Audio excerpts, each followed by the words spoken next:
The story begins in the emergency room with a voice calling for the doctor saying that a patient is having difficulty breathing and that he should be given the ventilator. The patient's name is Jin Lashan, and he is also a mechanical engineer. Due to overwork, his heart suffered a heart attack, and now he is on the verge of losing his life. Shortly after he was born, his parents died in a car accident, and he became an orphan.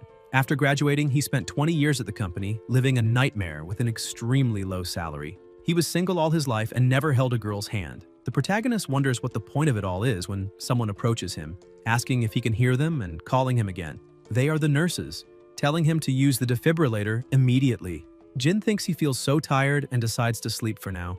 The next day, someone is lying in bed, wondering if this is a hospital and how much a luxurious room like this would cost, until he notices a system message welcoming him to the magical continent of Eldera. The protagonist, confused, asks what this is. He's still somewhat dazed. He looks to the side and widens his eyes when he sees his reflection in the mirror, wondering what is happening and why his appearance has changed. A week later, the protagonist is sitting in his chair when someone enters. It is his subordinate, calling him Master Rhine and saying that his tea is ready. The protagonist thanks her and thinks that after about a week, he has understood his new position. He was reincarnated and became this man named Rhine Edgar. He is the third son of Grand Duke Alfira Edgar, with one brother and one sister, and remembers when they were at the dinner table and his brother insisted on eating and not going hungry while growing, telling him to drink this because he spent a lot on this magical water, and if he drank it, it could increase his magical power. In the present time, a lady arrives saying that this is the new coat his mother made for him and to try it on to see if it fits.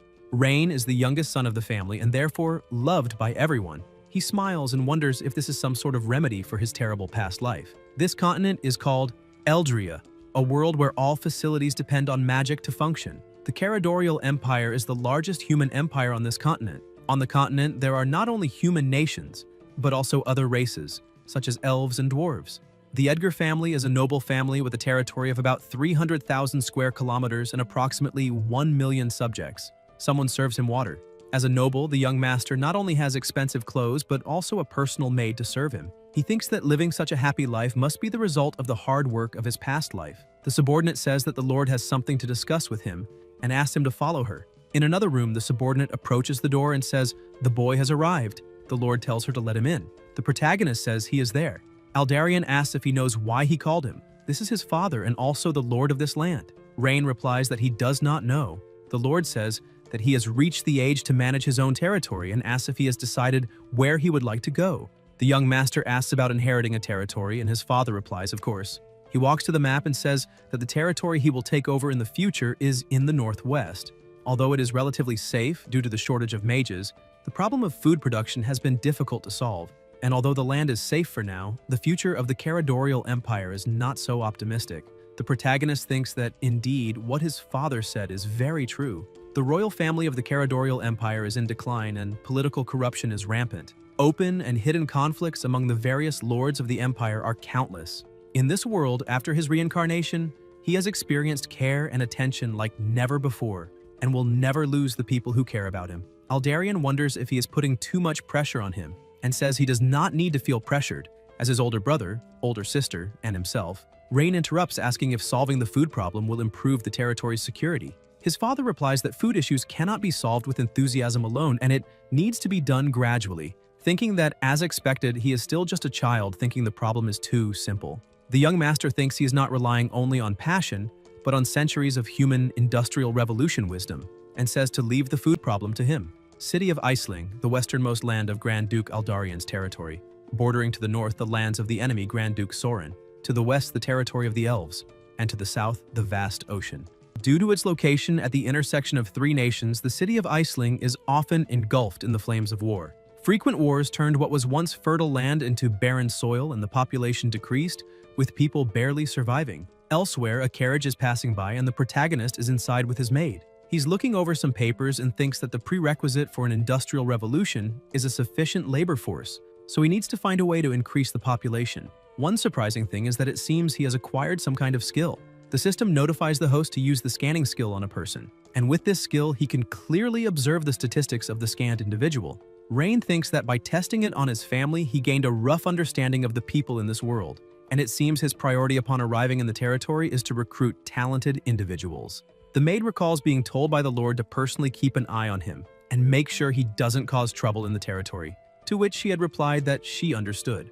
In the present, the subordinate thinks that he had better not cause trouble.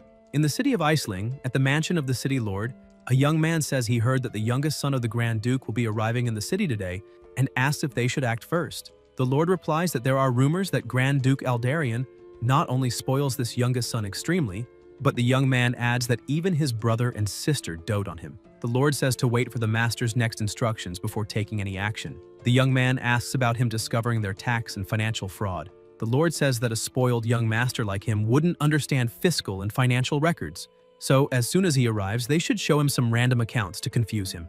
Based on the time, he should be arriving soon, and they should go greet him. The young man agrees, and the lord thinks it's time for Aldarion to pay for his crimes.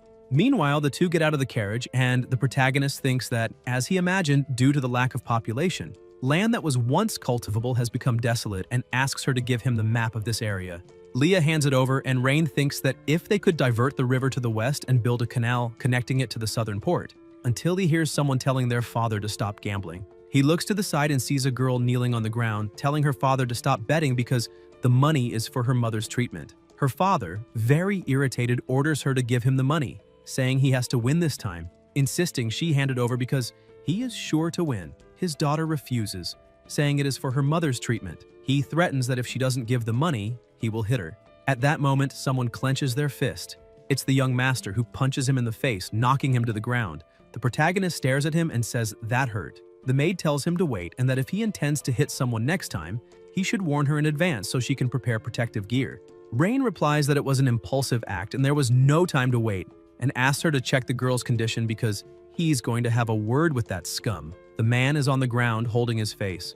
The young master approaches him and asks about using the money meant for his family's survival to gamble and even hitting his daughter if he has lost his mind. The man asks who he is. The protagonist replies that who he is doesn't matter, and warns that if he hears he went to the casino again, he will have someone cut off his head asking if he understood. The man runs away, saying he won't do it again and will never gamble again. Rain asks the girl if she's okay and thinks he'll check her physical condition using the system. The girl thanks him and says that if the money for her mother's treatment had been taken, she wouldn't know what to do. The young master watches her in surprise.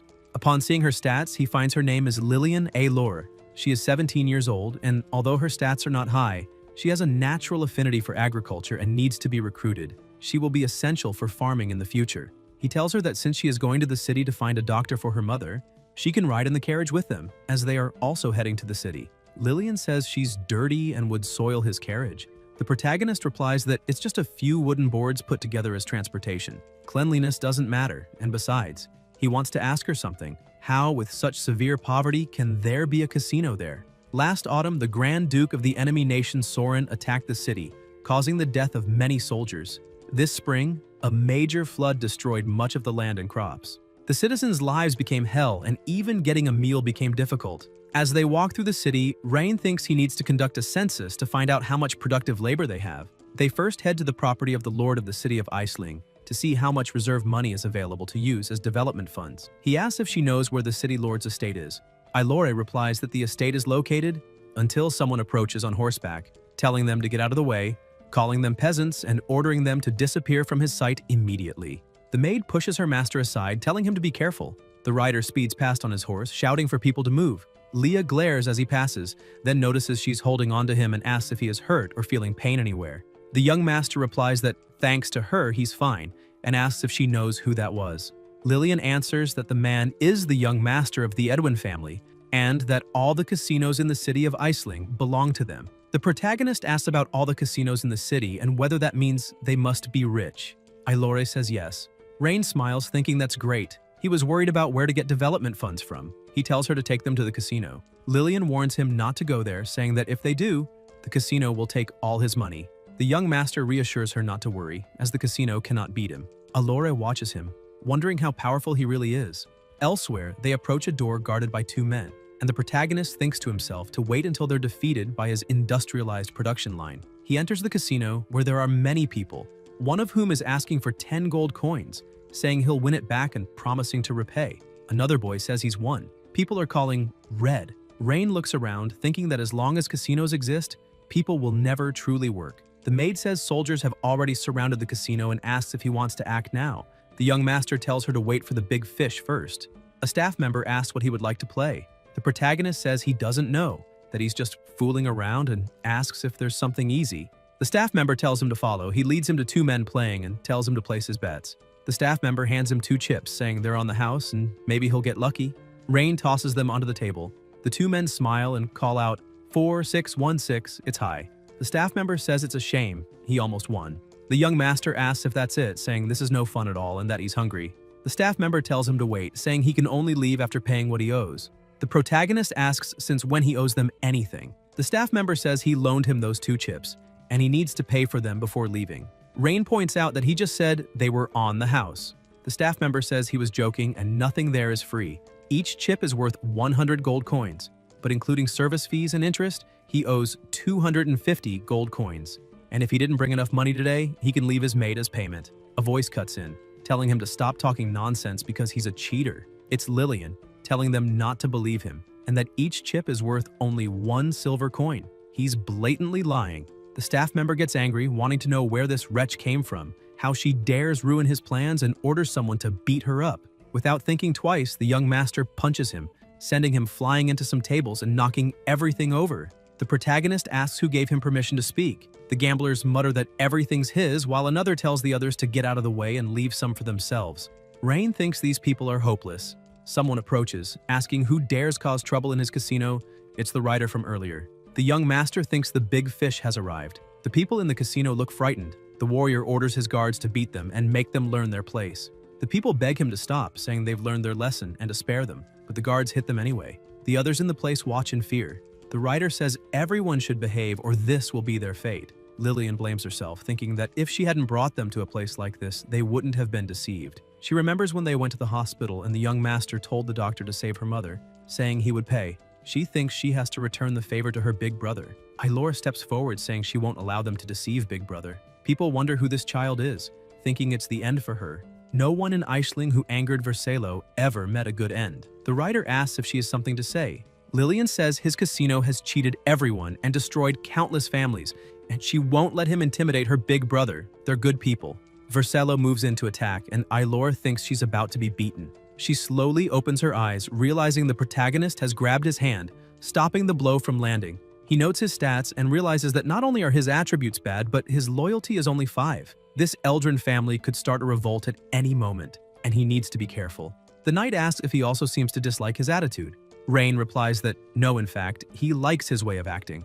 Only the strong can survive in this world, and whoever wins the fight takes everything. Vercello laughs and asks if he still intends to oppose him, and if he knows who he is.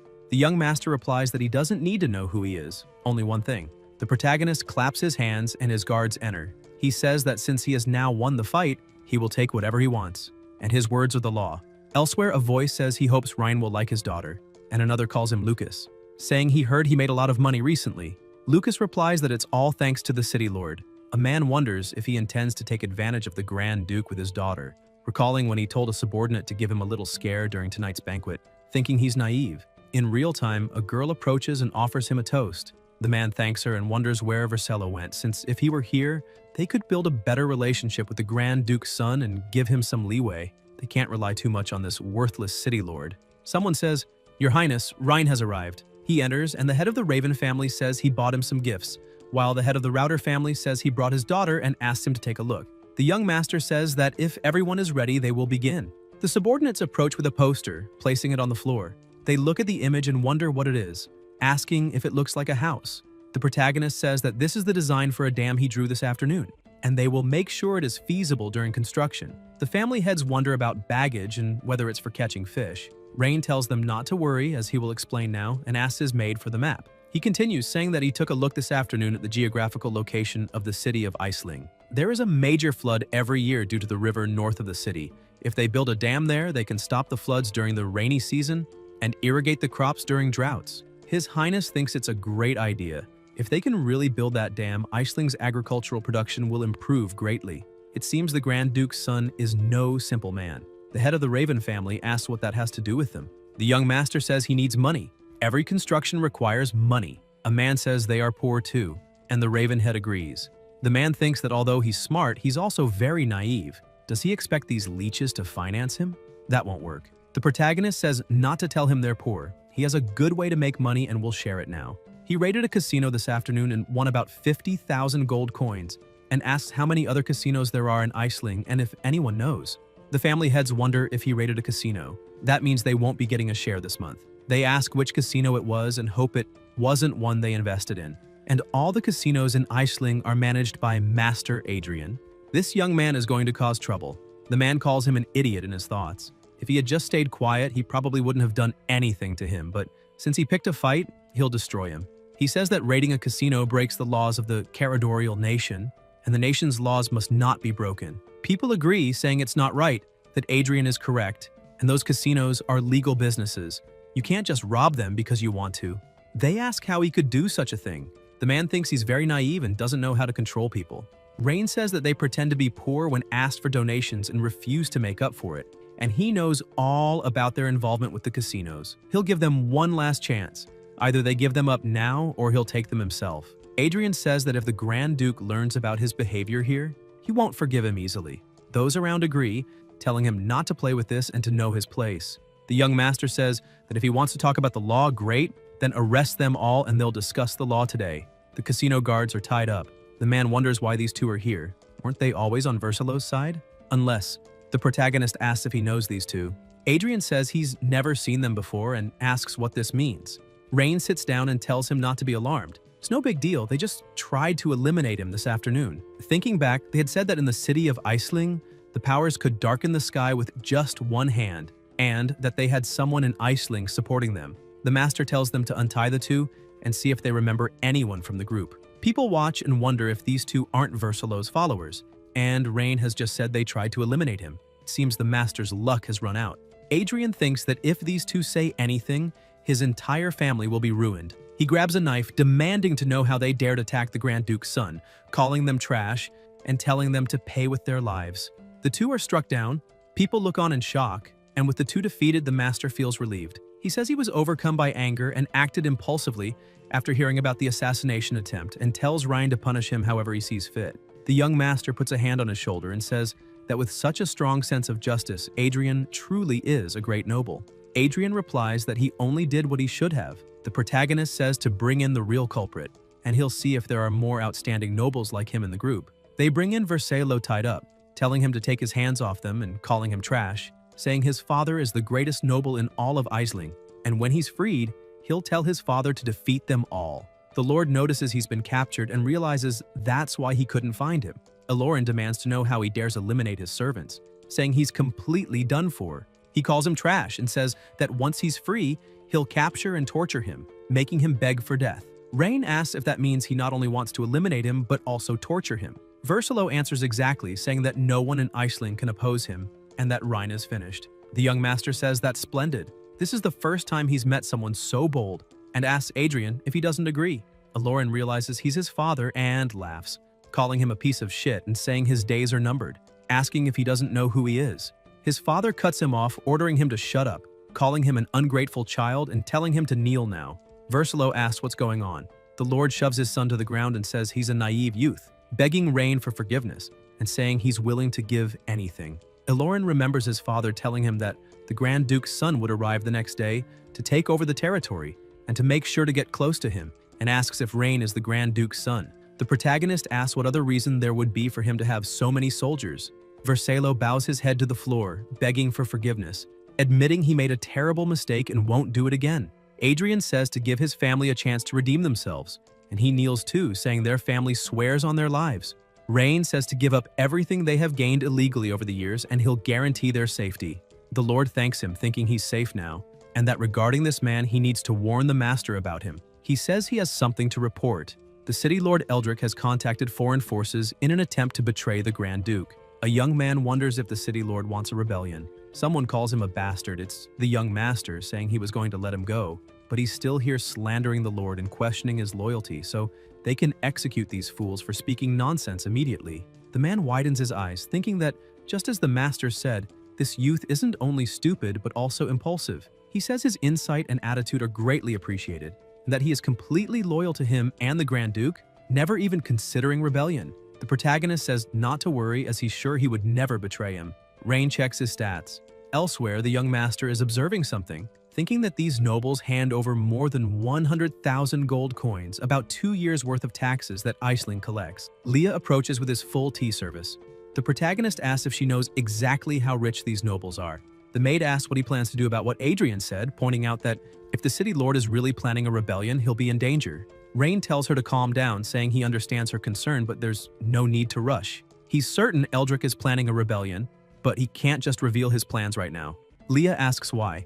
The young master replies that it's because he still doesn't know who's working for Eldrick and Aisling, and he's still exposed while his enemies are in the shadows. If he acts rashly, everything will turn into chaos. It's better for Eldrick to think he's just a naive and ignorant rich boy before he investigates thoroughly. Elsewhere, a mage says it's absurd and nonsense, but Eldrick tells Guildmaster Malcolm to calm down, as Master Rhine is young and eager to prove himself as a Grand Duke. The old man says that the city doesn't need to take his side. Even the Grand Duke has to show respect to them, the mages, when they speak. Calgar thinks to himself that he had been wondering how he would bribe the Mage Guild. He looks at the Water Conservation Project, the recruitment notice, and thinks that Rain brought this to him. Guildmaster Malcolm says that Rhine is insolent and that he's going to have a word with him, but Eldrick tells him to wait, thinking that Rhine has offended the Mage Guild and from now on, he'll be on his own in Aisling. Later elsewhere, the protagonist thinks that he's back to the days of drawing engineering designs and nothing else. The maid enters and says that Guildmaster Malcolm would like to see him. Rain wonders who that is. The mage asks what this means and why he is insulting the Mage Guild like this. The young master asks what he's talking about, and when he supposedly insulted the guild, the guildmaster shows him a sheet saying the project does not accept applications from individuals who are mages, physically weak or elderly, and tells him to stop acting like he doesn't know. He's the one who made this recruitment notice.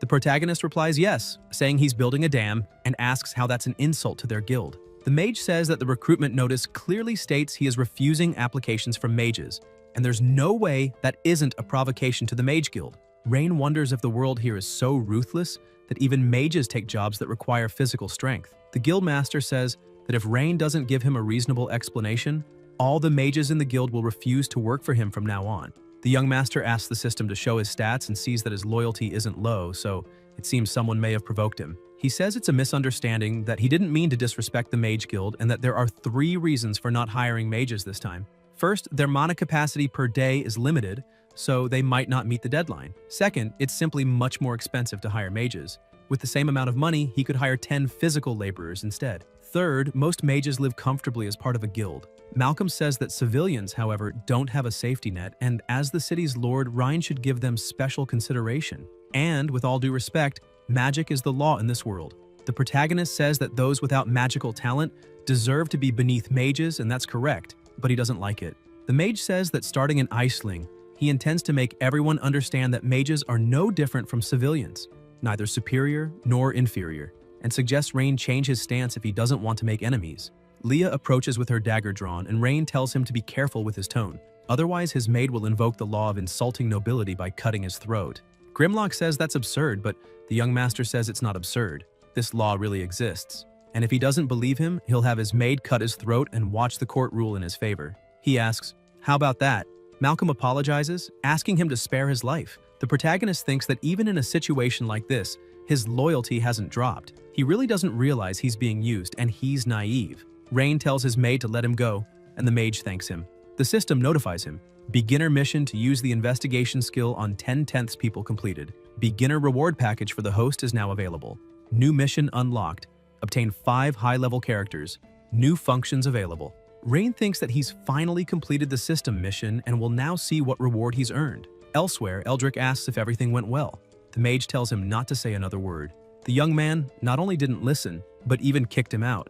Calgar says he has an idea. Not only will he change the young man's mind, but he'll also make him more respectful toward him. And when those peasants refuse to work for the master, he'll have no choice but to ask for his help. Malcolm asks why those people wouldn't work for the master when he's offering good conditions. Eldrick replies that the young man will be disappointed in those peasants if they all turn out to be lazy.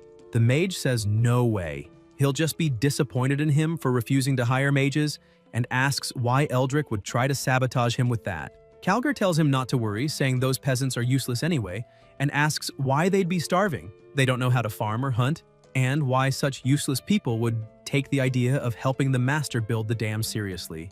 Malcolm says they might as well try his idea. Then, voices ask what the talk is about, saying they heard that the new lord is hiring people to build something, and they also heard it's an unmissable offer. 3 meals a day will be provided, and the pay will be 10 copper coins. 2 young men ask if the new lord is really that kind, and if they'll accept the job, but one says it must be a trap, asking if these nobles haven't already deceived them many times. He says he definitely won't do it, or he'll probably be killed without even knowing it. Then someone approaches, telling them not to dare slander His Majesty. It's Lillian, saying His Majesty told her personally that he's going to try to make everyone's life better. People start laughing and ask what a little girl like her could know. They all burst out laughing and ask if she likes that pretty boy. Alora says that she and her father want to join the dam project. The subordinate taking notes says her father will be accepted, but not her. Lillian is confused and asks why not, since she's pretty strong too. The subordinate says she's not even of legal age, and the master said minors under 18 can't be hired. If they take her behind his back and he finds out, he will certainly punish them. He says her father can work on building the dam. It's 8 hours a day with 3 meals provided, 10 copper coins paid at the end of each day. And if they have no more questions, they need to sign with their fingerprint there and present it at the construction site the next day. Ilora tells her father he must work hard without slacking off. He replies not to worry, he won't gamble anymore and won't disappoint the young master. She must stay home and take care of her mother since she can no longer work outside because of her illness. The subordinate tells them to wait and come back, so the two stop.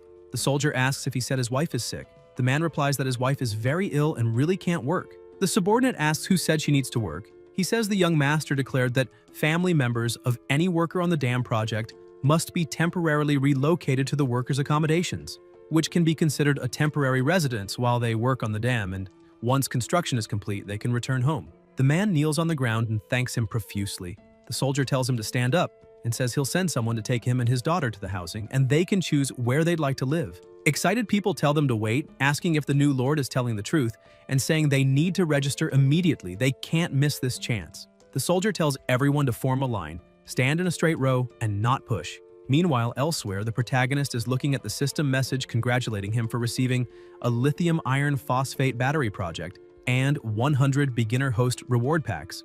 Rain thinks about the battery project and wonders what the hell he's supposed to do with it without an electric generator. Do they expect him to carry the batteries and get struck by lightning to charge them?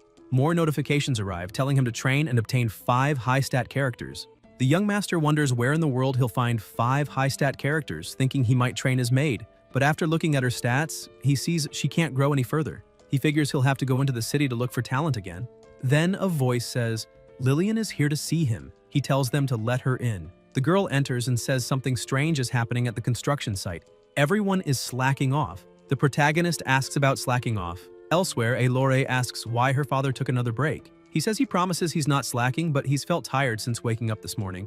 And no one else there has any energy either. Lillian calls for everyone's attention, saying they received an amazing offer from His Majesty, and asks why they're slacking off. A man yawns, saying they're trying, but they've been feeling like this since the morning. And maybe it's been so long since they last worked that they've all come down with the instant work exhaustion disease, and will probably feel better if they rest for a day. There's always tomorrow. Alora tells them to stop with this nonsense, saying they're all probably just lazy, that there's no way such a disease exists, and that they should listen to the master, telling him to tell them to work hard and stop slacking. Rain walks over to her father, checks his stats, and notices an anomaly, curse. He says they're not sick, they're cursed. Everyone falls silent. The young master looks at the system's explore function, thinking he had planned to use it when the dam's construction began, but it seems he will test it now. The system shows that through explore, the host can analyze the condition of rocks, strata, formations, minerals, hydrology, and terrain features in a specific area. The protagonist asks the system to analyze the geological condition of this area, and the system begins analyzing within a radius of 10 kilometers, telling him to wait. Rain thinks there's no oil or metals down there, a shame, until he notices something and wonders what it is. He asks if they can dig deeper there, as he suspects something is buried. Rock replies that, of course, it's nothing, even if they are tired. Later, still in the same place, after digging, they come across something shining. Leah wonders if the young master is truly a genius in magic, thinking the magic from it is so faint that even she couldn't sense it, and becomes curious about how he did it. The protagonist tells them to unearth this crystal and put it in the box. He then asks what people normally do when cursed. The maid replies that they can go to a church and ask a priest to remove it, or they can seek a high-level mage from the Mage Guild. Rain asks if she said Mage Guild. He then tells Lillian to follow him and bring her father, as they're going to find a priest. She asks if her father is really cursed. The young master replies yes. and that whoever did it won't get away with it. Later, at the church, the nun welcomes them. The protagonist thinks that since he's asking her to treat someone, he should first make sure she has good loyalty. The system investigates and shows her stats. Rain is surprised, wondering about her being an elf. She's not even human. The nun says she is Saint Ayuria of the church and asks what she can do for him. The young master says that the man there seems to be cursed and asks if she can do anything about it. Thinking her loyalty seems good and deciding to let her take a look first, the saint asks to inspect him. She opens her eyes, releasing a bright light, and says, "He's right. The man is indeed cursed." The protagonist asks if she can remove it. Ayuria releases energy, making a magic circle approach and enter his body. Rock, excited, says he feels like a new man, that he's going back to work right now and will do all the work he should have done today and more. Rain tells him there's no rush. It won't be too late to start after they deal with this first, and says they found this at the construction site, asking if she knows what it is. They open the box, revealing the crystal inside. The saint says that black crystal is the most common type of magic crystal. An enormous amount of magic was stored to make the curse effective. However, it seems more like a prank than a true curse. The caster could have killed someone with the same amount of magic, but instead only made people tired. The young master asks if it's very easy to make such a crystal. Ayuria says it's very easy for a high-level mage to make one and hide it daily at the young master's construction site. The protagonist asks if she knows about his project. The saint replies that the project will greatly benefit the civilians here, and why wouldn't she know? Thanks to the project helping so many people, the pressure on the church has also eased. Rain thinks it looks like he's going to have to teach that old man a lesson. He asks if there's a way to remove the curse from the entire construction site. Ayuria replies that it will be a bit difficult. He was lucky to find the crystal today, but might not be so lucky next time. Plus, if everyone focuses on digging up crystals, who will focus on the actual construction? The young master thinks it seems he will still have to confront Malcolm about this. The saint says she knows someone who could solve his problem, but she's a bit eccentric and asks if he'd like to try anyway. Elsewhere, the protagonist approaches with his card, thinking this is the house of Lady Selena, the former president of the Mage Guild. He knocks on the door, thinking that one way or another, he'll persuade her to help. The maid notices something, pushes her master aside, and warns him to be careful. An explosion occurs. Rain wonders about this explosion and what's happening. A voice complains about another failure. Selena says she can't accept it and won't stop until she succeeds in creating it, even if she has to level the entire city of Iceling. She refuses, saying she's busy researching a new magic device and has no time for him.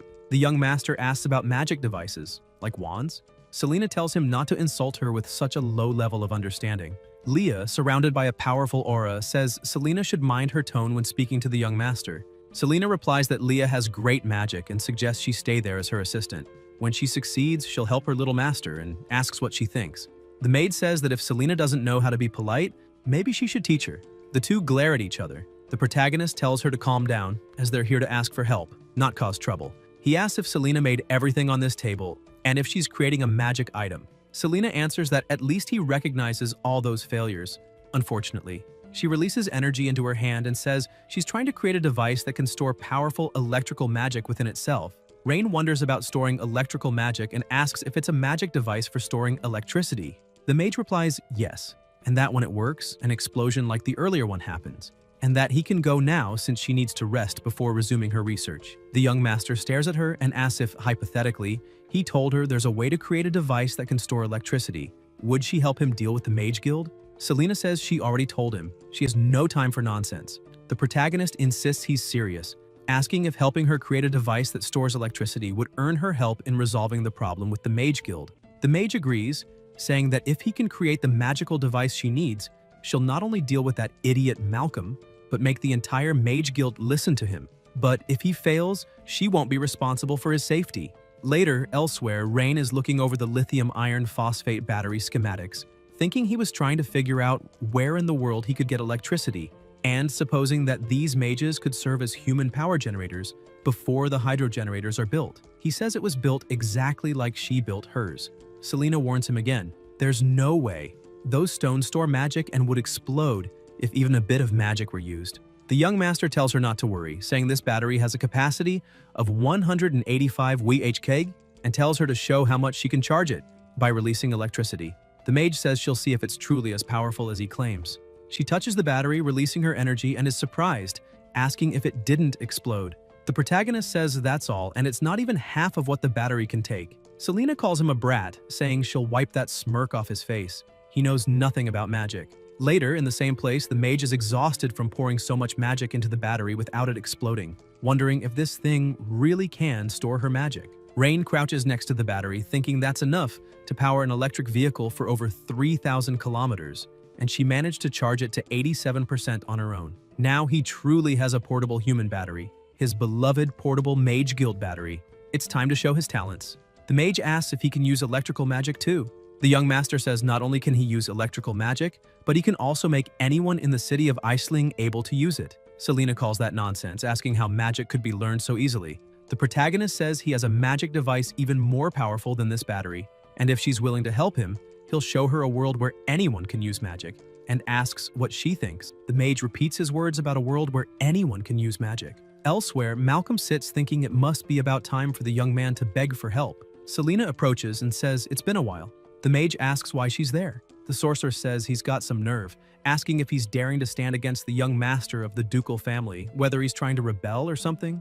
Malcolm asks what she's talking about, saying he'd never dare think of something so dangerous. Selena grabs his shirt and demands he spill it, asking what dirty tricks he pulled at the young master's construction site, warning him she's short-tempered. The mage says he'll talk and begs for his life. He gathered all the mages from the association and told them the Lord disrespected them, making them furious.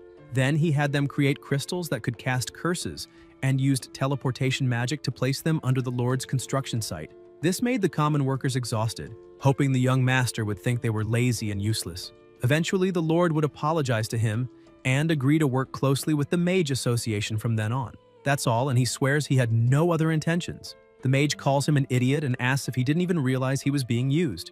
Malcolm asks who used him. Selena says that's enough and tells him to go call those troublemaking mages immediately. The mage replies that he understands and runs off. The sorceress takes out a card and summons the protagonist, telling him she has dealt with the Mage Association's problems for him.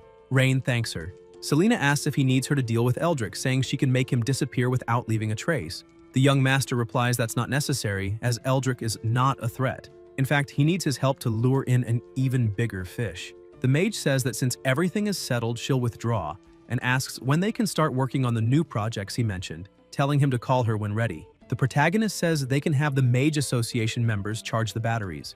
Elsewhere, Eldrick says it seems that Brat has taken control of the Mage Association, and asks what they'll do now. The hooded man replies there's no need to rush, as there's little more to worry about with the Mage Association in Aetherland City, and to forget those little mages. The real concern is that mysterious dam project. If dam works, as the young man claims, it could revitalize the people of Aetherland, and they can't allow that to happen. Calgar tells him not to worry about dam, as he has already set a trap for the youth and has been secretly pressuring the grain supply nobles to raise prices according to his wishes. The hooded man asks if he's sure those nobles will help. Eldrick replies that the young man made them spend money at the banquet, but he can make them take it all back. They may betray him, but they will never betray their own money. He flips a coin and says that boy doesn't have enough money to keep the dam project going until it's finished. Elsewhere, a big man kicks a girl, saying that if she can't pay, she has to leave. Lillian on the ground asks how they can set such high prices, saying that yesterday 2 sacks of grain cost 1 gold, and how can 1 sack now cost 2 gold coins overnight? The big man tells her to stop complaining, it's his grain, he sells it for whatever price he wants, and if she can't pay, she should leave. Elor remembers when she told the young lord to leave grain purchasing to her, as she could get the lowest price to save money, and he replied he would leave it to her. Lillian says they're greedy bandits, and asks if they aren't afraid of how the lord might deal with them. The big man says they are honest merchants and asks what he could do. This is a golden opportunity, and they're just taking advantage of it. The merchant kicks her again, saying if she's out of money, then she needs to get out. At the church, the saint says those humans are becoming more outrageous, thinking that in just 3 days the price of grain has tripled. She tells Ilaria that if the grain is not enough for the people to survive the winter, she should take the supplies inside first, and she'll figure out the rest, telling her to take that money and, when leaving, to collect the usual amount. Ilaria asks if that isn't too much money, saying it normally costs 1/3 of that. Ayuria tells her to do as she's told. Suddenly, someone moves quickly, creating a strong wind. It's the maid. The protagonist approaches with a bag of money, asking if she would like to make a deal. The saint asks what kind of matter he wants to discuss. Rain says she doesn't need to be so tense when it comes to business, calling her an elf. Ayuria asks what he's talking about, saying that's human money. There's no way there are elves here. The young master says she doesn't need to be on guard. He knows they're elves and won't be hostile toward them. The saint asks what kind of business he wants with them. The protagonist says it's about food supplies. The saint apologizes for her bluntness, but says that might be beyond his ability. Rain asks why she says that. She explains that food in the city of Iselin is controlled by the 4 largest noble families, who have held power there for over a century, firmly controlling grain prices in the cities. At the banquet a few days ago, they may have intimidated some people with their iron fist tactics, but those were just small fry in Iselin. The young master asks if she knows Iselin that well. The elf says she has lived there for 120 years, so she knows it well. If at that banquet the young master had not acted against the Eldwin family, there might still have been room for negotiations. But now, she fears that due to war and natural disasters, food was already scarce this year. If the price of grain had remained stable, her people would barely have survived the winter. But now, the protagonist promises her that in less than a month, grain prices in Iselin will be cheaper than before. Elsewhere, August laughs, saying it's all thanks to the Lord's support. Klein says that the 4 great Andy families have made an absolute fortune this time. Someone at the table says they should thank the Lord for bringing them into this business. The 2 at the table give their thanks. August says to toast to the prosperity of their business. A subordinate approaches, saying that the young man has sent an invitation requesting his presence at the banquet along with the other 3 lords. The man, startled, asks about a banquet with the young man, wonders if he thinks he's planning to come after them, and asks what they should do, since they only want to profit and not lose their lives. Klein says not to worry, the Lord has already assured them that the grain price increase is completely legal and compliant. As long as they don't provoke the young man, nothing will happen. He bangs on the table and continues, saying that, besides, if all 4 of them go together, there's nothing he can do to them. The grain price is set by them, the merchants. Even the emperor has no authority to interfere, much less the youngest son of a duke. The 3 at the table agree with him, saying he's right, and that if they take advantage of this opportunity, their families won't face poverty for the next 100 years. August says that today they sold a sack of grain for 2 gold coins. If the young man pushes them too much, they'll sell it for 5 copper coins to appease him. If anyone dares to back down, he won't forgive them. They tell him to rest assured, as they'll stand by him until the end and work with him. Klein says that's great, and now they should go change into something more appropriate to attend the young man's banquet. The man asks if they're really changing. Elsewhere, the maid calls for her master. The subordinate says that the Lord and the others have arrived. The protagonist tells him to let them in and that he can tell the kitchen to start serving the food. The subordinate replies that he understands. People walk in, entering the room, and it's August and his group greeting them. Rain wonders if they're trying to pretend to be poor in front of him and thinks they still have much to learn, asking if they aren't the nobles who control Iselin's grain supply and why they look so shabby. Klein says they recently heard about his project, which gives great benefits to the people and that they'd also like to contribute. The man says that under their lord's guidance, they not only donated large sums of money to help the project, but also sold the grain from their warehouses at the lowest possible price. The maid thinks these shameless men are trying to deceive her master. The young master says he's touched by their understanding and help in his efforts, and thanks them for their assistance, saying he invited them all to discuss matters related to grain. August says they understand he's been short on money recently, but 2 gold coins per sack is already a loss for them. His group agrees. The protagonist says they misunderstood. What he meant is that starting tomorrow, he's asking if they can raise the price of grain in Iselin to 4 gold coins per sack. They're shocked, and August asks about raising it to 4 gold coins per sack. Rain replies exactly, and that he himself will take a 30% commission, asking what they think. Klein says he's a bit old and his hearing isn't what it used to be, asking if he really just said to raise the grain price to 4 gold coins per sack. The young master says not to forget that he'll take a 30% commission from this deal. August thinks that he believed the young man was just an inexperienced kid, but it seems he's as cunning as they are merchants. And with him being so understanding, this path will be much smoother for them. And if he had known he was reasonable, he would have visited much earlier. But without an official decree, they can't raise the price, because if a rebellion breaks out, they'll only suffer. So he thanks him for understanding and asks when he plans to make this announcement. The protagonist says the documents are already written with the family seal. After they finish the meal, they'll settle it, and he'll make it clear that if anyone dares to disobey starting tomorrow, the fate of the Elderwind family should serve as a warning, and asks if they agree.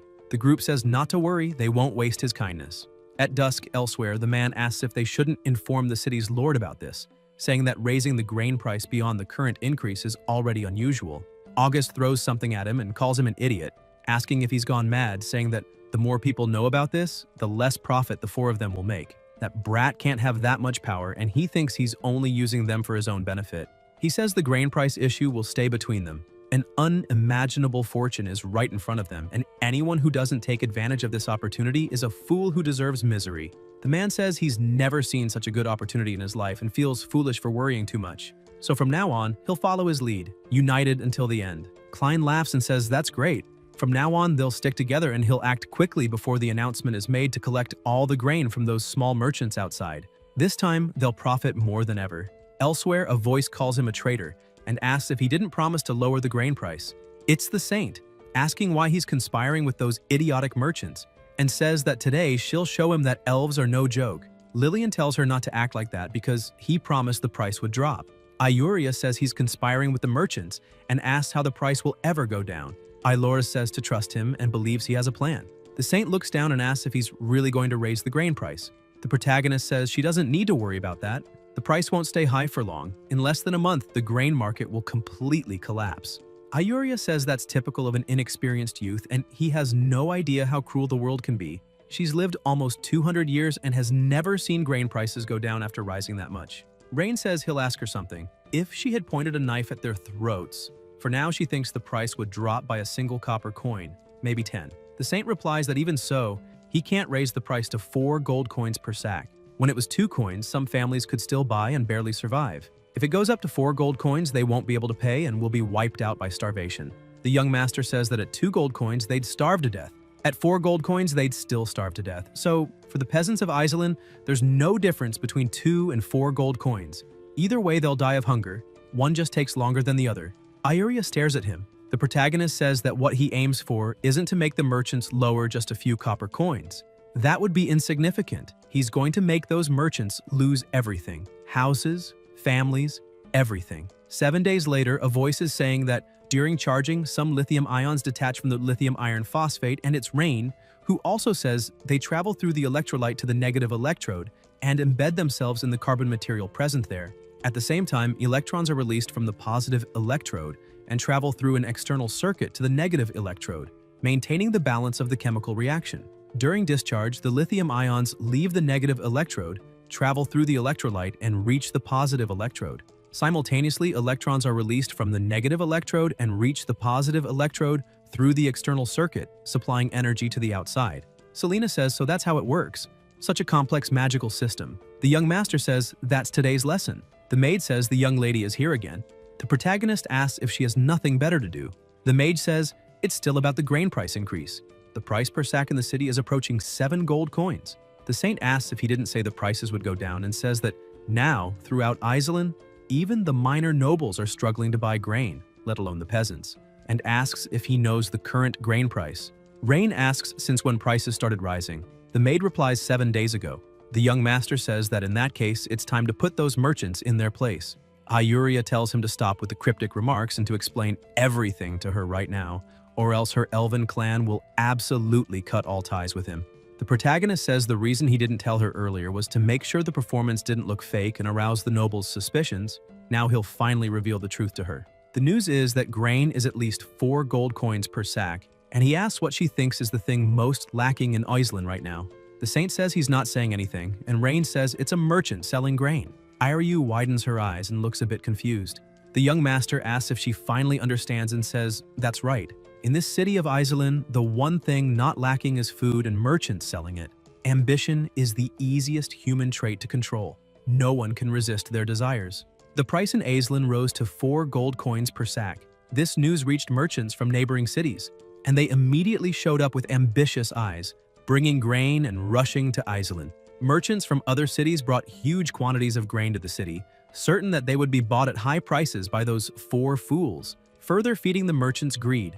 Now, the city of Iselin is the city with the greatest grain empire. All merchants lose their senses when faced with a 10,000% profit, keeping only 2 words in mind: get rich. The protagonist says that after today, the 4 noble families of Iselin will be nothing, and tells his maid to spread the news throughout the city that the Holy Maiden is selling the church's reserve grain because she disapproves of the Lord's methods. The price will be 1 gold coin per sack, and she should make sure everyone knows. Ayuria tells him to wait and asks why he's giving her such a reputation. Rain replies that it's because she doesn't have any grain and asks how she's going to sell it. The Saint says she also doesn't have that much grain and asks if he wants her to sell all the grain her people need for winter, saying she absolutely cannot do that as those are the grains her elven tribe needs to survive the winter. Selena says she's being too naive and that if it were her, she'd listen to the young man and sell the grain immediately. Every second lost means money lost. Ayuria says that they elves have no interest in money. They only need the grain. The young master tells her to do as he said, and that her grain will only increase. To trust him, and he counts on the mage and the mage association to seal the city. Selena says not to worry, she won't let a single rat escape from Iceland. The protagonist says it's time to make those greedy merchants pay. Elsewhere, Ryan is reviewing some papers and notices something, asking his maid if there's a problem. She replies that she fears the plan might fail and asks what happens if the merchants hold out for a few days until all the saints' grain has been sold. The young master says there are two types of schemes. One is secret and the other is an open plan. And while you can avoid a secret plan, you can't escape an open one. Those merchants from other cities came blinded by greed, risking everything. They'll fight to get rich overnight. But now, if they learn prices are going to fall, they'll panic and sell everything because being slow means elimination. Elsewhere, a voice says something terrible has happened. The church announced they will start selling their grain reserves to help the people, only 1 gold coin per sack. The man asks what they should do. The merchants say they're screwed. They bought their grain at 2 or 3 gold coins per sack. One of them says not to panic and asks how much grain a church can have, enough for just a few days in Iceland. Klein says to send some people to the church to buy as much as they can. At the church, several people are saying they want 5 sacks of grain. The saint tells them not to push, as there's enough grain for everyone. The Pope sent 10,000 sacks because people were struggling. People say they don't believe it and to hurry and buy everything before it's gone. Ayuria says not to push and to line up, but they tell her to move, as they want to buy. The protagonist steps forward, telling everyone to calm down. This is grain provided by the Pope, and it's only the first shipment. More will arrive in Iceland tomorrow. The saint says she understands and thinks he won't get her into trouble again, as she wouldn't be able to handle it, wondering what to say if the Pope finds out. Many people there say they have grain and are saved. They will have food. One merchant thinks it's over. His business is ruined. The church has ruined everything. He bought his stock for 60 silver coins. Transport costs about 10 silver coins, and adding recent expenses. That's 90 silver coins per sack of grain, but he can still make a profit of 10 silver coins, so he needs to sell immediately and can't wait any longer. He starts shouting that he's selling New Year's grain for 95 silver coins per sack. People start approaching him, wanting to buy. The other merchants watch and think he's a bastard playing dirty. And if one falls, they all fall, so they start selling for 88 silver coins per sack. Leah says her master is amazing, and it's happening exactly as he planned. Some merchants are selling for as low as 79 silver coins per sack. The protagonist says that's human nature. If you fall behind, you'll lose much more. Everyone is afraid of selling too late, so they're dropping prices like crazy.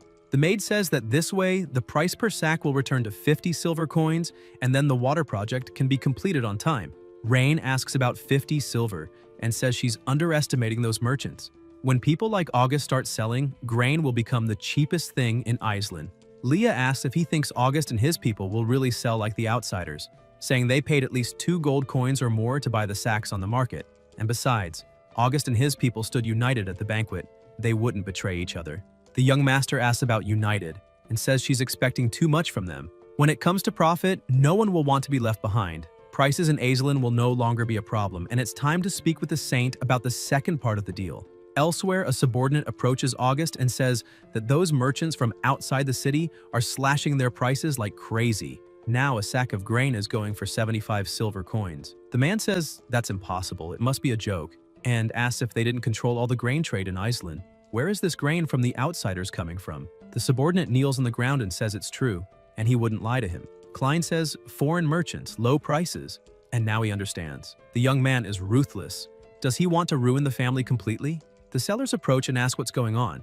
August thinks that the young man first spread news that the grain price in Iceland was sky high, which clearly attracted merchants from nearby cities to Iceland. Once the merchants flooded the city with grain, he used the church's name to lower prices, causing all the merchants who had just arrived to panic. In the end, those foreign merchants had to sell everything cheaply to avoid coming out worse.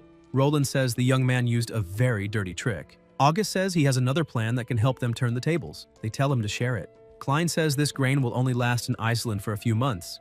If they hoard it until people are desperate, they can sell at sky-high prices. If they stick together and refuse to sell today, they will definitely see a return. But if any of them tries to sell, they're done for. Roland glares at him and says he's right, then says he's going home immediately to have all the grain stored, and thinks he doesn't care about that and will sell all the grain immediately, because they won't be able to hold out if they move slower than the others. The merchants watch him and wonder why he's trying to run off. If that's the case, it's every man for himself. They say they also need to go prepare. Later, still in the same place, the subordinate is kneeling, saying he'll send people to store the grain and not sell a single sack. August kicks him, calls him an idiot, and asks if he doesn't sell, does he think those 3 idiots won't sell theirs? The subordinate asks what to do then. Klein replies to sell all the grain immediately and not leave a single sack behind. Elsewhere, the protagonist asks what she thinks of this and if it's enough grain for her people to make it through winter. The saint looks and asks why it seems like the more grain they sell, the more they have. Rain answers that it's because she's selling at the peak and buying at the lowest point. This is the strategy that can help them profit thousands in gold. Lillian arrives saying the grain price has dropped again, and now she can buy 3 sacks for 1 gold coin. The young master says he told her to wait a little longer, that it would drop even more, but she didn't believe him. And if she buys now, she'll be able to get 10 more sacks, then asks if they can talk about the deal now. The saint asks what kind of deal he wants to make with the elven tribe. The protagonist answers, everything. Ayuria asks, everything? Rain replies that they can handle all the elves' needs, from small things like grain to big things like land. Anything the tribe needs, they can make a deal for it. The saint says that's too big a decision to make right away. She needs to speak with the queen. The young master says that's fine. She can arrange a meeting for the 2 of them. Anytime is fine, and asks her to deliver this letter to the queen. She leaves. The protagonist thinks that after the end of this grain crisis, the nobles of Iselin won't cause trouble for a while. The Mages Guild is already under his control, and it won't be long before the church is too. Now the city lord Eldrick only has the army and taxes as his remaining cards. If he can control the military power, no matter when Eldrick tries, he won't be able to escape him, and they need to find a way to infiltrate the military. The best way would be, the maid approaches him and calls him, saying he should rest more and let her help him relax. Rain says he's not tired, it's just until he hears someone calling the soldiers bastards, accusing them of abusing their authority by using the Grand Duke's name, and asking if they can't just pray for the gods to strike them with lightning. The saint replies that the gods are merciful. The man, still very agitated, says he can handle some losses in Iselin, but asks if on the way home he's going to be robbed by thieves, and how he's supposed to do business like that. And apparently the Grand Duke too. The young master approaches him and asks if he's all right. The man asks who he is. The protagonist replies that he's someone who wants to do business with him. A cart moves forward and a soldier orders it to stop, asking who she is and what's in the back. Lillian replies that she's a citizen of Iselin, and the cart is full of goods she bought in the city, which she's taking to the elven tribe to try to make some good deals. The soldier asks if she thinks she can just do business like that and tells them to check the cart. The soldiers go over and bang on the jars, cracking them. Ailora tells them not to do that, and now that the jars are all broken, asks how she's supposed to transport them. The soldier tells his superior there's nothing there and asks what to do. The chief says they'll charge a toll according to regulations, and tells her to pay the toll and she can go. Lillian asks if he broke her goods and now wants her to pay a toll. The chief says to pay or leave. Ailora gets irritated. Someone calls to her, telling her to pay them, and hands over a coin. The chief says the young man ordered him to increase the toll. Now it's 5 silver coins. Lillian gets angry, asking about 5 silver coins, saying all her goods are worth 3 and asking if he wants her to pay 5. The chief asks if she's going to pay or not, otherwise to get out of the way. Ailora, clearly furious, thinks about how they can use her older brother's name to deceive people and how he would never have ordered the toll to be raised. And when her plan is complete, she'll deal with all of them. The chief tells them to let her pass. The cart moves on. The protagonist says that this young man is impressive, raising the toll that much. The man tells him to watch his words, as the young man is the savior of Iselin, and not to dare insult him. Rain says he's a strange merchant, since the soldier clearly said it was the young man who ordered the toll increase, and asks if he still blames the soldiers instead of the young man. The man says he must be new around here, and that the young man has a brilliant plan to lower grain prices in Iselin to help the people. Even though he's lost money because of it, it's the first time he's seen the Lord care so much about the people. And if he ever has the chance to meet the young man, he'll serve him wholeheartedly. The young master says he heard that the son of the great Lord not only killed people at the banquet, but also forced citizens to dig up massive projects. The merchant says he must be talking about the Eldwin family and that they deserved it. The protagonist asks if he knows them. The merchant says he really must be a foreigner. Anyone doing business in Iselin knows the Eldwin family. Most people think the Eldwins made their fortune with casinos, but that's not true. Rain asks what he knows. The merchant looks around and says the Eldwin family's real business is human trafficking. The young master is surprised and asks what he just said, thinking that there aren't enough people as it is. And yet they dare mess with his workforce. They need to find a way to control the border guards. Otherwise, if there's internal chaos, it'll be hard to prevent other countries from taking advantage. Then he hears someone asking why they're charging a toll again. It's Lillian, saying they already paid the toll when they left Iselin. The soldier says Iselin's toll is Iselin's toll, and the border fort's toll is the border fort's toll. Ailor calls him a liar, saying they only had to pay 1 toll before. The soldier points his weapon at her and tells her to pay or leave. Lillian asks how much the toll is. The soldier smiles and says 1 gold coin. Ailor asks about 1 gold coin, calling it robbery. The people inside the carriage tell her to just pay it. The soldier asks if there are people inside and tells them all to get out. This is the border fort and all travelers must be inspected. The protagonist gets out and says that if he wants to inspect him, then go ahead. The soldier looks surprised and calls Trist a bastard, asking if he had the guts to come here. Rain asks if he's an acquaintance, and the merchant says yes. And these people were bandits from the nearby mountains. Later, he cooperated with the Eldwin family and was put in charge of human trafficking, after which the Eldwin family brought him here. The soldier says that the last time he left the city, he didn't pay enough in fees, and he got chewed out because of him. The soldier strikes him in the face and says that if he doesn't pay the money, he won't be leaving today. Trist puts his hand to his face and says, "This is madness," that he gave the amount he asked for last time.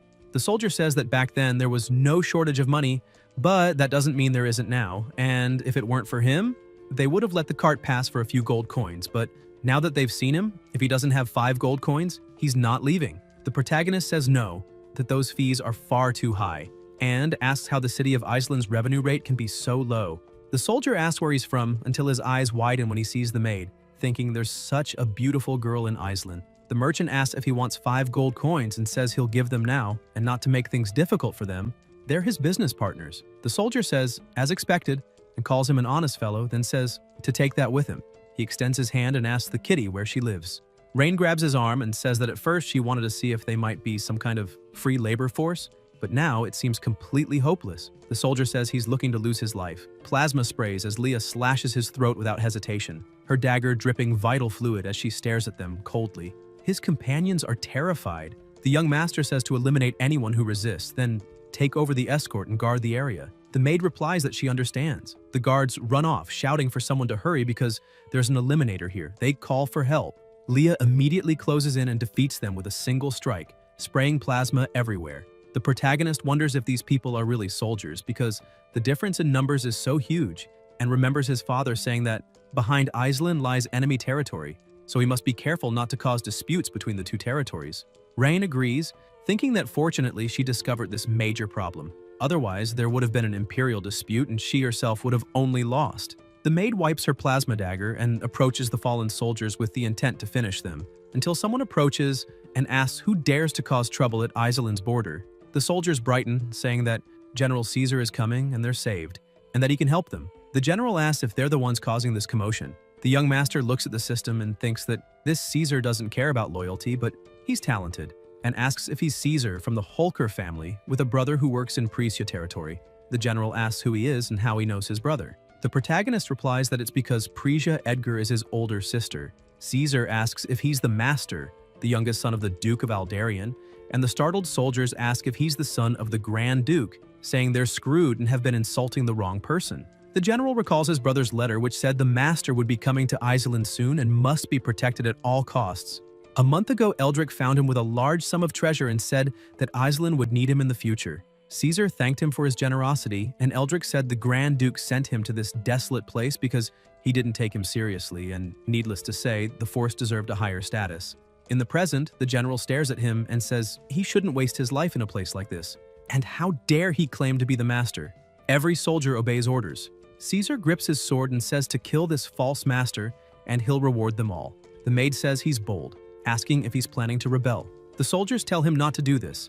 It's a crime that will bring his family's destruction. The general asks if they've forgotten what he's done. They say he's blackmailed the son of the Grand Duke and broken the law. Caesar says they should know what the young man has done. The Eldwin family was destroyed by him, and the 4 lords were ruined as well. This is the far west of the Caradorial Empire, and it holds the wealth it has plundered over the years. If he takes the young man's head to the Orvis Empire in the north, he could live comfortably as a minor noble. Life or elimination, they can choose for themselves. He won't force them. The soldiers say they should listen to him. The maid thinks these soldiers have already been deceived by him. The soldiers say the general has a point and to follow him. Caesar asks if he has any last words before losing his life. The protagonist says that if they had straightened up, he would have given them a chance at a new life. It's a pity. The general orders them to follow his command, advance, and eliminate him. The maid says this skirt is getting in her way. She rips the skirt and moves quickly, rushing toward them, attacking and dodging blows. Leah exchanges strikes with the soldiers at high speed until she notices one approaching her master. She immediately attacks. The soldier collapses to the ground. The protagonist tells Caesar this is his last chance and not to be stubborn. The general refuses to change his mind and orders everyone to advance, saying whoever eliminates him will get 1,000 gold coins. The soldiers run as fast as they can, shouting that the reward is theirs, until a bald man is about to strike. He opens his mouth, but the maid kicks and strikes him, taking out everyone nearby. Caesar orders the mages to obey and take down the woman. They reply yes. One mage begins channeling magic, using ice arrow aimed at her. Leah blocks with her leg and growls when she sees her leg frozen, realizing she can't move. The general tells the troops to listen. This woman can't move anymore, so eliminate the young master now. The soldiers charge at him. Rain throws a hammer toward her and tells her to find a way to jump immediately. The maid grabs the hammer, smashes the ice off her legs, and escapes. The young master says it's just in time to test this little thing's power. He uses his battery, releasing energy to attack them, electrocuting everyone. The protagonist thinks that fortunately the ceramics worked. Other soldiers ask what's happening and if it's thunder magic. Rain says it would be great if they had a video recorder so they could film this scene as a workplace safety video. It would remind workers to be careful with electricity. The general asks why they stopped and orders them to keep advancing and eliminate him. The soldier next to him trembles, saying they can't. The young master must have used some kind of forbidden magic, and everyone who approaches him dies. Caesar kills him on the spot, saying anyone who rebels will be eliminated, and to advance immediately. He's just one man, he can't kill everyone. A soldier approaches, shaking all over, and asks what's going on. The maid asks why the soldiers weren't taken down by his magic. The protagonist replies he must have run out of energy and only brought one battery to test its full power. Leah says she'll get him out right away. Rain says not to worry, he's not getting away today. The general orders them to eliminate him immediately, saying his magic seems to have failed, until a massive magic spell is cast in the middle of the area, emitting a strong light. Caesar asks how this is possible and why the Mage Guild is here. Selena says he's a bold boy and asks if she arrived on time. The young master says perfectly. His battery just ran out of power. The mage asks if he used the battery and how the effects were. The protagonist replies that after they're captured, he'll explain in detail. Selena says understood and orders all mages to obey, assist the young master, and destroy the rebels. The mages answer yes and cast intermediate lightning magic, lightning strike. A huge burst of power is unleashed. The soldiers scream for help and run, saying they were wrong and begging for mercy, that they don't want to fight anymore. The general mutters that even if he dies, he'll take the young master with him. He charges at him, leaping, sword aimed at him, using the sword technique, mountain crushing slash. The maid blocks with her dagger. Caesar thinks she got too close. Leah moves her leg and the general realizes this isn't good. Then he's hit with a kick and sent flying, causing a massive impact. Smoke disperses across the area. The maid, surrounded by a terrifying aura, stares him down. Later, elsewhere, Rain is looking at a paper when he hears something and looks over to see Caesar tied up. He asks if he's awake and whether he and the border guards have been stealing for many years, and when he started working with Eldrick. The general looks surprised and asks how he knows.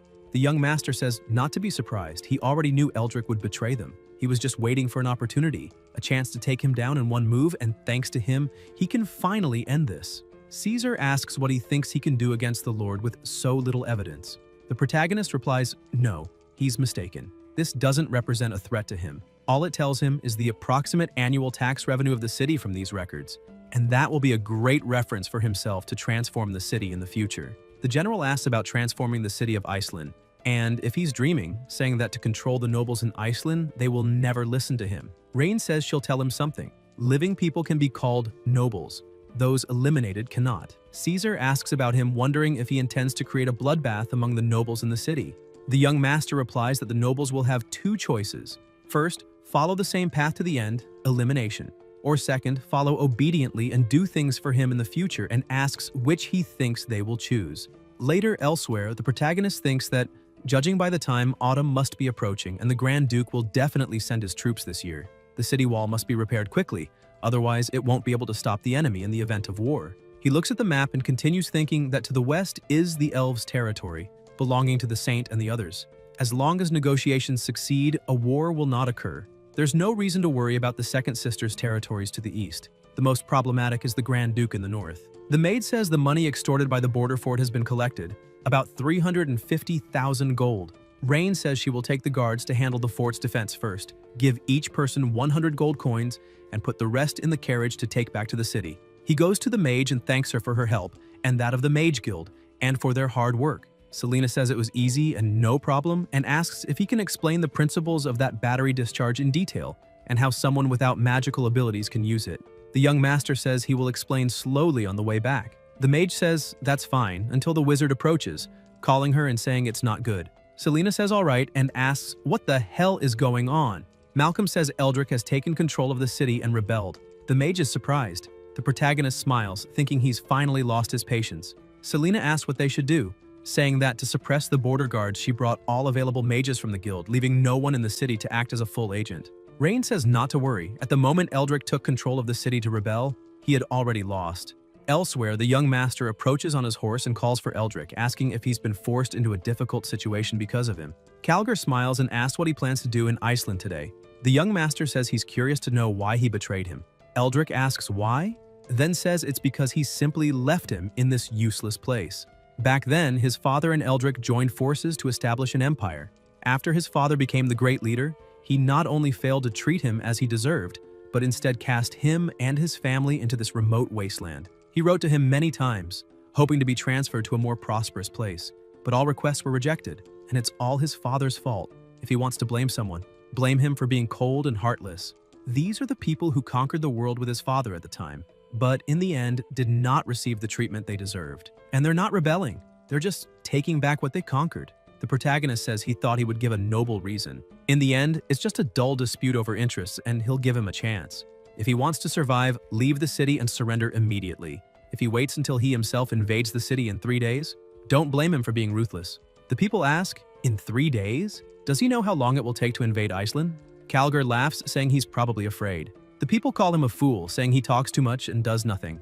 Eldrick says he's so confident and asks if he has the courage to bet with him. Rain asks what bet. Calgar asks if in 3 days, if he can't break through Iceland's city wall, how about surrendering obediently and letting him take over? The young master asks, break through?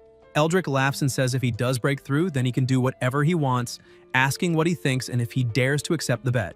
Selena says there's no need to listen to him. They can fight them slowly. The maid says she's already reported the rebellion to the Grand Duke. They just need to wait for the Grand Duke to send troops to destroy them. There's no need to make such a reckless bet. Calgar asks why he's so quiet. Did a cat get his tongue? He says he must be scared. Just now he was talking about invading the city in 3 days and calls him a coward, saying if he's got the skill, then accept the bet, and asks what he's afraid of. The protagonist says that if he wants to humiliate himself, then he'll oblige him and will accept the bet. He hopes he'll keep his word after 3 days. Eldrick says that's great. Everyone there will be witnesses today, and it's a deal. And by the way, he almost forgot to tell him something. The Orvis Empire army has received word of his rebellion, and their forces will probably arrive at the border fortress in 10 days. So he'd better not get captured by the enemy when that happens. Elsewhere, they are inside a tent, and Selena says that although Iceland's city walls look dilapidated, they're still difficult to break through by force alone. A soldier says they should let them escape south, and when the Grand Duke's army arrives, they can attack Iceland. The protagonist says not to worry. Iceland's city walls will be brought down in 3 days, and what worries him now is the Orvis army. He asks if his maid has gathered enough firewood and hay bales. Leah says everything is ready, and according to his request, they found a nearby lake. Rain says to do as he said. Have the mages use ice magic on the lake. The water temperature needs to be lowered, preferably to around 0 degrees. Selena wonders if these things will really break through Iceland's city wall. The young master replies not to worry. Iceland's city wall will only last at most 3 days. Later, at Iceland's city gate, the protagonist approaches on his horse and orders the attack. The soldiers rush in wearing armor, carrying firewood and shields. They shield themselves as they move. Eldrick watches in confusion, wondering if these people are attacking the city without weapons, why they're carrying firewood, and if they're just going to drop it and leave. He asks what's going on and if this has ever happened when he was defending the city. The guard says they've never seen this and asks if maybe he's planning to set the city wall on fire. Calgar hits him and asks about setting stones on fire, telling him to listen when he's speaking nonsense. The guard puts his hand on his face and says he really can't think of anything else. The man calls to him and says it really is burning. They really do plan to set the city wall on fire. Eldrick asks if they're really going to burn stone, calling the young man an idiot. The guard approaches and asks if he wants the mages to put out the fire or shoot the soldiers carrying firewood with arrows until they're eliminated. Calgar replies there's no need. The few mages they borrowed from the Orvis Empire can't be used until the most critical moment, and they can't waste magical power here, nor waste arrows on them. In 3 days, he'll humiliate him on the city wall. The fire grows more intense. At the city lord's mansion, someone approaches with a report, saying it seems the other side isn't planning to keep setting fires. Eldrick asks if they burned all their firewood for the winter and tells everyone to come watch the young fool surrender to him. Voices say today is the last day of the bet between the two, and Calgar must have won. It's true. The city wall is blazing hot. Even getting close to it is uncomfortable. The protagonist approaches on his horse with his soldiers, and Eldrick asks if he plans to put out the fire and then surrender. Rain says he's giving him and the other nobles one last chance. Surrender now or lose your lives later. Calgar asks if there's something wrong with his brain, why he thinks they would surrender, and if he's forgotten the bet from 3 days ago. Today is the last day, and if Iceland can't be invaded before sunset today, he must surrender obediently, and asks if he wants to damage his honor in front of both armies' soldiers. An old man laughs and says, "That's right. He should be thinking about how to invade the city, and if he'll really go back on the bet." The young master says that in that case, don't blame him, and tells the mage to do it. Selena raises her arm, releasing powerful, intense magic and launching it. Eldrick orders his mages to quickly be on guard. The mage unleashes her strong magic, and the enemy mages cast a magic barrier. A massive explosion occurs. They watch closely, and Calgar laughs, saying this made him laugh. She actually missed her magic shot, and he didn't think she was only capable of that until he notices something, and it begins to rain. The protagonist orders all troops to follow commands and attack. He thanks the mage and holds her, thinking he didn't expect her to be able to cause climate changes. This will help solve droughts in the future. Selena asks if the method will really work. Rain says not to worry. The moment the cold water hits the city wall, Iceland's wall will cease to exist. The maid tells him to look quickly. After the soldiers throw several buckets of water to put out the fire, the wall begins to crack and make noises.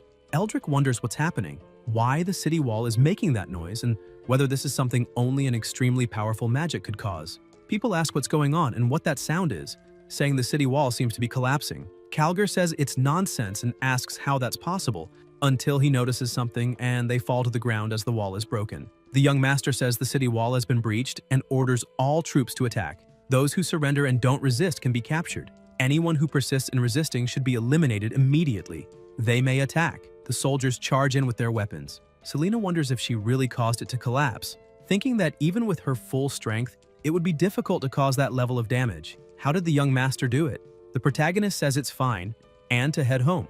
Later, in the same place, with everything destroyed and people lying on the ground, Eldrick thinks he didn't expect him to be so capable and underestimated him, and that he needs to escape quickly. If he can just hold out until the Orvis Empire's northern army arrives, he'll surely survive, until he hears them. The three lords are in front of him, asking where he's going, saying they don't want to lose their lives yet so they can only harm him, and asking if he's trying to escape. People shout that he's truly amazing, that's right. A wall that strong was broken in 3 days. On top of that, aside from a few fools who twisted their ankles while carrying supplies, there were no casualties. The mage says she begs him, please tell her how he did it. The protagonist thinks that if he doesn't explain, she won't enter the city, and says it's based on the principle of thermal expansion and contraction in physics. Selena asks what the principle of thermal expansion and contraction is. Thermal expansion and contraction refers to the property of an object expanding when heated and shrinking when cooled. The principle is based on the law that the state of motion of particles, such as atoms or molecules, inside an object changes with temperature. When the temperature rises, the vibration amplitude of the particles increases, causing the object to expand. When the temperature falls, the vibration amplitude of the particles decreases, causing the object to shrink. Rain says they'll explain the rest after dealing with that idiot Eldrick. After the walls are destroyed, he rides through the area and someone calls out to him, asking to be spared. The young master asks if he's trying to play a trick on him. An old man on the ground calls out, saying he was deceived by Eldrick before being betrayed. His partner agrees, saying they wanted to capture him and make him pay for his crimes. But unexpectedly, he set them up instead. The protagonist says he gave them 2 chances, but it's a pity they didn't take them. The old man says they're willing to hand over all their property, only asking that their lives be spared. Rain says if they eliminate them, the property will still be theirs. The two tremble, and the old man says no one will be loyal after that. That's tyranny. The young master says he's wrong. People aren't loyal to anyone. People are only loyal to their own interests, and they've lived so long, yet still don't understand that. Capture these fools and wait for judgment. Elsewhere, Calgar says he really did break the wall. The masked man asks how he did it. Eldrick replies that it seems the city wall was burned for a few days and then doused with water, making it collapse. The masked man asks what nonsense he's talking about. How could there be such a simple way to siege a city? He says there's no way it could be that easy. He must have used some powerful magic. Calgar says whatever it was, they need to flee. When the young man arrives with the soldiers, it'll be impossible to escape. The masked man picks something up, until the protagonist approaches and asks where the two of them are planning to go. Eldrick asks how he got there so fast. Rain says it's thanks to them. When they abandoned the wall and tried to flee, the soldiers following them dropped their weapons as soon as they saw them running away. They didn't resist anymore, so nothing stood in his way. She asks if the masked man is the person behind Eldrick, and if he wears the mask because he's ugly or because his face is scarred. The masked man says he won't be so smug for long. The Orvis Empire's army is already on its way. Originally, if he hadn't destroyed Iceland's city wall, he could have lived for a few more days, but now that the wall is gone, when the Orvis Empire's army arrives, they'll take back all the humiliation from today. The masked man opens an object, and the young master tells his maid to stop him, until he is attacked and his mask is broken. The knife is driven into the wall and pieces of the mask fall to the ground. The masked man stares at them. Leah approaches him and wonders if it's her. The item begins to float. The masked man says his name and that he will definitely return, then disappears from the place along with Eldrick. The maid says she is sorry, it was her fault for being too slow and letting him escape. The protagonist tells her not to worry, as he was certain they would leave an escape route. The problem now is that they don't know his identity. Leah says she knows this man, and Rain asks if she's serious and if he's well known. The maid replies, not that closely. The man's name was Ravenclaw Eldwin. He was once a subordinate of the Grand Duke, but later during the war he betrayed the Grand Duke and sided with Grand Duke Soren of the enemy nation. The young master asks if his name is Eldwin and whether he has any relation to Adrian, who was recently executed. Leah answers that yes, originally he was the head of the Eldwin family. Since he did not agree with the master's ideas, he voluntarily left the Eldwin family and joined the Grand Duke. Selena approaches and says the situation is under control, then asks about the Orvis Empire army. She adds that even if all the guild's mages gathered to repair the wall, she doubts there would be enough time. The young man's thermal expansion and contraction magic caused a lot of damage. The protagonist says not to worry about that, he will naturally find a solution. Then they observe the people below. The mage wonders if he really intends to calm the people, but he says he will tell them to avoid panic. Rain uses a megaphone and asks if they can hear him, saying he has something to announce. The Orvis Empire army is marching toward them and will arrive in a few days, and he asks if they heard that correctly. Everyone looks frightened and asks about the army. Selena asks what he's doing. People begin asking if the Orvis Empire is attacking again and if it hadn't ended in the spring, and why they are coming again. Some say to grab their valuables and flee, though they've lived well under the master's rule. The mage says he is too impulsive and that he cannot tell the people such things, and the young master asks why. Selena replies that when people hear someone is coming to attack, they will instinctively rely on the army to protect them. They have no formal military training and it's hard for them to remain calm in the face of danger. The protagonist says she doesn't understand. The ones who must remain calm on the battlefield are the commanders. The ones who least need to be calm are the soldiers.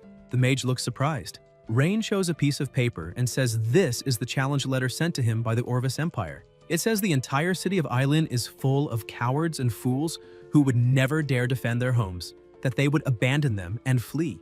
The people become furious, demanding to know how those bastards dare to say that, and vowing they won't allow them to come steal food again this year. They will fight even their descendants. The young master says it seems the Orvis Empire knows nothing about them and asks if they are cowards or fools. They answer no, and that they will fight them, and they will make them understand they know nothing about them. The protagonist says that since everyone has the courage to fight, he swears to lead them to purge Orvis's scum from their lands. The people cheer. In the Lord's mansion of Iceland City, Rain is reviewing some papers.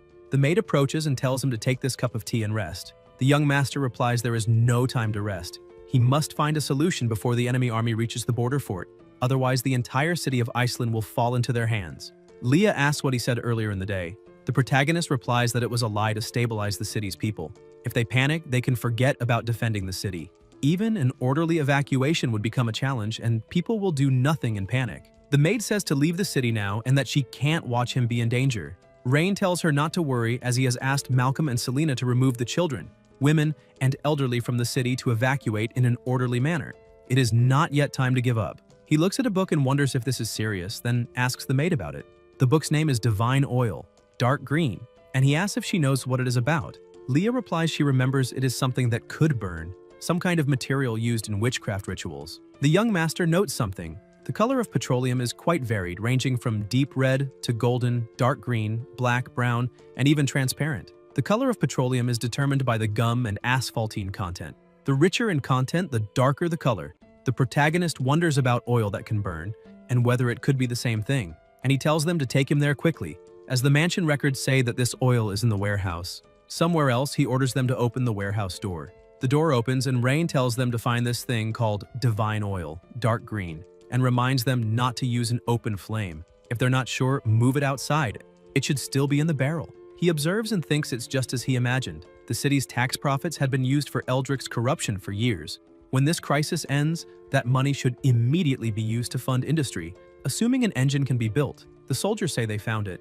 The young master immediately approaches, removes the barrel's lid, and finds a liquid inside. He smiles, thinking the city can be saved. In the Orvis Empire military camp, the hooded man says they failed. Lord Castile says he knew they would fail, but didn't expect them to be so useless.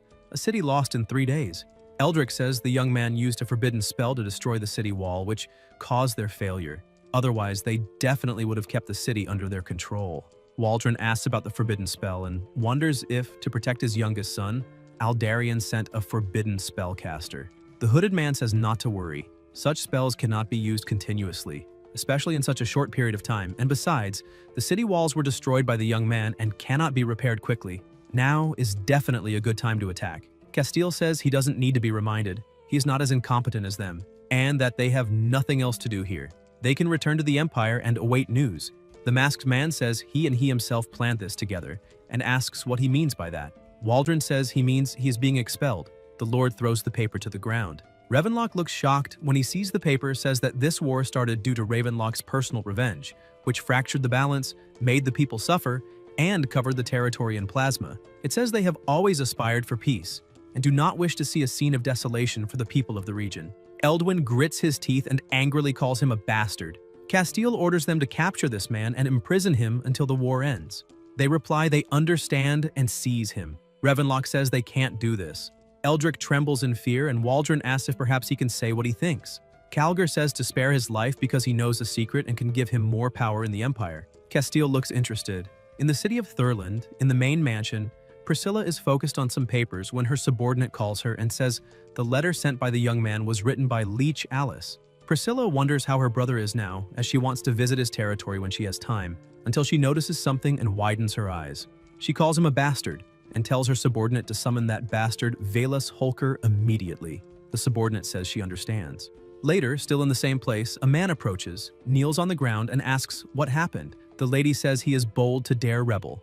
Valus asks how that's possible, and how she can believe such an outrageous lie, and whether they didn't open a trade route with her help just last month, saying there's no reason for this. Priscilla throws the paper at him, saying the evidence is exclusive, yet he still dares to make excuses. See for yourself. Holker takes the letter, which says he hopes the letter can be delivered and read without issues. Due to the busy schedule since the young man arrived in the city, it hasn't been as peaceful as he imagined. Together with Grand Duke Castile of the Orvis Empire, they staged a rebellion and plotted with several nobles of the city. Valus looks shocked, and the lady asks if he has anything to say. Holker replies that this was Caesar's personal foolishness and has nothing to do with their family. He did indeed write a letter to that idiot Caesar last month and made it clear he should pay close attention to the young man's words. Priscilla thinks his actions and connections don't seem false and wonders if he really is Caesar's man. Velis asks her to give the Holker family a chance, and they will prove their loyalty. The lady asks what opportunity he wants. Velas replies he will have his only daughter lead an army to aid the master against the Orvis Empire. Priscilla asks if she hasn't just become an adult, and besides, she hasn't even finished her studies at the Knight Academy, saying that if anything happens, his family will have no heir. Holker tells her not to worry, as his family is willing to sacrifice everything for her, and without her, their family would have ceased to exist a long time ago. He asks her to give them the chance to prove their loyalty. The young lady speaks telepathically with her subordinate, telling her to send someone to keep Roland under surveillance. And if she does anything inappropriate, she is to be eliminated that very instant. In the city of Iceland, near a cliff, Castile asks if this is the city of Iceland. Eldric replies that it is, and as long as he crosses this point, the city will be his. It seems the young man used magic to urgently repair the wall. Previously, it was in much worse condition. And it looks like he even built another moat. Waldron laughs loudly, saying that it seems this young man is an idiot for spending their precious magical power to repair the wall. Calgar asks if, after they repair the city wall, it won't become harder for them, and why he's so happy. Castile says that if the terrain is easy to defend and hard to attack, building a wall can be useless. But this is flat terrain with only a river in the middle, which will not be enough to stop the army from attacking. If the mages still had magical power, they could prevent the army from advancing. If all the mages used up their power to repair the wall, they won't be able to do anything during the attack. Eldrick says that's exactly right and that he truly is very wise. A soldier says that if they want to capture the city of Iceland, they don't need to attack this fortress. They can send troops to encircle it, then go straight to the city, isolating the fortress. Waldron asks what he means by that and if he thinks they won't be able to take the fortress. The soldier replies that's not what he meant. He believes they can reduce casualties after all, it's a siege. Castile says there's no war without losses. And besides, part of the troops they brought are recruits, and they can use this opportunity to train them in combat. He tells them to come with him to show that young man on the other side their strength. Maybe he'll even surrender after seeing the Duke. The mage agrees. Elsewhere, the protagonist is sitting and looking at the system, which says to train 5 characters with high attributes. Rain says he has no time to find anyone now. This mission has been stuck for half a month, and he must find a solution quickly. The maid approaches and says that the Grand Duke of the Orvis Empire and his personal mage want to meet him on the city walls. The young master goes outside. Waldron says he'll give him a chance now. The protagonist asks if that idiot is the Grand Duke. Leah answers yes. That fool is the Grand Duke. Castile calls him a bastard and wants to know how he dares to disrespect him like that, saying even his father wouldn't dare disrespect him. Rain asks what the hell he wants there. Waldron replies that he's there to give him a chance to beg for mercy, promising that if he surrenders obediently now, he won't turn this place into a river of plasma. The young master says he'll give him a chance too. If he doesn't want to lose his life here, he should return with his army to his own territory immediately. Castile glares at him and says that clearly he doesn't understand the situation. He personally leads an army of 100,000 men, and if the young master doesn't want to lose his life, he must surrender immediately. The protagonist tells his maid to teach him a lesson. Leah lifts her skirt, pulls out a dagger, and attacks immediately. The mage releases his magic and warns to be careful. A barrier is formed, but the dagger pierces through it. Waldron dodges just in time, but his face is still cut. He starts trembling and muttering. Rain says this is a warning. Next time, his maid won't miss the target. Castile says to leave, and the mage replies yes. The young master orders the mage to prepare for battle because they're going to attack the city. They return to the cliff. A soldier asks what happened to the Lord. Waldron replies that he was attacked by that despicable young man and to organize an attack immediately because he will tie him up and torture him tonight. The soldier says they've been marching non-stop for 3 days to reach the Iceland city border and asks if the attack can't wait until tomorrow so the soldiers can rest for 1 more day. Castile hits him and calls him an imbecile, asking if he's tired after running for 3 days without sleep, and if they're still soldiers of the Great Orvis Empire. The soldier tells him to calm down. Even if the soldiers aren't tired, they still need time to build bridges and prepare their equipment properly. There's no need to rush. All the other soldiers agree. Waldron says they don't know how to fight. Since ancient times, speed has been the most important factor in a beautiful war. The enemy must think they will take another day before attacking. If they strike the city now, they'll catch them by surprise.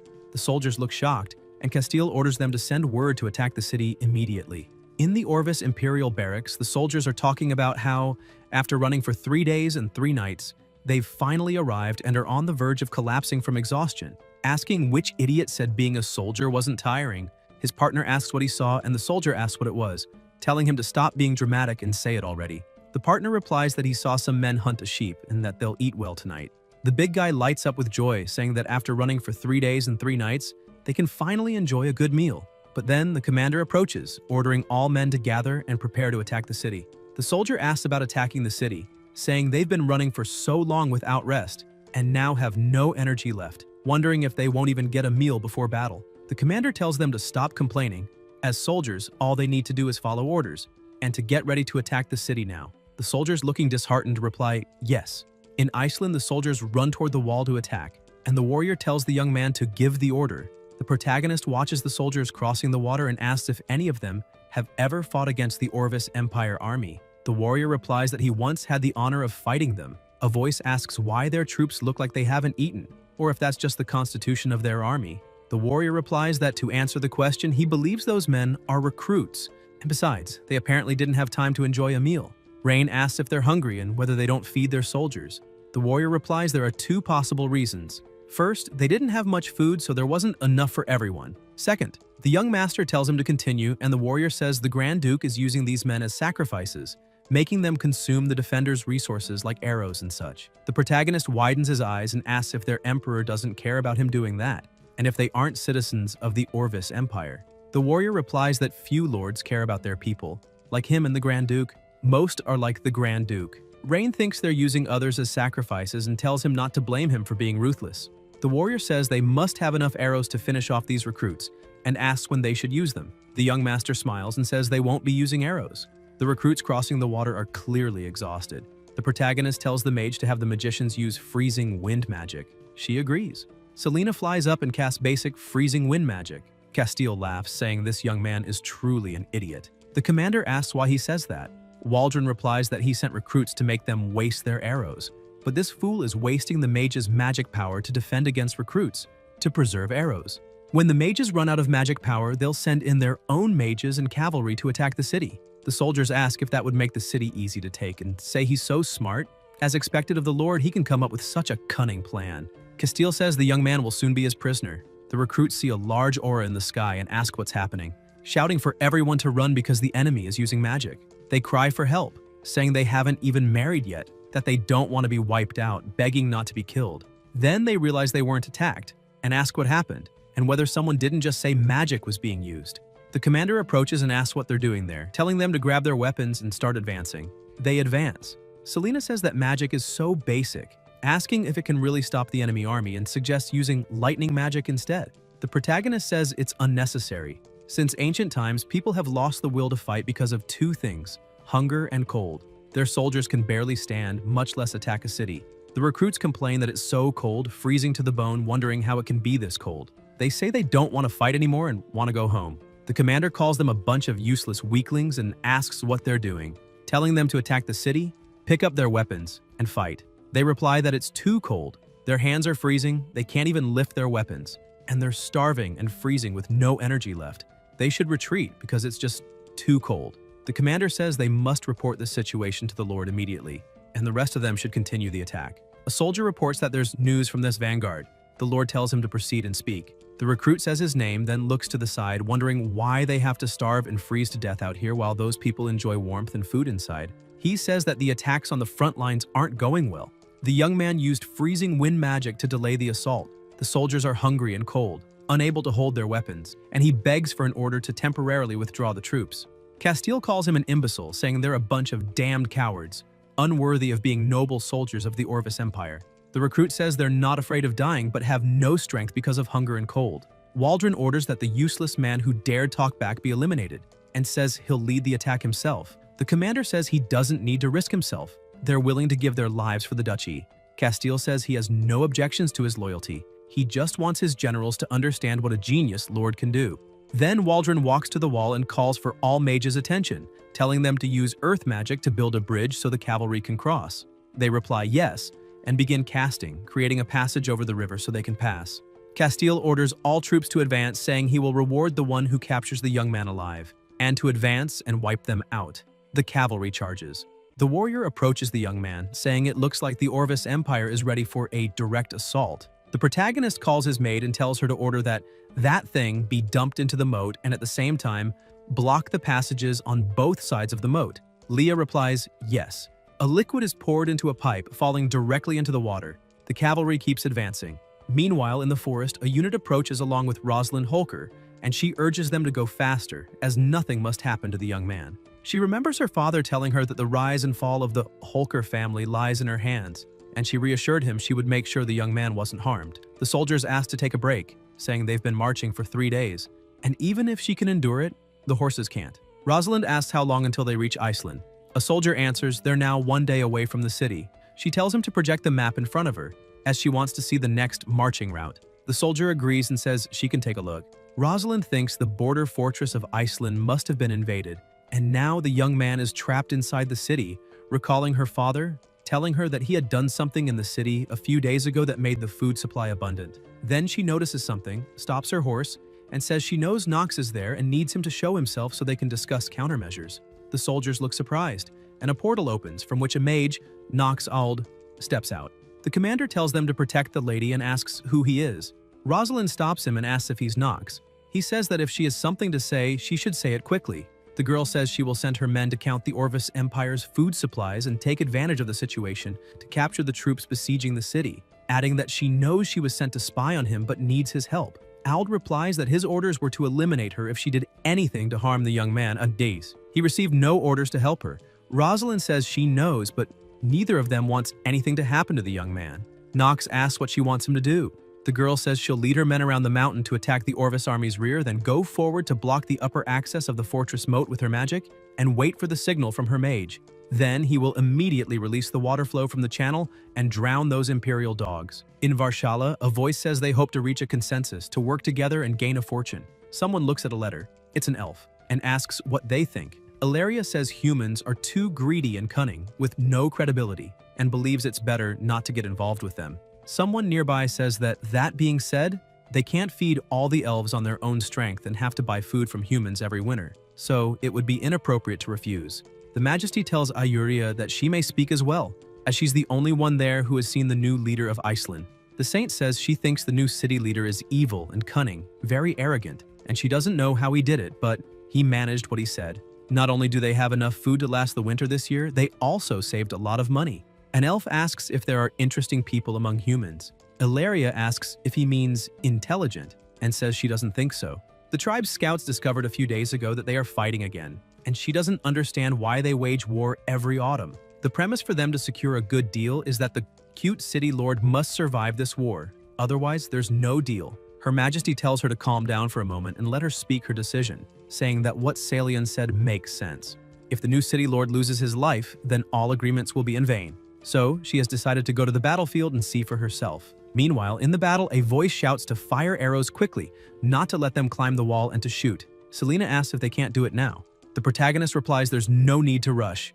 They should wait for the Lord to personally lead the troops, as they can only use this trick once, and they can't let him escape. The mage says, right now. Soldiers leap onto the wall and one says they've breached it. Castile smiles, saying it's done, and to advance and capture the young man alive, repeating again to take him alive. Rain notices the Lord crossing the bridge and orders the mage to proceed. They exchange blows. The warriors say to take them down quickly, as they can't let them get near the master. The young master calls the mage and orders her to throw a fireball into the well. Selena says she understands and casts a low-level fire spell, forming a ball of flames and throwing it. Waldron calls the mages, saying the enemy is firing fireballs and that this is their final counterattack, so they must protect him. The mages unleash their power, creating a barrier, and the soldiers comment that the enemy is draining the mages' magic power, wondering if they have a plan. Castile asks what plan and laughs, saying what kind of plan could they possibly have? All their magic power was spent on that freezing wind. These fireballs are probably the last scrap of magic they can use, and as long as they withstand this counterattack, victory will be theirs. The fireballs keep flying toward the river. Waldron watches and laughs, saying he told them the mages were at their limit and couldn't even properly control the most basic fire magic anymore. The soldiers praise him as a true military genius who will take the city, after which the rest of the Empire's men will surrender. Castile says he's known as one of the pillars of the Orvis Empire, and that boy could never manage it. An explosion erupts and the flames grow far more intense. They panic, asking how this is possible and what is happening. Waldron wonders how this can be and how such a forbidden magic could exist in this land.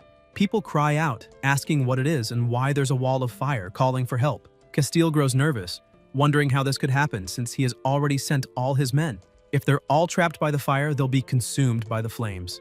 He thinks this young man isn't human, but a demon, and wonders if he intends to burn 100,000 people alive. Soldiers urge him to order a retreat. Waldron orders a quick retreat and tells the mages to extinguish the flames immediately and end the fire. The mages say they have no reserves of magic power left, having spent what remained on the defensive barrier they just cast.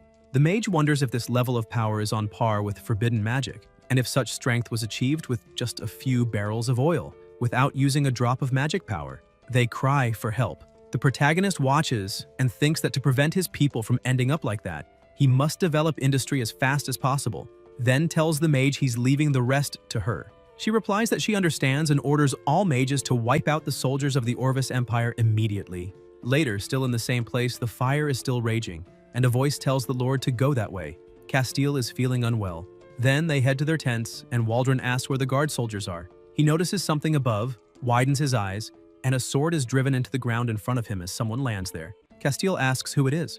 Rosalind says that judging by his clothing, he must be a noble of the Orvis Empire, and she's been looking for him for quite some time. Waldron falls to the ground trembling, asking what she's going to do. The girl asks where the main force is. Holding a whip in her hand, she asks if the young man is safe. Rosalind strikes him and orders him to speak. Castile says he'll talk. The main force was burned alive by the young man's forbidden magic, and that he himself is the Grand Duke, and she can't treat him like this. The girl calls him a bastard and asks how he dares tell such an absurd lie, asking if he thinks she's a fool. She orders them to take him away and beat him until he tells the truth. Later, still in the same place, Rosalind asks how things are going. A soldier replies that the pig is a stubborn man who insists he's the Grand Duke, and also said the 100,000 strong army was completely burned at the fortress of Iceland City by the young man using forbidden magic. The girl slams the table and says to keep beating him until he tells the truth. She also orders the entire army to rest there for now. At nightfall, they will advance to the border fortress and relieve the master's situation. The soldier answers yes. Rosalind walks away thinking that according to that pig, there is an earthen bridge across the moat of the border fortress that was left behind when they attacked the city, making it easier for cavalry to cross. But if they want to invade the fortress, they first need to lure them out and then cooperate with the mage sent by Lady Priscilla. If they bypass the fortress and head straight for the city of Iceland, then, still in the same place, the girl notices someone approaching and orders an attack on the enemy. The soldiers tell her to be careful and to reveal themselves, and the entire army is on alert. There's no chance of a surprise attack. Someone approaches. It's the elves. Rosalind watches them, wondering if they really are elves, and whether the elves are conspiring with the Orvis Empire. She says these elves are despicable, that they really have allied with Orvis to harm the young man. Ilaria says it's ridiculous. It was that so-called young man who asked to meet the queen, and now they're slandering them. The girl asks if she really expects her to believe such a crude lie, saying she bets they're accomplices of the Orvis Empire. Ilaria demands how she dares insult them, noble elves, and orders the archers to prepare. Rosalind tells her knights to raise their shields and watch out for arrows. Someone casts a spell, creating a spatial barrier. The queen tells them to calm down and explains that the reason she's there is because a young man wrote a letter wanting to discuss a business proposal. If she is his ally, there's no need to fight. If she's his enemy, they'll leave immediately and talk after the war. She asks what she thinks. The girl asks what evidence she has to prove what she's saying. Her Majesty orders Ayuria to bring the letter. The saint hands over the letter, saying it's the handwritten one given to them by the young man. Rosalind wonders if it's really from him, thinking that family crest seals have special magical marks that cannot be forged. She says that until she meets the young man, she will trust them for now. But along the way, she will have someone watch them at all times. The queen says, that's fine. Caution is good for everyone. The girl orders everyone to return and continue resting. The original plan remains. She also orders a few people to watch these elves, and if they make any suspicious move, to report to her immediately. The soldiers answer that they understand. Ilaria says that if they don't even believe them, why do they still want to negotiate? Her Majesty replies that if they trusted them, they wouldn't be human. She thinks to herself that she hopes this young man doesn't disappoint her. The elves' future of destruction needs to be rewritten. The troop moves, and the soldiers say the scouts have returned. The flag at the border fortress is not Orvis's, it's still the Edgar family's banner. Rosalind wonders if everything that man said is true, and thinks there's no time to hesitate. Whatever happens, they must get to the young man's side as soon as possible. She orders them to raise the flag now. Whether the fortress troops are the young man's or not, they must know reinforcements are coming. Everyone must keep advancing after crossing the earthen bridge, heading to Iceland City. No matter the cost, they must reach it tonight. Meanwhile, in Iceland City, all the enemies are defeated. The protagonist clenches his fist, thinking that such a powerful army could have been squeezed to the last drop in an underground factory. The maid calls to him, thinking he's truly kind-hearted, and feeling sad about the elimination of these invaders. She says he doesn't need to feel pity for them. They deserved it. Rain says she misunderstood. A warrior approaches, saying cavalry is coming from this direction of the Empire, and the flag they're waving seems to belong to the Second Lady. Later, in the same place, the young master is explaining that in the future, Iceland will become the fortune of this continent. And as long as she is interested in investing now, she will not only be the builder of this legendary city, but also one of its founders. The queen says that this business plan he mentioned is indeed interesting, but such things make no sense to them elves, who are used to living in coexistence with nature. Even without those things he mentioned, they live well. The protagonist says no. If she thinks that way, her vision is too limited. Demand is never natural, it is created. Her Majesty says that some human needs mean nothing to them elves, and asks his forgiveness for speaking bluntly, but many human empires have been destroyed by their desires. Rain says that what she said is true. In the end, the fall of the human empire will indeed be caused by desire. But desire is also what drives the world forward. Humans wanted to fly, so they invented airplanes. Humans wanted to dive into the sea, so they invented submarines. Humans wanted to explode into the universe, so they invented spaceships. One day, she will be in a skyscraper in the city center, looking down at all that life below, and he guarantees she will experience a satisfaction she has never felt before. The queen thinks she doesn't understand anything he's saying and wonders what airplanes and submarines are. She says his confidence is rare among the humans she has met, but reminds him that they elves are different. For thousands of years they have not been slaves to desire, and asks if they can change that just because of these commercial districts he mentioned. The young master replies, "Of course," and says that if she is willing to invest, she will see a different future. Her Majesty thinks about the future, the elves' future, and wonders if cooperating with this human could prevent the future she foresaw. She says his eloquence is truly impressive, but such reasons alone aren't enough, and she needs time to discuss it with her tribe. The protagonist says there's no problem. He will await the investment, and asks them to bring the things. He hands her a paper. The queen asks what it is. Rain replies it's an invitation to the completion ceremony of the Isline City Dam, a VIP seat, and insists she witness the first step of the city's industry. Meanwhile, elsewhere, the troops keep marching and say they have urgent news. The young man is safe and is now clearing the battlefield below the border fort. Rosalind wonders about them being safe and how that's possible, and whether the Orvis Empire didn't bring an army of 100,000 men. She wonders if what he said was true, and if there really is a master forbidden mage helping the young man, but then thinks to forget it. There's no time for that now. She needs to go help him as quickly as possible. Later, the troop approaches the wall quickly, but it's closed, so they stop their horses. The girl dismounts, and the guards say it's that way. Inside a room, she enters and says she is the knight sent by Lady Priscilla to help him, and that she failed to arrive when he needed her most and deserves punishment. The protagonist asks if her older sister asked her to come. Rosalind replies yes. Rain asks why she was coming from the direction of the Orvis Empire. The girl replies they received the rescue order 3 days ago, and she thought he had abandoned the border fortress and retreated to Isline. So she diverted the army there and blocked Orvis's retreat. The young master asks if it really took 3 days from her sister's territory, saying it's hundreds of kilometers, and asks how they got there since there are no railways yet. Rosalind asks what a railway is. The protagonist replies that it doesn't matter since they worked hard and tells them they may rise. The girl says it wasn't hard and that this is the least the Holker family should do, since her stupid uncle caused him trouble. Rain is surprised and asks if she's from the Holker family, realizing she's Caesar's niece. Rosalind says she begs him to give her family a chance, and that he can punish them however he wants. She won't complain. The young master watches her. The girl lowers her head, thinking the young man left her waiting all day. Even knowing it would be hard to earn his trust, she didn't even get to meet with him. She wonders where the future of herself and her family will go. The protagonist approaches and apologizes for the delay, telling her not to be nervous and that he came to discuss something with her. Rosalind agrees and thinks now he should give her a chance. Rain asks if she would become his ally. The girl looks surprised. The two stare at each other. The young master says he's impressed by her battlefield judgment, that her values are worth cultivating, and whether it's the courage to lead troops in a rear maneuver or a bold charge into battle, it makes him think she's a very talented person. Rosalind thanks him for the praise, saying that's what subordinates should do. The protagonist asks if she wants to be his.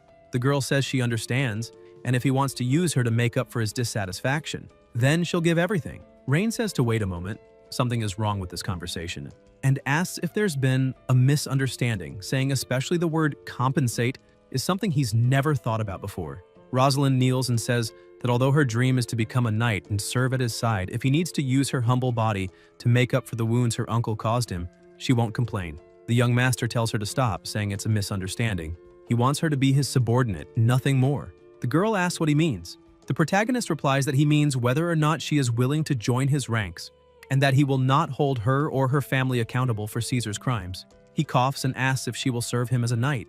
Rosalind's eyes widen as she realizes that being his knight doesn't mean being his plaything, but truly his knight, something that has always been her dream, and she says that becoming his knight would be her greatest honor. Later, Ryan is in a room writing to his sister, telling her that the crisis in Iceland City has been resolved, that the knight she sent is exceptional, and instructing his maid to send this letter to his second sister tomorrow, along with an invitation to the dam's completion ceremony. Leah replies that she understands. The young master thinks he must find talented people quickly. He notes that he has secured an apprentice. The maid asks what they should do with the Grand Duke of Castella, who was captured by the knight. The protagonist says he had completely forgotten about him and asks where he is now. Leah replies that he's in the dungeon of Iceland City. Later, in a prison, Ryan approaches and tells the Grand Duke that they meet again. Castile calls him a despicable brat and says he's finished. The young master asks what he means by that and whether he realizes he's the prisoner now. Waldron asks if his father told him and says it's clearly stated that spell mages from all countries are not allowed to participate in wars between ordinary people, yet yesterday on the battlefield he broke that rule. Soon, all the forbidden spell mages on the continent will come to hunt the Edgar family. The protagonist asks about a forbidden spell mage, wondering if he means Selena. Castile replies that Selena is just a high-level mage. He's talking about the forbidden spell mage who unleashed destructive power on the battlefield. Rain asks if he's referring to the explosion caused by those barrels of oil, and says that if the forbidden spell he's talking about is an explosion, then it's just a misunderstanding, because he can make that kind of explosion as much as he wants. Waldron says that's impossible.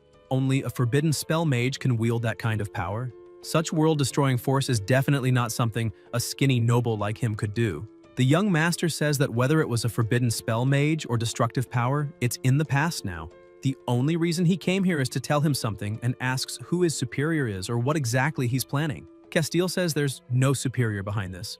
Orvis Empire warriors don't need any reason to crusade against the cowards of his Caledorial Empire. The protagonist asks about a crusade, saying he makes him laugh, and explains that he's reviewed the records from Iceland City. Every spring they cross the border to provoke them, sparing no expense to seize cities and territories, but they never occupy them and never leave even a single soldier there. In autumn, they immediately withdraw their troops, as if they have a reason to leave. Rain asks if he thinks such actions can hide anything, saying that the Grand Duke of Castella, or Emperor Maliko himself, must have other purposes for this crusade. Waldron says it's because they don't care about occupying barren land like his. What the Orvis Empire needs is to declare strength to the world. The young master asks whether declaring strength means testing something unknown. Castile says he doesn't understand what he's talking about. The protagonist says he should think about it carefully in prison. As he walks out, he thinks that every year the invasion seems like a meaningless drama. Behind it, there must be a conspiracy yet to uncover. They must develop industry immediately. The feeling of being controlled is unpleasant. 10 days later, at the port of Silver Waves, Priscilla looks over her third brother's letter and tells her subordinate to tell that fool Willas that her brother likes his daughter, so he can rest easy now. Gwen replies that she understands. The lady says this invitation letter mentions something about a dam completion ceremony and asks if she knows what a dam is.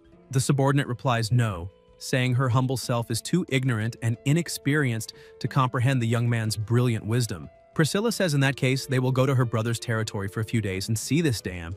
Gwen replies that she understands. The lady adds that, by the way, she wants her help in finding some girls of the same age. She wants to see what type her brother likes. In the Imperial Palace of the Orvis Empire, a voice says that the Grand Duke's capture will definitely shake the army's morale. And if he leaks his secret, it will cause even more trouble, asking who told him to act so recklessly just to end up in this situation. The Emperor says that's enough, and asks what's the point at this stage of finding out who's more at fault, saying they need a solution, not an argument. The long-haired man suggests perhaps sending someone to Iceland City to try negotiating with them. Two men call him a scoundrel, asking how the Orvis Empire could even consider negotiating peace with such a barbaric nation, and whether bowing to the Caledorial Empire wouldn't be a disgrace to their own empire. The long-haired man replies that if Castile leaks the Empire's secrets, all the plans they've been preparing for years will be ruined, and urges the Emperor to make the right decision. The Emperor says that peace negotiations can be arranged and asks if there are any suggestions for suitable candidates. Someone with enough status to represent the dignity of the Orvis Empire, but also with sufficient courage and wisdom. The long-haired man thinks there's something strange in the Emperor's words. Something as simple as peace talks wouldn't be difficult as long as the minimum compensation is determined, and wonders if the Emperor might be thinking of something else. The Emperor, judging by Craven's expression, asks if he already has someone in mind. Craven says he would like to recommend someone, Lady Wilvina, the only daughter of Duke Richard.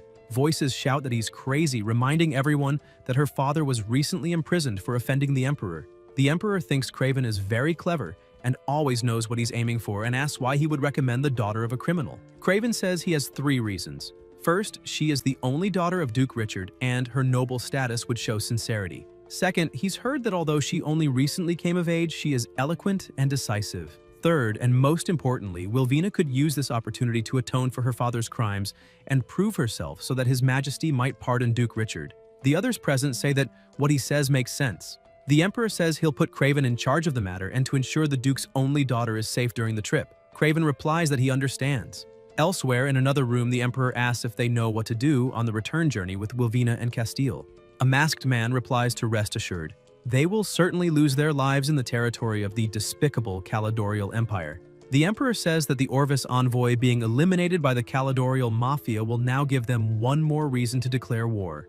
Elsewhere, merchants are selling fresh fruit, calling for civilians to take a look. They also have fresh fish. They spot the young man walking by and ask if he's come to buy something. The protagonist says yes, that he's just strolling through the city to see if they need anything. The merchants say that thanks to him, their lives are much better. Before they lived worse than animals, but now they've finally turned things around. Then a voice calls him a brat, saying if he can't speak properly, he should keep quiet. Rain says they seem quite busy. They bid farewell to the young master. The protagonist watches people walking on the street and analyzes their data, thinking it seems very hard to find high attribute talents among common people. He's been wandering through various places in Iceland City these past few days and hasn't found even one suitable talent. He checks the system again, seeing he needs to cultivate 5 characters with high attributes, and he has only one, wondering if he should ask his second sister and older brother for talent. Then he decides no. Their territories have their own difficulties, and he should rely only on himself. Besides, his second sister already gave him Rosalind, so it would be wrong to ask for more. Rain closes his eyes. The maid holds him, saying he's been very tired these past 3 days and should rest a bit, and that she's sent people to post multiple notices around the city, asking those who think they have talent to come see him. The young master thinks that those who recommend themselves are undoubtedly talented, excellent workers for his factory. But the problem is, his factory can't open yet. The investment situation with the elves has made no progress, and the dam will take another 15 days to finish construction. Making mages study chemistry is a crime against nature. He recalls the mages and the mage herself saying he was their god and thinks that this dam system has also given him an extremely difficult task. It's hard as hell. Then he hears someone calling another person a liar, asking how they dare show their face in the city again, until the protagonist notices someone beside him. The boy says to trust himself and that this time there won't be any problem. The young master opens a system message, checking the boy's data, and gets excited, thinking, finally. Armando is holding a potion in his hand and says he promises it will work this time. Just drip a drop onto food and he can preserve fruits for a year. The attendant tells him to stop talking nonsense and calls him a liar, saying that last time he tricked him into buying insect repellent and he lost an entire crate of apples. Cresta says that was an accident. His insect repellent is not suitable for soft fruits like apples. The merchant says not to lie to himself because he won't be fooled again. Armando tells him not to push the boy and to just listen to what he has to say. Rain thinks he never imagined such talent could exist in a place like this. Leah wonders if that alchemist who only talks nonsense has caught the young master's favor because she can't allow him to be deceived by that kind of person. Cresta squats down on the ground, dejected. Thinking there's no fat cows today, he's starving. The protagonist extends his hand and says he's very interested in his potion, asking if he could introduce it to him. Armando gets excited, thinking the heavens have smiled on him, and says he can tell from afar that he's an expert, asking what kind of medicine he'd like to acquire because he has everything. The young master asks who he is and why he's never seen him in the city of Iceland. Cresta introduces himself and says he's an alchemist who rarely comes to the city. Rain asks if he's here today to promote his products. Armando says if he has any request, he can count on him, as he promises to make a potion that will satisfy him. The maid tells her master not to believe in people like alchemists. Most of them are liars. The protagonist says not to worry, it's still unclear who's deceiving who. Leah is confused, and the young master asks how much those potions there cost. Armando says he really knows his stuff, that one there can make objects glow at night, another lets whoever drinks it run faster, and the last one brings joy to him and the maid all night long. Rain says it's all garbage and asks if there's nothing good there. Cresta says he can insult him all he wants, but if he insults his potions, he can't complain about what happens next. Leah's aura changes and she asks what he just said, and Armando says her master's maid is making him a little scared. The protagonist says that the potion that makes objects glow at night is actually zinc beryllium silicate phosphor, which has low luminous efficiency and is toxic, suggesting he use calcium halophosphate phosphor instead, which is the opposite. Cresta asks how that's possible, how could he know the recipe, saying that recipe is his ultra secret and he's the only one in the whole world who knows it. The young master asks about ultra-secret recipes and says it's a joke because that's basic chemistry knowledge. If what he calls alchemy is only at that level, then he thinks alchemy isn't anything special. Armando asks about basic and if he's kidding, asking where he heard all that, saying he must have taken a look at his alchemy notes. Rain finds it hilarious and asks what could possibly be so important to read in the notes of an alchemist who will starve if he doesn't sell potions, and offers to give him a chance. If he swears loyalty to him, he'll make him understand real alchemy. Cresta asks about swearing loyalty and who he is. Leah answers that the person standing before him is the new lord of the city of Iceland and the second son of the great Duke Aldarion of the Caledonial Empire. Armando says it looks like he caught a big fish, but he'd rather starve than become a noble's dog. The protagonist says it seems he's very bothered by his identity. Cresta says this humble servant wouldn't dare be dissatisfied with a noble lord. After all, you shouldn't get angry with a dog. The maid tells him to apologize to the master immediately.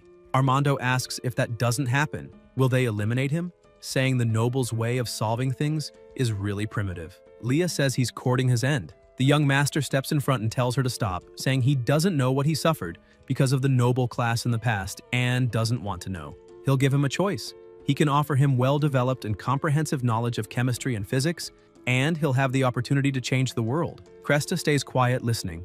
Rain says, of course, if he wants to waste his life in some alley in Iceland, he wouldn't care.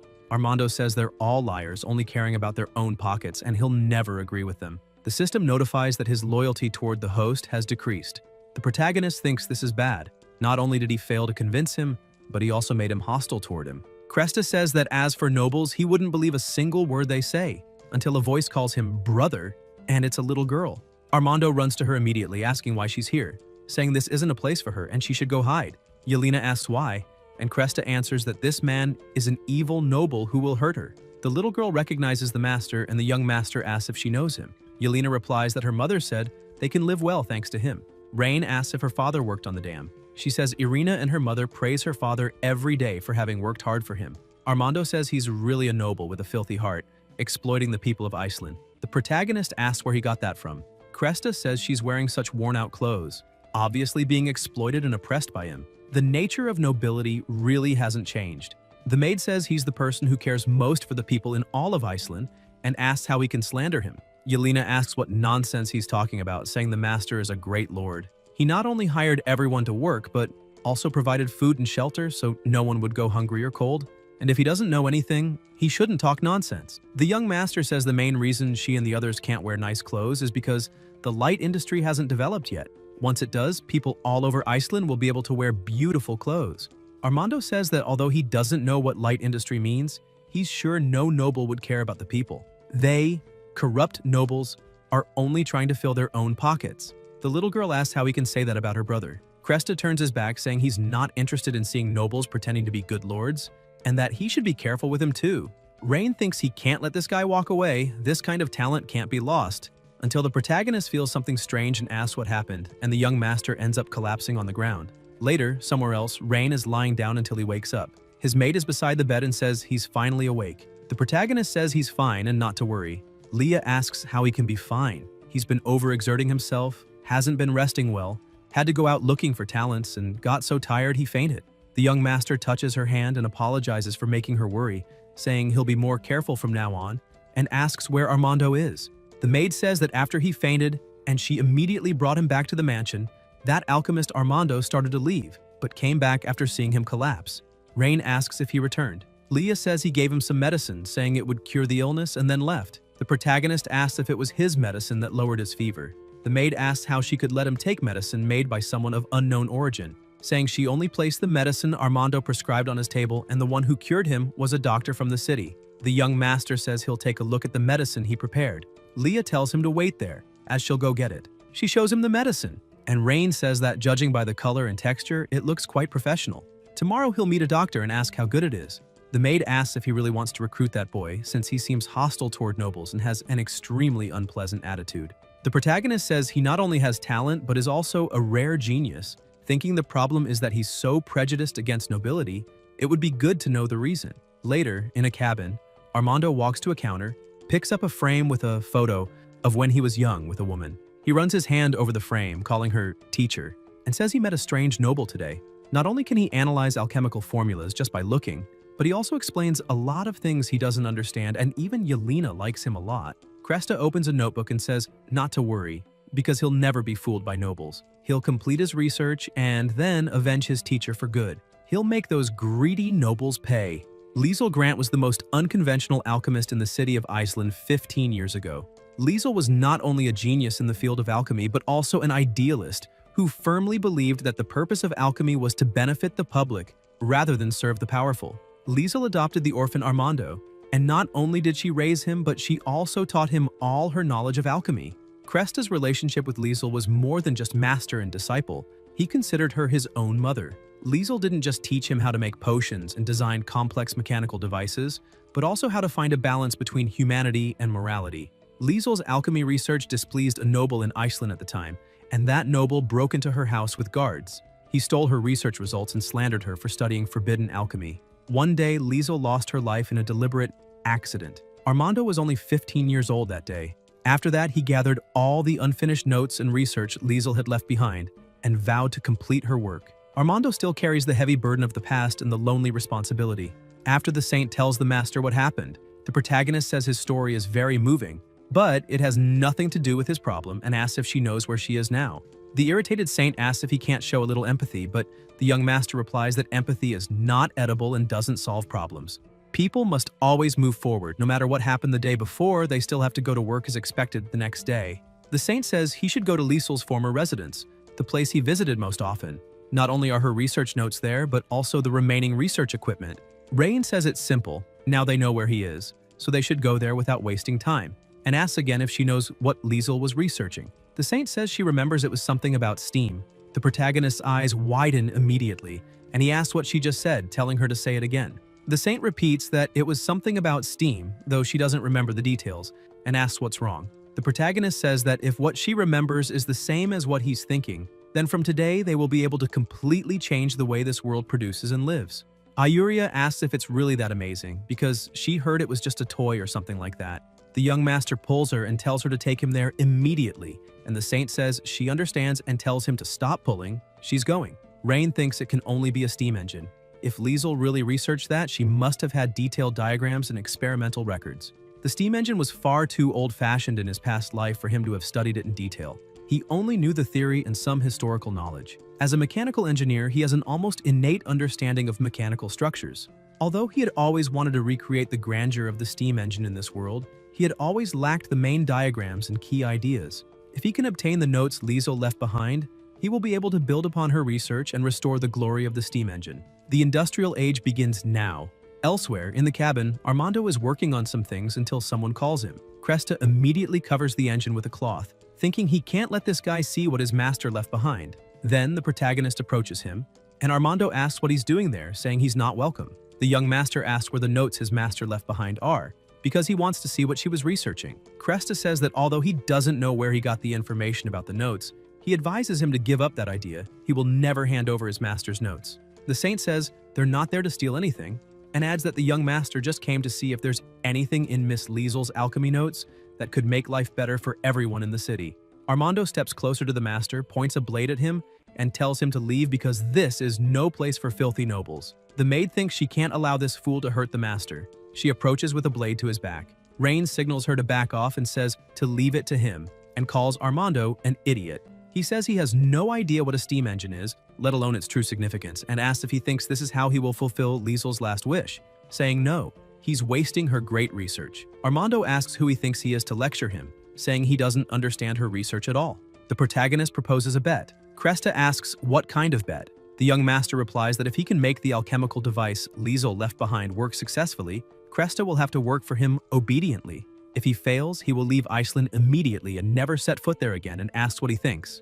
Armando laughs, asking if he's joking, saying it's making him laugh, that a young noble master like him, who can't even recognize all alchemical containers, dares to claim he can make his teacher's legacy work. Rain asks if, based on what he just said, that means he agrees to the bet. Cresta replies that he accepts, but that's not enough. If he loses, not only must he leave Iceland, but he must also kneel and apologize in front of his teacher's grave and asks if he dares agree.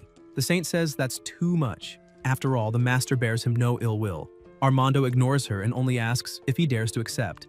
The protagonist says he has no problem with that and accepts the conditions. If he loses, he will personally apologize to Liesel. Now he says, let him take a look at the steam engine she left behind. He thinks that once he fixes it, Armando will obediently feed the boiler, and he'll see how ruthless he can be in exploiting him. Cresta pulls the cloth off the machine and says this is what teacher Liesel left behind, telling him to be careful not to break it.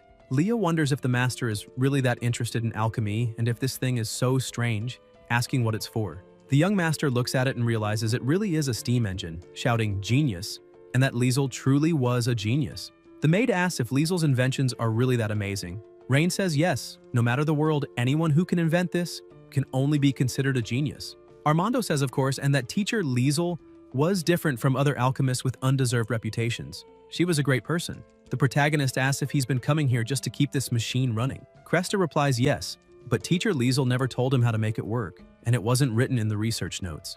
The young master says he'll dismantle it to check the internal structure and see if there's a mechanical problem. Armando asks if he's crazy, saying if it can't be reassembled, his teacher's research will be ruined. Rain asks if he knows who he's talking to, saying there's no machine in this world he can't fix, and tells him to go get a screwdriver or something like that. Cresta asks what a screwdriver is.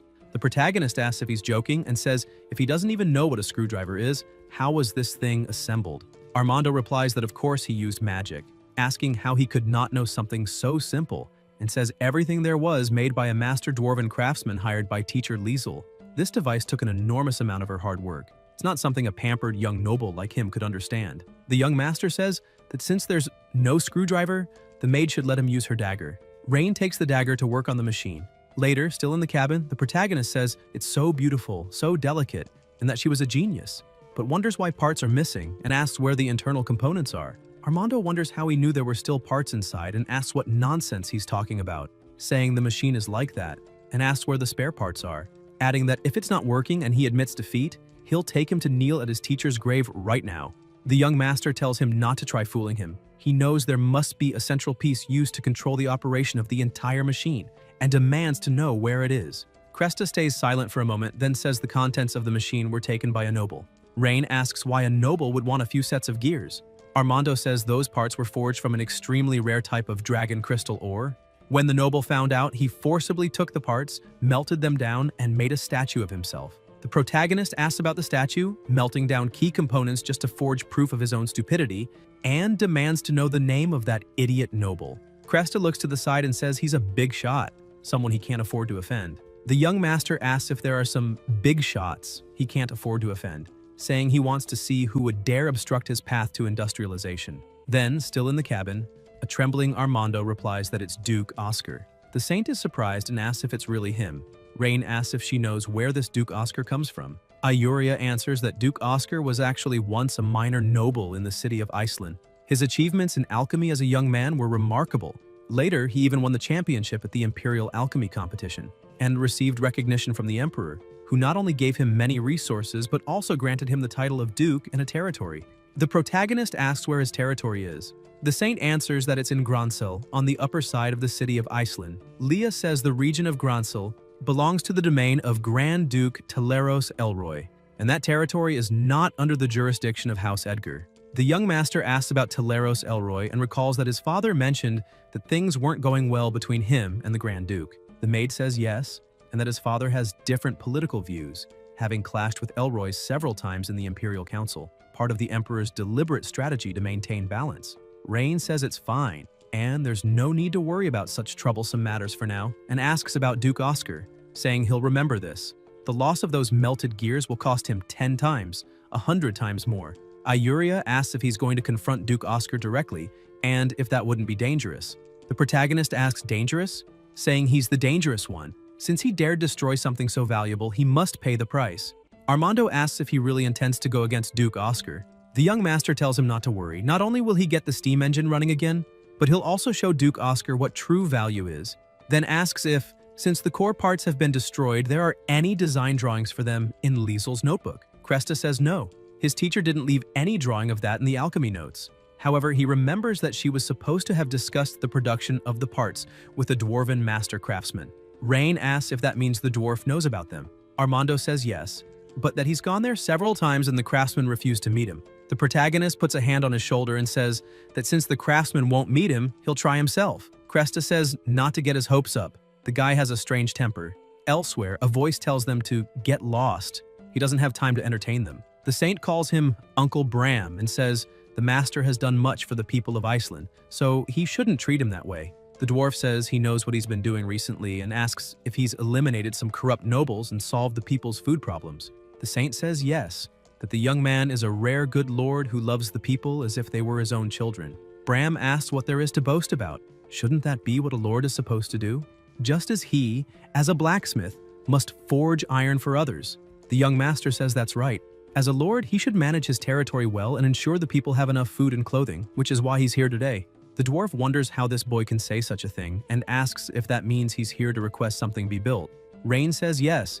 He needs the design for the gear Liesel made for the steam engine. And even better if the dwarf could forge it himself. Bram's eyes widen and he tells them to leave immediately. He's not making that damned thing. The protagonist asks why. The dwarf answers that it was those gears that got her killed. If he hadn't insisted she use dragon crystal ore for safety, she wouldn't have gotten into trouble and ended up finished off by that bastard noble. He won't make anything like that for anyone again. Armando tells him to wait and asks if he didn't just say a blacksmith's job is to forge iron for people, calling him a double-standard mutt. Bram tells him to shut up. He said you shouldn't fight, and that's final. Even with dragon crystal ore, it wouldn't work. The young master says to wait. He keeps talking about dragon crystal ore and asks if it means only gears forged with dragon crystal ore can keep Liesel's machine running. The dwarf asks what he's getting at. Rain says what he means is that it's unlikely one can rely solely on that material, and asks if it's truly impossible to forge the necessary gears from common iron ore. Bram slams the table, calling him a foolish brat, telling him to stop talking nonsense, melting common iron ore into liquid. Only dragonkind in the entire continent can do that. The protagonist thinks it's just as he suspected, and asks if his furnace's temperature isn't high enough to melt iron ore. The dwarf says there isn't a single furnace on the continent capable of melting iron ore into liquid iron, and asks if he didn't know that. The young master asks if he said he could build a furnace capable of melting iron ore. Would the dwarf believe him? Bram's eyes widen, and he tells him to stop bragging. If he could really build such a furnace, the forging level of the entire empire would be turned upside down, and he's just a brat from a noble family. How could he speak with such audacity? Rain says to leave aside whether it's audacity for now. If he can build a furnace that melts iron ore, will he agree to forge Liesel's gears? The dwarf says fine. If he can build such a furnace, he'll forge them. The protagonist thinks he's finally accepted and says it's a deal. Bram says if he fails, he'd better disappear immediately. The dwarf slams the door and the young master thinks that iron ore's melting point is 1,538 degrees Celsius. While this furnace's current temperature is far from that, it also lacks a secondary oxygen supply system, meaning the fuel's thermal effect isn't maximized. Rain takes a hammer, examines it, and begins dismantling the furnace. The saint and the alchemist shout at him, and Iuria asks what he's doing. Armando asks if he's lost his mind. He's just destroyed the old man's furnace, so how will he forge the parts now? The protagonist smiles and tells them not to worry. He's not just messing around. These two openings are secondary oxygen supply channels he's specifically designed. With them, the furnace's combustion efficiency will at least double and the temperature will reach what's needed to melt iron ore. The saint asks if this will really work and if such simple modifications can truly raise the temperature that much. The young master says not to underestimate the power of science. Once they add fuel and try it shortly, this furnace will certainly melt iron ore into liquid iron. The dwarf says iron ore is tough. Then Bram notices his broken furnace, rushes over, and asks how he dares destroy it. Does he have any idea how much effort it took to forge? He says he'll teach him a lesson today. Rain says he knows Bram is furious, but guarantees this new furnace can melt iron ore. The dwarf asks if he thinks forging is a game, if he really believes he knows more than this old man, if he has any idea how hard iron ore is, saying a normal furnace's temperature isn't even close, and now he's made 2 holes in it, which will only cool it faster. The protagonist says the iron ore is right there. The fuel isn't lacking. Just put it in and see if the furnace works. Bram says this old man wants to see his trick. If it can't melt the ore, he'll beat him up today. Then, still there, the dwarf puts the ore into the furnace, waiting to see if it works. Bram's eyes widen. How is this possible? The ore has melted. The saint, surprised, asks if it really melted, saying the iron ore was indeed turned into liquid iron.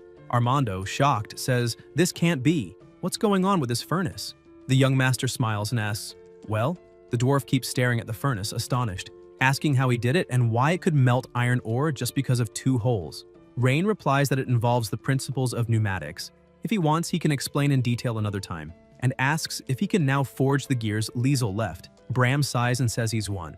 Now that the furnace is working, this old man will forge those gears again, but he warns that if that noble comes to cause trouble again, the protagonist cuts him off, saying not to worry. Even if that noble doesn't come after him, he'll be the one going after the noble.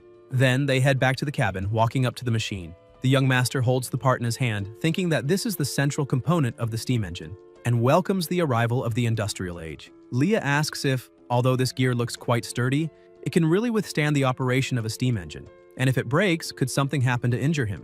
Iuria agrees and asks if he should ask members of her clan whether they have dragon crystal ore. Rain replies not to worry. Lysander used dragon crystal ore because industrial knowledge was insufficient at the time. Cresta tells him not to speak ill of his master. The protagonist says he should worry about himself, because once the steam engine is fixed, according to their bet, he'll have to become his subordinate.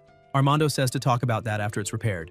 The young master opens the machine, places the part in its rightful spot, and tells them to now witness a miracle. He moves a lever and the machine begins releasing smoke. The saint is impressed that it worked. Cresta sees that it succeeded, calls out for his master, and remembers her telling him to follow her. While Armando carried a box, she told him to wait for her, and he also recalls sitting and trying to assemble something. His master tapped him on the head, saying she'd told him many times, and he still assembled it wrong. She patted his head and said that if they succeeded, people's lives would be very happy. When his master lost her life, her last words were that she would leave the machine with him. In the present, Cresta is kneeling on the ground saying that her last wish, her dream, has come true. The boy cries heavily, and Rain says to let him cry for a while, as those tears are the emotions he's suppressed over the years. 3 hours later, the dwarf looks at the machine and says he didn't expect him to actually fix the thing, then asks if it's just a machine that makes smoke. The saint agrees and asks what, besides releasing smoke, this thing can actually do. Bram wonders if this contraption only serves to puff out smoke and scare people while sitting there. The protagonist explains that a steam engine isn't just something that produces smoke, it's the foundation of industrial society. The dwarf asks about the foundation of industrial society and what that means. The young master answers that it can make gears turn and thereby power other machines, whether mills, textile machines, means of transportation, or even future war machines.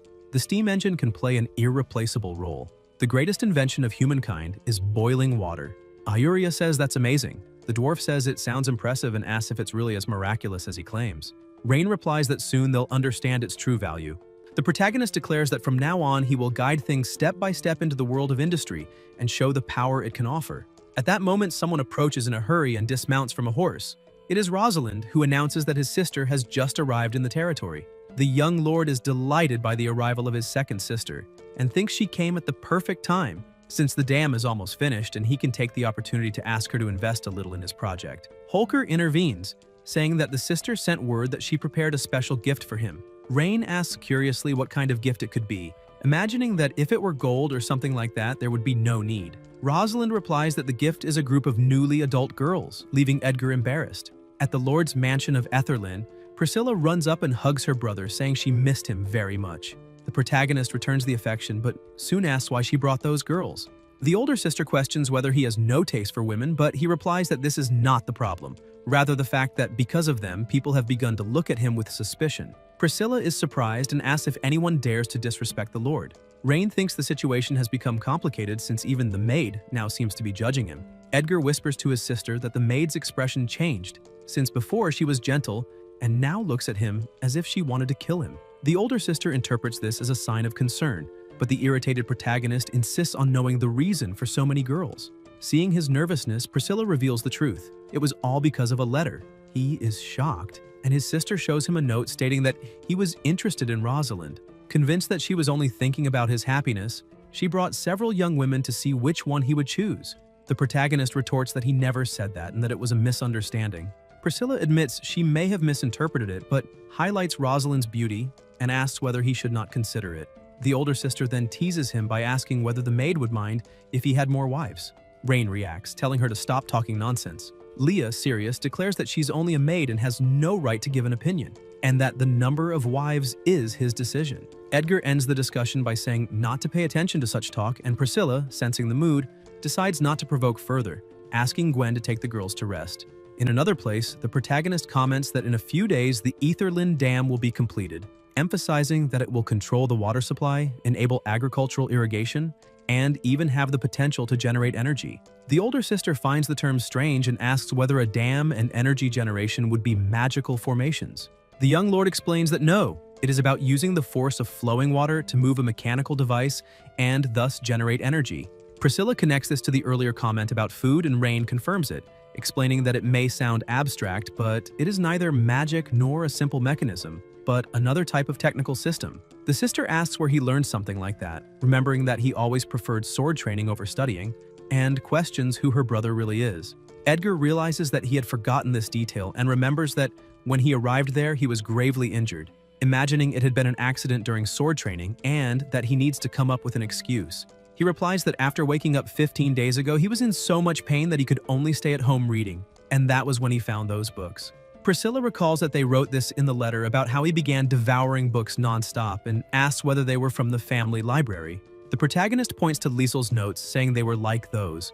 The older sister flips through them and is surprised, recognizing that the knowledge truly exists and concluding that it is worthy of him to turn theory into reality based only on books. The young lord says that is why he cannot practice martial arts. Priscilla replies that she knows how much he went through, understands that he stopped training to save his own life, but asks him not to push himself so hard. She says she was only worried that someone might hurt him and that she will no longer doubt him. Rain assures her that he is fine, and that, as she can see, he is still able to accomplish all those things. The older sister thinks that is good and states that no matter what happens, she will stand by him. And if there is anything in the territory that needs help, he just has to ask and she will support him fully. Edgar thinks that it was she herself who insisted on that and says that, coincidentally, there is a place where he really needs her help. Priscilla asks what it is, and the protagonist explains that he hopes she will invest in him, since it is an important plan for Etherlin's future development. The older sister asks whether the noble's resources are not enough, but Rain says it is not about money, but about people. He explains that the city lost many people to wars and disasters, and that skilled workers are rare. Priscilla understands that he is asking for people, and Edgar confirms it, asking her to transfer some artisans, farmers, and administrators from her territory, guaranteeing that they will live well there and learn new technologies. The older sister replies that the plan is not bad, but reminds him that those people are pillars of her territory, asking whether he thinks she will release them so easily. The protagonist says that she herself promised to fully support him and asks whether she will go back on her word, adding that when Etherlin develops, she will also benefit. Priscilla asks him not to judge her so quickly, agrees to transfer some people, but demands that he show results first to convince her that the effort will be worthwhile. Rain replies that she does not need to worry because he will show the power of industry. Later, Priscilla goes to another room and tells her subordinate that what she feared did not happen, that he is still the brother she remembers, not the Emperor's puppet. Gwen comments that he is naturally intelligent and now so dedicated that he will certainly make Etherlin prosper. Priscilla states that she will not let the poisoning of her brother go unanswered, and says that if the Emperor made him unable to practice martial arts, it is only fair to make him lose a son, ordering an investigation of the princes and to choose the easiest target, promising that the Emperor will pay the price. Gwen replies that everything will be resolved cleanly and efficiently without her needing to worry. The older sister thinks that the Emperor touched the person most precious to her, and therefore, it is not her fault to want retaliation. Next, wagons advance full of bound people. A young man comments to the boss that they captured high-quality goods this time, and that the sale will yield a lot of money. The brute complains that most of the profit goes to old Eldrick, asking why he earns without doing anything. The long-haired man agrees, saying they risk being caught while Eldrick only reaps the benefits, making the business less and less appealing. The boss tells the men to shut up, asks what they know, and states that no matter how greedy Eldrick is, he is still their backer. He asks whether they think they could have gone in and out of Etherlin's territory freely all these years without someone covering for them, and adds that if they do not want to do the job, they can leave and he will do it himself. At that moment, a hooded young man approaches on horseback and announces that there is a problem. The Lord of Etherlin has changed. The boss demands an explanation, and the young man says that when he arrived at the gate, he did not recognize any of the guards on duty. He tried to bribe them, but they not only refused, but also interrogated him about what he was doing there and why he arrived so late. He made up a story about visiting relatives and managed to get away, but discovered that the city lord is no longer Eldrick. One of the lackeys asks whether they should not go back, but the boss retorts, asking where they would go back to. He explains that those women were ordered by Duke Eskar in an agreement with traffickers from the Orvis Empire, and asks who would pay them the 3,000 gold coins if they did not deliver the merchandise. He emphasizes that without that money, how could they present themselves before Duke Eskar? Another lackey fears that the new lord might not allow them to leave. The boss replies not to panic. No matter who it is, he will not refuse money. At worst, they will profit less this time, but they can rest there for one night. The next day, they will disguise themselves as a merchant caravan, taking fewer women to test whether they can blend in. If it works, they will make more trips. The brute asks whether they can have some fun that night. The long-haired man adds that they do not know if they will be alive tomorrow and asks to enjoy themselves before dying. The boss orders them not to touch the redhead, but says they can use the rest as they wish. The men cheer and look at the wagon full of women. The boss then tells the two to hurry up and spend the night in the cave. One of the women, trembling, begs to be let go. The brute pretends to reassure her, saying he will be gentle, while dragging her by force as she begins to scream loudly. At that moment, a firm voice interrupts, telling them to stop and asking who they are. It is Rosalind. The brute, surprised, comments that it is a woman. Holker accompanies her and asks who they are and what they intend to do with that girl. The brute fixes his eyes on her legs, impressed. The long-haired man mocks them, saying they were just having fun, and suggests she join them, guaranteeing she will have fun too. Everyone bursts into laughter, but Rosalind stares at them coldly, advances, and delivers the first blow against the long-haired man, electrocuting him and knocking him to the ground. Holker, wielding his spear, attacks next and hurls the brute far away. The lackeys, frightened by their fallen companions, ask what is happening and, seeing Rosalind in front with lethal intent, panic and flee, shouting for help. Inside the cave, the boss is confused, not understanding the situation until one of the accomplices falls with a spear pierced through his body. The bald man begs them to stop. The remaining lackeys run to the boss asking for help, and he tries to justify himself, saying he does not know how he offended them. Holker directly asks whether he kidnapped the girl. The bald man replies that there was a misunderstanding. He claims they are merely slave traders of Duke Eskar, and that they were there to deliver the slaves to the new masters on behalf of the Duke, showing documents he calls legal. Rosalind, upon hearing the name Duke Eskar, remembers Reen's words that during the patrols over the next few days she should pay attention to anyone coming from the Duke's territory. Holker confirms this and asks whether there is anything specific to watch for. The young lord tells her to look for trouble.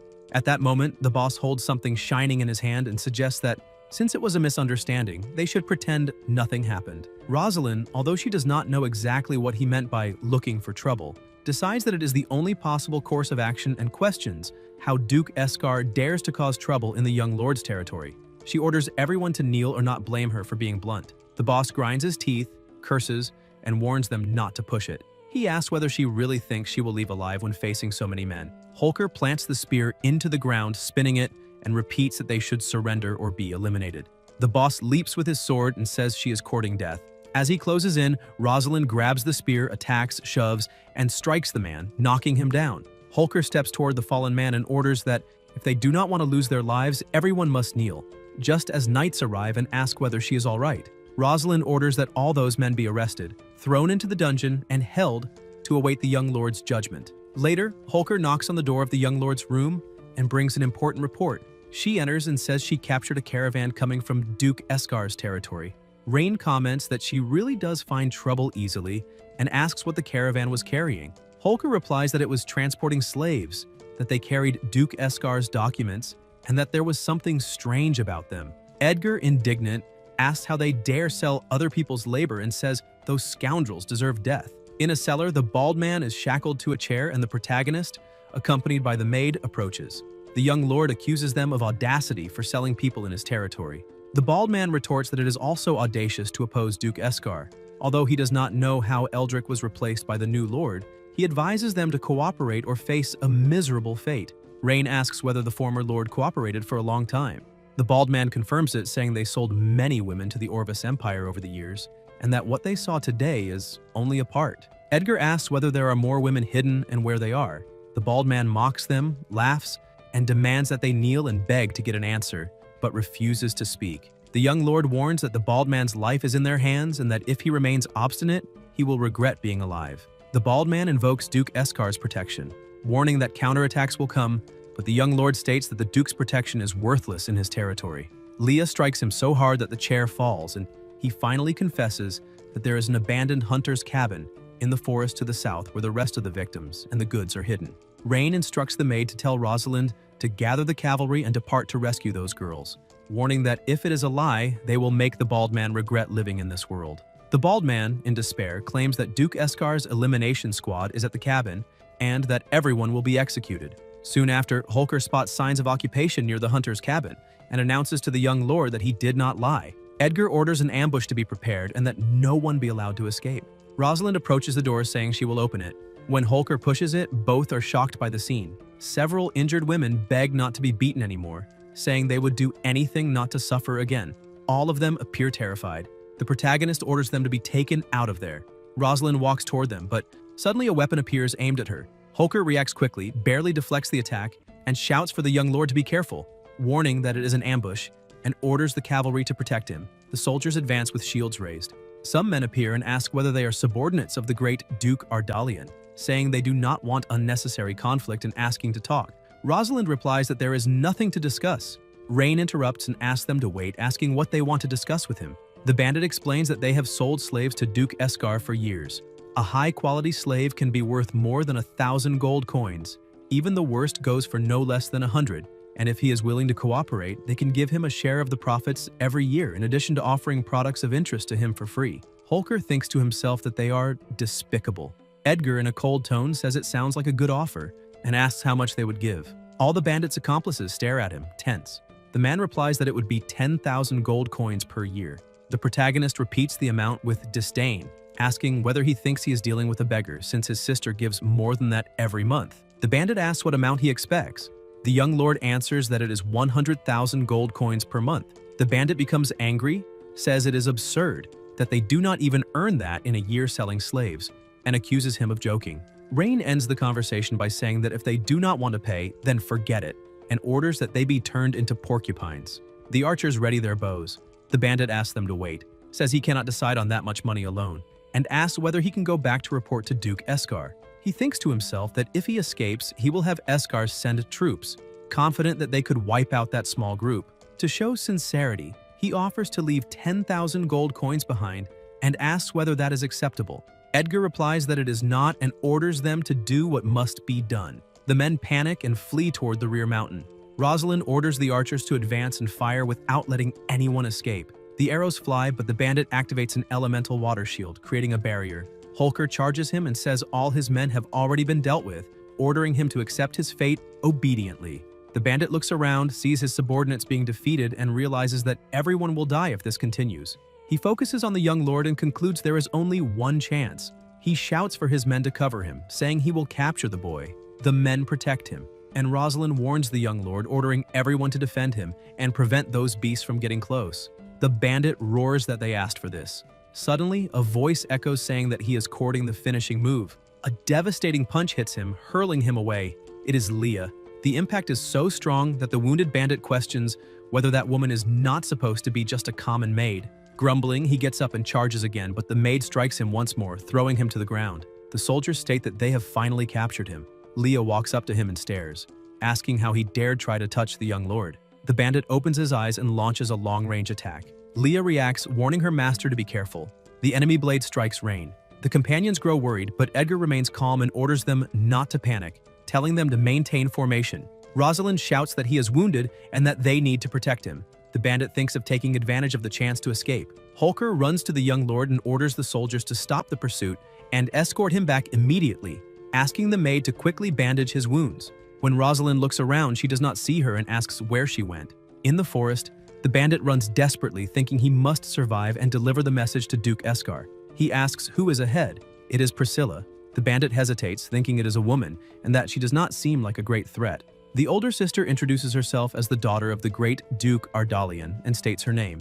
The bandit is startled, asks whether she is truly the eldest daughter and why she is there, imagining that Duke Eskar's actions have been discovered. Priscilla explains that the other group in the valley was the great Duke's youngest son, her brother, and comments that tonight's harvest was plentiful, that her brother's performance was a pleasant surprise. The bandit does not understand and asks about the surprise. Priscilla praises her brother, saying he did not disappoint her, that he remains intelligent and calm, capable of keeping his composure even before a despicable fellow like him, and assures him that he can relax, because today he will not be moving. The bandit, confused, asks whether he really will not move. The sister merely watches. After all, he provoked the strongest person he could meet today, and Leah appears behind him. The bandit feels something strange, senses his body trembling, turns around and asks if it was her. The maid, releasing energy through her eyes, asks whether he truly thinks he will escape after injuring the master. The bandit begs them to spare his life. The strange sensation intensifies until he is struck and hurled away. He asks what is happening, why he cannot breathe, and what kind of magic that is. Leah extends her finger, releases her powerful magic that distorts his body in waves and makes him explode, scattering energy around. The maid states that he was courting the finishing move and reminds them that the master is wounded and needs to return quickly. Priscilla urges her to move on. Leah approaches the wounded young man, and the older sister suggests to the subordinate that she remind her brother not to irritate Leah. An energy emerges and Gwen steps out of a portal, telling Priscilla to be at ease. Whatever happens, Leah will never touch him. Priscilla comments in a teasing tone that this makes her brother seem like a scoundrel. Gwen apologizes and denies such thoughts, and Priscilla jokes that perhaps she should marry her brother. Gwen asks her not to take it seriously. Finally, Priscilla orders that someone be sent to Duke Escar to remind him that daring so much in their territory is dangerous, that he should be made to understand that the consequences of offending the Edgar family exceed what he can endure. Gwen replies that she understands, and the older sister says to hurry back, because they cannot let her brother discover that she slipped away. Elsewhere, the maid asks the master whether it hurts. The protagonist replies that it was nothing, just a scratch. Leah scolds him, telling him not to move and stating that until the wound heals, he is absolutely forbidden to go out. The young lord insists that it is just a scratch and nothing to worry about. The maid retorts that absolutely not, that as soon as the bandaging is finished, he must rest immediately. At that moment, Priscilla suddenly opens the door saying she heard he was injured and asks to see it, anxiously wondering whether it will affect his life in the future. Rain replies that it is nothing serious, just a superficial cut. Leah, however, reinforces that he should be more careful, reminding him that if the dagger had missed by a fraction, it could have been fatal. The older sister agrees, saying he cannot toy with his own life, and asks what happened. Edgar explains that Rosalind captured a group of bandits trafficking women, and after interrogating them, they discovered slaves hidden in the valley. He took people there and found women being held captive, but when negotiations failed, a clash broke out. Because it was dark, he did not notice the thrown dagger and ended up wounded in the shoulder. Priscilla is outraged when she hears about the trafficking of women, asking where those bandits found the nerve and whether they do not know that slavery is forbidden in enemy territory of the family. The maid comments that, according to the men in black, they are subordinates of Duke Escar. The older sister asks how that coward dares act like that on her property. The protagonist replies that perhaps it is because Eldrick was indulgent. From their tone, it seems they made a lot of money over the years. Priscilla admits that this caused many problems and asks, now that everything is resolved, what he will do with the girls. The young lord says he will evaluate them tomorrow. He is short on manpower, and if they have nowhere to go, they can remain in Iceland City. He will provide basic education and jobs in the city. The older sister approves, saying that will not only help the girls, but also strengthen the local workforce, praising him for becoming more and more sensible. Rain asks them not to exaggerate, saying he only wants to fulfill his role for the family. Priscilla says she will not bother him anymore, but asks him to be careful because she worries about him. Edgar replies that he understands. She states that her brother's safety is in the maid's hands in every respect. Leah guarantees that she does not need to worry because she will never allow him to get hurt again. Priscilla laughs and her subordinate asks whether the young man is all right. The sister replies that they are only light wounds, not enough to concern her, and adds that perhaps she can help with something else. A portal opens and a mage appears asking for instructions. Priscilla orders him to go to the dungeon to interrogate the bandit leader to find out what else they know, but reminds him he must keep the man alive because he still needs to answer the next day. The mage confirms. Elsewhere, a boy says he accepts defeat and is willing to serve him. The protagonist provokes him, commenting that Armando prefers to serve the nobility, that he is a young man with beliefs and ideas, but would starve to death in the end. The young lord complains that his shoulder still hurts. Armando, in his thoughts, recognizes that this man deserves his loyalty, even if he seems foolish. The system notifies that Armando's loyalty increased. Rain is pleased, thinking it is great. Now Armando is impressed by steam machine technology and will work obediently in the factory, reforming himself. Armando admits he was wrong, asks him not to lecture him, and asks what he can do for him. Edgar asks directly one last time whether Armando is willing to be a subordinate. Armando replies yes, that he will serve loyally from now on. His loyalty rises even more, and the protagonist smiles, saying that is great, and that he can start immediately as the first workshop director of Iceland City. Armando, confused, asks what a workshop director is for and whether that means being an alchemist. The young lord hands him a scroll and tells him to keep it safe, protect it, and study it carefully, explaining that after the dam is completed, they will gradually begin to promote the city's industrialization process. He thinks to himself that even if Professor Liesel never explained these projects, perhaps he himself can prove even more perceptive than Liesel. Armando studies the scroll closely. Suddenly, Rosalind comes in calling for the master and Ryan asks what happened. Holker explains that there is an emergency during the night. The bandit leader imprisoned in the dungeon was eliminated. Edgar is surprised. In the jail, they find the bald man dead on the floor and the protagonist asks when they discovered it. Rosalind answers that it was about half an hour earlier when the guard found him while bringing water. A voice then asks whether anyone knows what the symbol carved nearby means. The mage releases her magic over the area and reveals that traces of black energy still remain in the dungeon. Holker asks if it is the work of a dark mage. The young lord comments that indeed, the city of Aetherland seems to attract many shadowy talents. Leah warns him to leave immediately, reminding him that dark mages are vile parasites and that magical residue can make him sick. Rain replies that there is no need to worry so much. that the dungeon is well ventilated and dry, which greatly reduces the risk. The mage, however, agrees that it is better for them to withdraw. She explains that dark mages usually hide in the shadows, act in silence, but are extremely deadly. Their magic is powerful enough to unleash plagues and large-scale disasters. Edgar wonders whether they really could cause plagues, and if so, whether people study bacteria. The mage says they still do not know why the dark mage killed the bandits. If it was only to silence them, so much the better. But if they are targeting him, they need to prepare in advance. At the Aetherlin orphanage, the protagonist introduces himself to the children and says that the day before he rescued them from the bandits.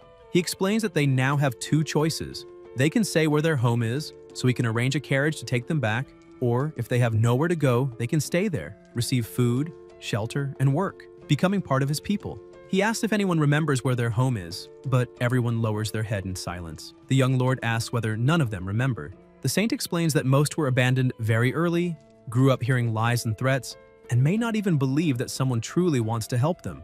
Winning their trust will take time. Rain, however, says that will not be a problem because winning over children is his specialty. He orders desserts brought from the kitchen, especially the tastiest cookies in the entire city, and asks them to bring plenty because everyone must be hungry. The children look curiously at the cookies, and Edgar points to the girl in front, saying she can try first, guaranteeing that if she does not like it, no one will force her. The little girl takes a cookie, tries it, and says it is delicious. Encouraged, the other children also begin to eat and approve. The protagonist then announces that they will play a game called Truth and Dare. A child asks what game that is. The young lord explains that it is simple. Each person, on their turn, draws a question card. Whoever draws must answer sincerely or complete a small dare. If they do, they earn a cookie. He asks what they think, and everyone agrees. A few hours later, one of the children introduces herself as Mia and says her home is east of the city, in a small village called Glen. Rain praises her courage and thanks her for trusting him, assuring her she does not need to worry. He will send an escort so she returns safely, and the next day he will arrange escorts for all who can go back. The saint confirms it. Edgar thinks he will need to find someone to take care of the remaining children for now and considers checking whether there is any talent among them. If there is, he can recruit them. An ordinary child draws his attention until he notices something unexpected. In the records, a girl isolated in the corner, Elia Ferrano, 17 years old, appears with surprisingly high attributes, leaving him impressed. Elsewhere, Priscilla summons the mage and asks why the bandit leader lost his life. Knox replies that he did not kill him, only tortured him lightly with dark magic. The older sister insists on knowing whether he revealed anything. Ald answers that no, his position was too low to have relevant information. Priscilla asks why, then, someone would silence him. Knox suggests that the elimination was not because of what he knew, but because it was necessary as a requirement for a curse. In dark magic, certain plagues require a corpse as a catalyst.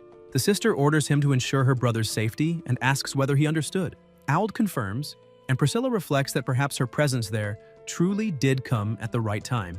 In Duke Escar's bedroom, he entertains himself with women when a night approaches, apologizing for the interruption and saying a visitor has arrived. Escar, intrigued, asks who dares bother him at that hour. The knight replies that it is Lord Eldrick of Aetherlin, saying he has urgent matters to discuss. Escar is surprised, remembers Eldrick, and wonders if he brought another gift, ordering them to take him to the office because he will go immediately. He thinks that the women Eldrick sent before were all as beautiful as flowers, and hopes that this time he brought another irresistible treasure. In the office, Escar comments that it has been a long time since he saw him and that, to come so late, he must have obtained something extraordinary. Eldrick apologizes for interrupting his pleasurable night, but says that this time he did not bring a woman, but news. Escar asks what news, and Eldrick reveals that the third son of Grand Duke Ardalian expelled him from the city of Aetherlin, and that from now on he will no longer be able to send him beauties from across the region. Escar, shocked, asks whether he was abandoned by Ardalian and how he dares do that after so many years of service, feeling discarded. Eldrick explains that the new city lord is young and far too confident, believing he has everything under control, and that last night he entered Aetherlin and personally dealt with the bandit leader responsible for delivering slaves to Escar. The Duke asks whether the boy uncovered the scheme, and Eldrick admits it is quite possible, and that is why he risked coming to warn him in person. Escar asks whether Eldrick is implying that the boy might come after him directly. Eldrick replies that they both know the Empire forbids cross-border slave trafficking, and since the young man's position already has old conflicts with his father's, he suspects the boy will use it as an excuse for an attack and revenge. Escar thinks that if the Emperor discovers his involvement in this business, he will certainly be eliminated, and asks whether Eldrick has a better idea. Eldrick says that as he left Aetherland, he heard the news that the dam was completed, the perfect opportunity for them to act. Eskar asks what exactly this dam is. Eldrick explains that he heard the boy explain it. It is a structure that can store water, and that the Aetherland Dam could flood the entire lower district of the city. He suggests using the dam to create a disaster, destroying both the city and its people. During the chaos, Eskar could send troops to occupy the city and solve the problem once and for all. Eskar hesitates, asking whether he truly expects him to eliminate the son of the great Duke Ardalian, immediately refusing, because if the Grand Duke found out, he would be a ruined man. Eldrick retorts, saying that if the boy reports his activities to the Emperor, the end will be the same. In that case, they could simply blame the dam for the accident. Not even the Grand Duke would have grounds to accuse them. After all, who really knows what the dam is for? He adds that once they take the city of Aetherland, Eskar will never again have to depend on anyone to send him women. Eskar smiles, satisfied, and agrees to move forward with the plan. Meanwhile, elsewhere, Elia is in the master's room. After bathing, she eats in silence. The protagonist thinks that 3 days have already passed without the girl saying a single word and asks how the cookies are. Elia stops eating, lowers her gaze, and Rain wonders what kind of trauma she suffered, whether she was abused by the bandits so badly that she became that withdrawn. A subordinate approaches to report that the dam has been completed. Rain looks at some papers and remarks that, finally, after so many days, they have good news. He orders the elves and the nobles of Aetherland to be summoned quickly, because he wants everyone to witness this moment. The city is entering a new era. He says they will hold a great celebration, with plenty of food and drink and many children her age, inviting Elia to go. The girl, however, remains silent, looking down. Edgar then decides to leave 2 maids to take care of her, and assures her that if she changes her mind, she only needs to say so. At the dam, the elf asks whether it can really withstand such a great volume of water, recalling that even elves can do nothing against mountain floods. The protagonist replies that there is no reason to worry. The design was optimized according to the laws of nature and the principles of engineering. Every detail was personally reviewed, and that on that day, they would witness its true power. The mage approaches and confirms that all instructions were followed. She explains that at the spillway, they installed 3 thick stone slabs to withstand the impact of the flow, and that beneath them, they placed iron gears to regulate discharge and prevent the dam from suddenly losing control.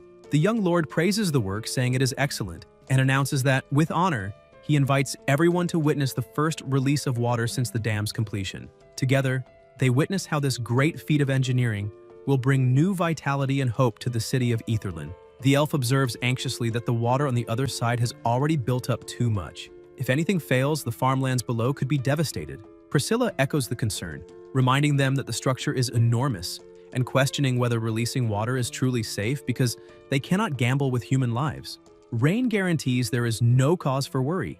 That amount of water poses no threat. The dam has undergone rigorous tests and inspections, and he personally vouches for the safety of every detail. He states that today the water will flow smoothly downstream, irrigating the farmlands and transforming Aetherland's future, becoming a true miracle they will all witness together. The elf then agrees that it is time to witness the moment. They approach the lever and place a hand on it, but someone appears, interrupting them. It is Eldrick, saying it has been a very long time. The elf asks who he is, and the older sister explains that he was Aetherland's former lord, purged not long ago by her brother. The protagonist remarks that he believed Eldrick had died in the last war and did not expect to find him in such good condition, asking why he came now. Eldrick replies that ever since he entered the Empire and became a noble, the young lord cuts him off, asking whether he is not the very same one dissatisfied with how the Orvis Empire treats its nobles, who came crawling back.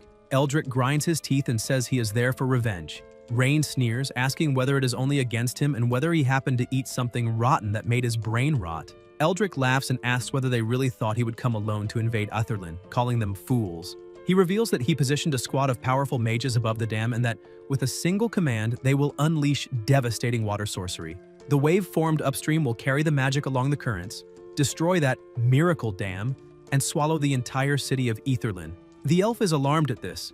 Priscilla, firm, declares that if he dares do such a thing, in the name of House Edgar, she swears that no matter where he flees, she will hunt him down and drag him back. Eldrick cackles, saying her powerless fury amuses him. Then he raises a magical sphere and throws it, triggering an explosion. The waters begin to churn violently.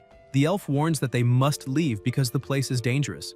The protagonist tells them not to panic, guaranteeing that no matter how much water they unleash, the dam will not collapse. The elf asks whether he is sure. The young lord says yes, that he calculated every safety measure. Every stone slab and every gear was designed with precision, and no force, however powerful, would be able to bring down that stone fortress. The waters rise violently, the dam reaches maximum capacity.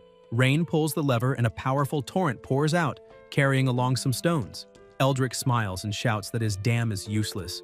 The elf panics, saying the structure will not hold, and that they must flee before they are swallowed. Priscilla urges her brother to run. Edgar, however, remains calm and states there is no reason to fear. That amount of water is not enough to destroy his dam, asking whether this is truly all of Eldrick's flood power. More water continues to be released, and Eldrick asks whether he still dares be stubborn, claiming the dam is already clogging, and that if he is so eager to lose his life, he will grant that wish. The current increases. Parts of the structure begin to crack and some pieces break.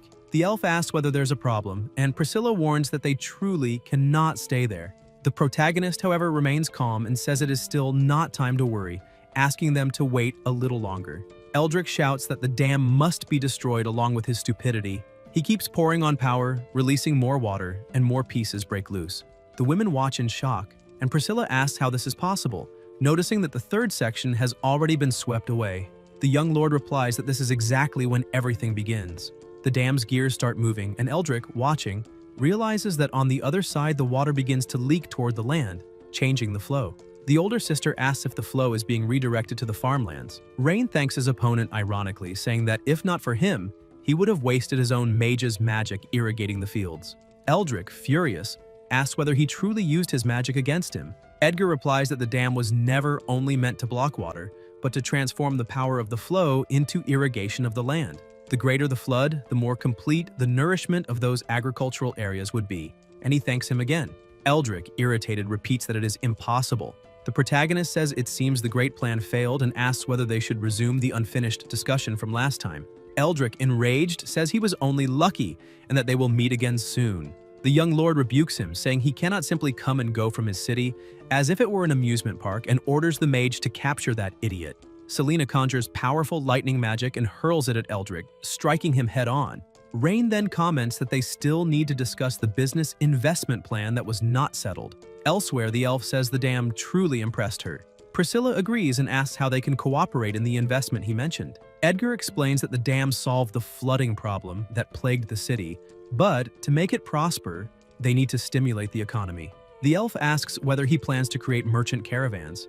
The protagonist replies no, that his plan is to make money precisely from them. The older sister asks whether he intends to raise toll fees, reminding him that could generate resentment and that he himself already eliminated Caesar and his group for charging arbitrary rates. The young lord denies it and explains that his idea is to build a community that serves traveling merchants, encouraging them to spend there everything they earn. They move elsewhere, and Rain notes that this is the only road linking Aslan to the border fortress. He points to an old abandoned gambling house and explains that, because of the strategic location, if a service area is established there, caravans will inevitably stop to spend. The elf retorts that the place is in complete disarray and asks that if it was as good as he claims, the casino would not have gone bankrupt. Edgar thinks the former owners did not even bother maintaining the place, and explains that the bankruptcy was the result of poor management. He guarantees that under his control they will do better and that this time there will be no bankruptcy. The elf watches him closely and asks what exactly this service area is that he mentioned. The protagonist opens the map and explains. It will be a comprehensive facility, including rest stops, shops, stables, and more, offering special services for caravans and travelers. A commercial hub integrating rest, supplies, trade, and communication. The elf admits it is a very good idea. The young lord continues, saying that trade between Aslan and the border fortress is frequent, with countless caravans passing every day. Moreover, people from neighboring areas will gather there because of the convenient transport. Establishing this service area will boost consumption, investment, and the development of other industries. The elf, however, asks what the benefits would be for the elves, since everything she has seen so far favors only humans. Rain replies that the service area will not only offer convenience to human caravans, but more importantly, it will serve as a food distribution hub. From that point on, elves will no longer need to worry about food. Surprised, the elf asks whether it is truly a food distribution hub, and whether he is serious. Edgar confirms. As the number of caravans grows, grains, spices, and agricultural products from all over the world will continuously pass through there. Thus, the elves will not only have enough food, but will also be able to acquire agricultural goods from across the country at accessible prices, ensuring their granaries are never empty. In this way, not only Asselin, but also the elven border will become a thriving trade channel, and the elves will have inexhaustible food reserves, solving their subsistence concerns once and for all. The elf thinks that if what he says is true, then her people will no longer have to fear hunger. The protagonist states that, as the saying goes, to get rich, you must first build roads. Only by opening trade routes do resources circulate and everyone benefits. The elves, he says, will experience unprecedented prosperity, and this is only the beginning. Convinced, the elf says she trusts the plan. If this road can bring food and prosperity, the elves will support him as well. The young lord thanks her for the trust and asks how much she intends to invest, adding that as soon as the money is available, they will begin construction immediately. The elf replies that she will start with 150,000 gold coins. If it works, she will continue cooperating. Rain thinks, surprised, that this woman is truly rich, since she invests 150,000 right from the start, calling the elven tribe a fat sheep.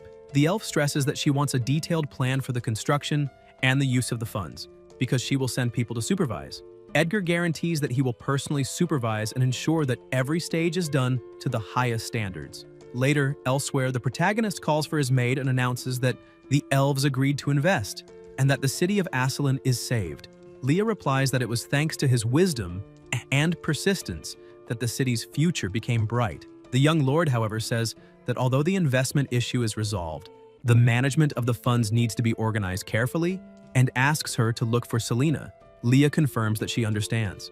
Selena approaches curious and asks what it means to mess with the records, but the young lord in an ironic tone says she is so smart and still does not know, asking if she has never opened a book or learned mathematics. The maid shamelessly admits that she truly does not understand those things, saying she only masters spells and enchantments and that math and worldly matters are a mystery to her. Amused, Rain asks whether the boy at least knows how to cook the books, and Armando replies that he still has not figured it out, commenting that the workshop director was the one who helped him last time. Edgar rubs his forehead and thinks he is doomed, since the two smartest people around him cannot even do basic calculations, and he wonders if all the elves' money will end up wasted on unnecessary construction, deciding he needs to keep something in reserve for hard times.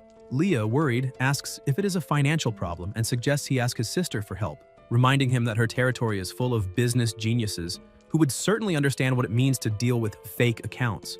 The young lord immediately refuses, saying that this kind of matter must be handled by someone trustworthy, and that the fewer people who know, the better. Then orders that all the merchants of Asselin be summoned the next day, because he wants to find out whether there is any sly profiteer among them. Elsewhere, a red-haired woman walks along the road and looks into the distance, wondering if that really is the city of Asselin.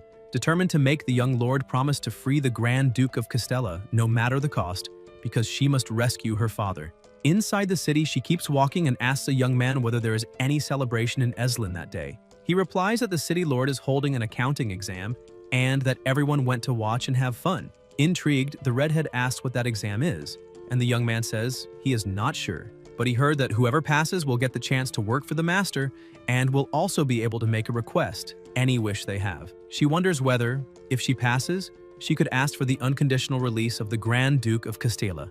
People start running, saying the test is about to begin, and she decides to see what is going on. In the hall, the candidates sit down and begin answering the questions. The young lord watches with satisfaction, thinking the exam was tailored for the new service area that will be built, considering himself a genius for creating problems that ordinary companies could not solve, and imagining that this way, Asselin will attract the best accounting talents. Suddenly, a man comes running in, and someone remarks in surprise that he finished far too quickly, recognizing him as the owner of the local brothel. Rain grumbles that he thought it was impossible for any genius to exist in Asselin. Edgar takes the paper, sees it is blank, and asks what happened. The man, embarrassed, says he did not understand the title of the exam. Edgar, irritated, asks why someone who understands nothing came to take the test, and the man replies that he does not understand terms like balance sheet, depreciation, amortization, or working capital, and asks them to write it in a simpler way. The young lord thinks that if they make it clearer, they will be incriminating themselves and end up arrested in the imperial capital. Another man appears with a sheet and asks them to look at his answer, and the young lord reads that he has an 8-year-old daughter still unmarried, and that if the master has time, he could visit them and even take her. Outraged, Ryan thinks about having him arrested for a good ideological lesson, wondering whether there is not even a single decent accountant in that city. Watching from afar, the redhead notices the young lord's displeasure and wonders what kind of problem has left everyone in Aslan so lost, deciding to try it herself. As she approaches, she asks the guard whether she can still take the exam, and he asks who she is. She replies that she is just a tourist, and if the rules allow it, she would like to participate. The guard says the master only forbade elves from taking the test so she can try, but warns her that no one managed to get more than 2 questions right that day. The red-haired woman takes the test, sits down, and observes in silence, trying to understand what lies before her.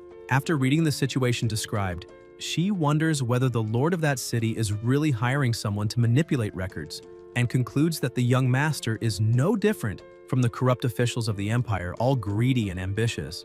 Even so, she decides that if she can answer perfectly, she will gain bargaining chips, and her father's life is worth more than her own pride. Since he wants someone to handle the numbers, then it will be done with enough precision to satisfy him. Meanwhile, the young master continues observing the exams and wonders whether there is not even a single competent accountant in all of Aslan, until someone approaches with a completed paper. Rain's eyes widen when he sees all the answers filled in, and Edgar, astonished, wonders whether she is a genius who exceeded every expectation, someone who masters the art of manipulating records like no one else. Seeing the name Wilvina at the bottom of the page, he finds it strange, not recalling ever having heard it before, and asks where she came from. The redhead replies that she's from the Orvis Empire and belongs to the nobility. Those present murmur about enemies and ask what a noble of Orvis is doing there, saying she should be expelled. The young master tells everyone to be quiet and asks her directly the reason for her visit. Wilvina calmly replies that she came to negotiate. Intrigued, he says that is interesting and invites her to talk elsewhere. Rain comments that her answers were impeccable and asks whether she happens to be a financial consultant of the Orvis Empire. The redhead smiles and says he is exaggerating, that she merely understands a bit about finance. Edgar, analyzing the answers, thinks that what she did is even more perfect than the accounting system he himself had devised. The young master opens the system and reviews the information. Wilvina Kale, 18 years old, high attributes, and an exceptional profile, concluding that she is exactly the kind of talent he needs. He then asks what the Orvis Empire wants to negotiate. The redhead replies that she came on behalf of Grand Duke Castella, saying the Empire wants his release and is willing to pay generous compensation in return. Rain comments that money is not what they need right now. Wilvina watches him, trying to understand what he truly wants, and asks what his terms are, whether he wants territory or power. Edgar then points a finger and says that he wants her to become his servant. Kale is stunned and asks whether she heard that correctly.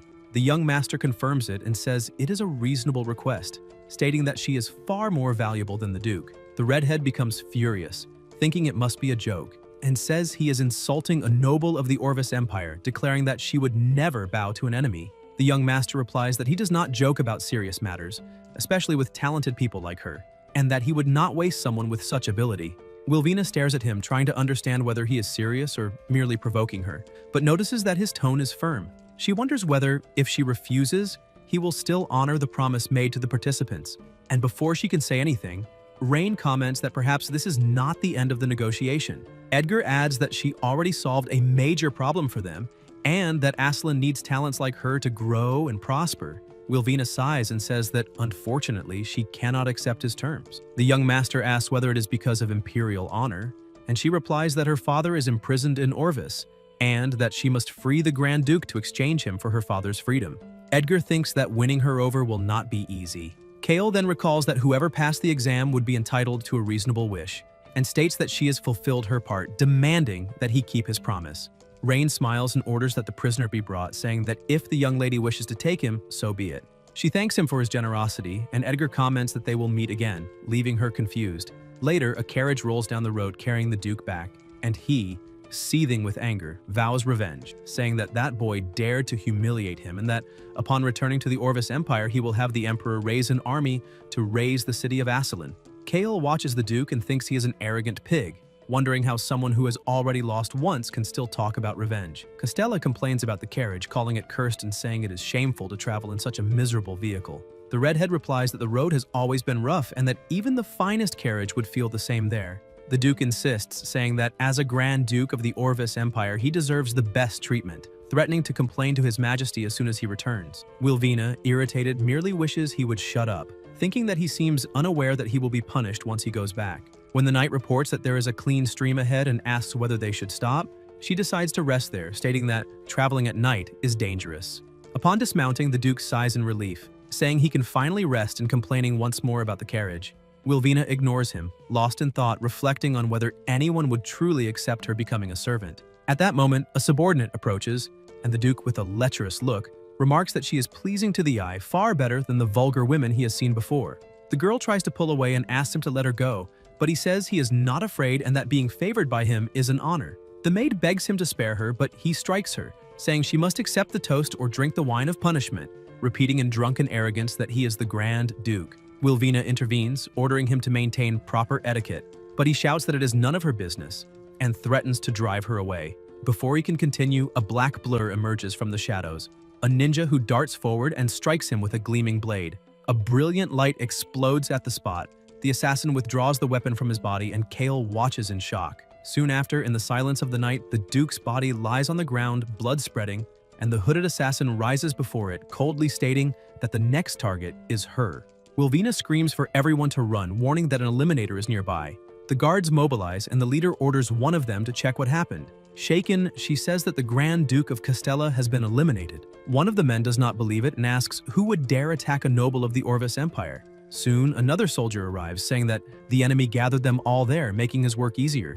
The guards surround the assassin and demand his surrender, but he laughs and replies that they are the ones surrounded. More soldiers appear, and Wilvina, stunned, realizes they are troops of the Orvis Empire itself. The old commander warns everyone to stay alert, and the captain of the local defenses demands to know how the enemy is controlling Imperial troops and orders him to reveal his identity. The Eliminator answers calmly, saying that since he is about to die, he may as well know the reason. His Majesty needs a war, and the Duke's death will be the spark that ignites it. Horrified, the redhead thinks this is impossible, but he continues, stating that these deaths will serve as justification for the Orvis Empire to attack Asselin. She denies it, saying the Emperor would never do such a thing. But the assassin retorts that whether she believes it or not, everyone there will die and orders the attack. The troops advance with swords raised, and Wilvina feels despair rise, thinking that her father would never forgive her, for she not only failed but became entangled in something far greater.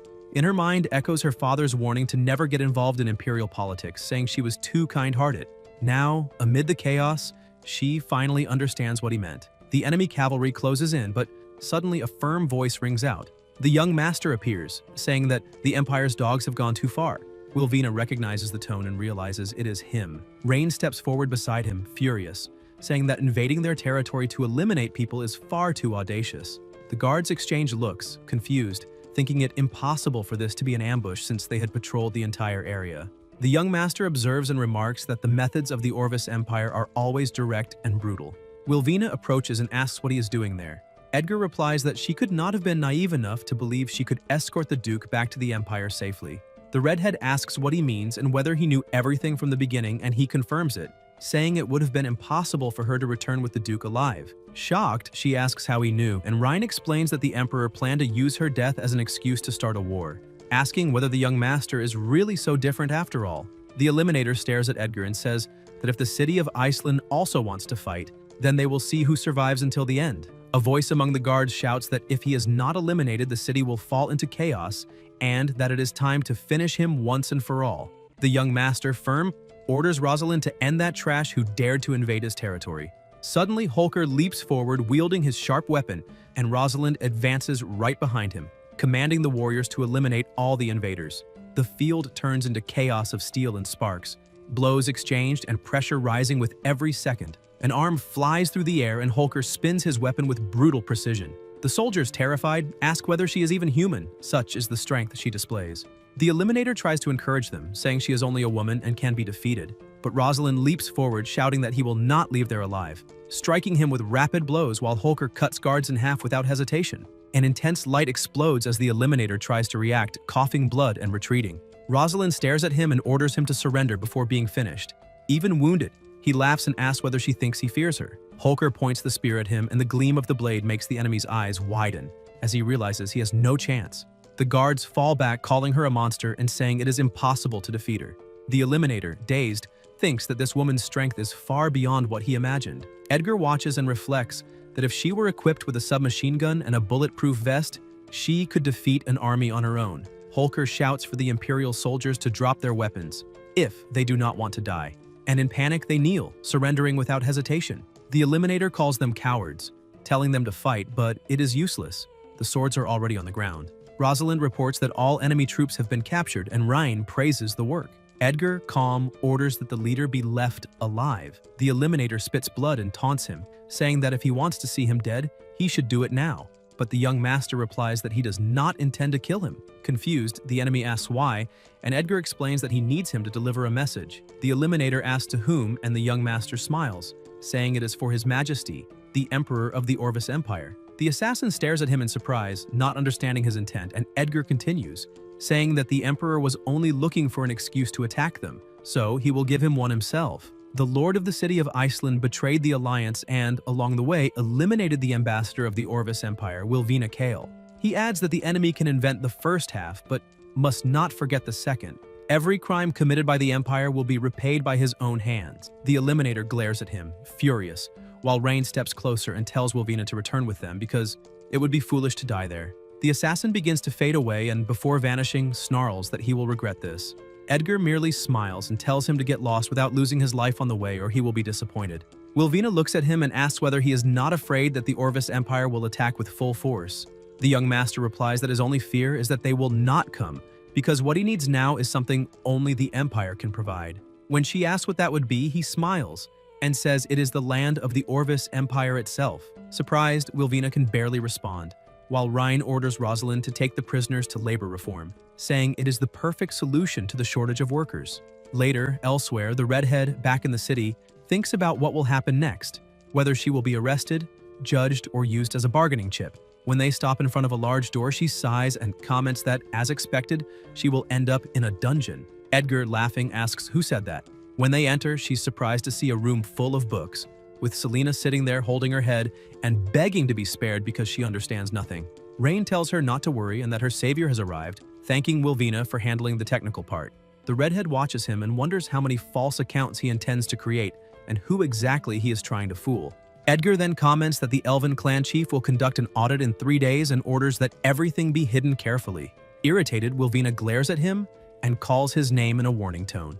At the mansion, Wilvina appears carrying a stack of heavy books, sweat running down her forehead as she sets them on the table and, exhausted, asks for a moment to rest. Rain watches her dedication and, with a faint smile, says he is satisfied with her work. Tired, she replies firmly that she is only trying to survive. He chuckles softly, saying there is no reason to be so nervous since he brought her back alive and has no intention of killing her, then asks what she would like to receive as a reward for helping falsify the accounts.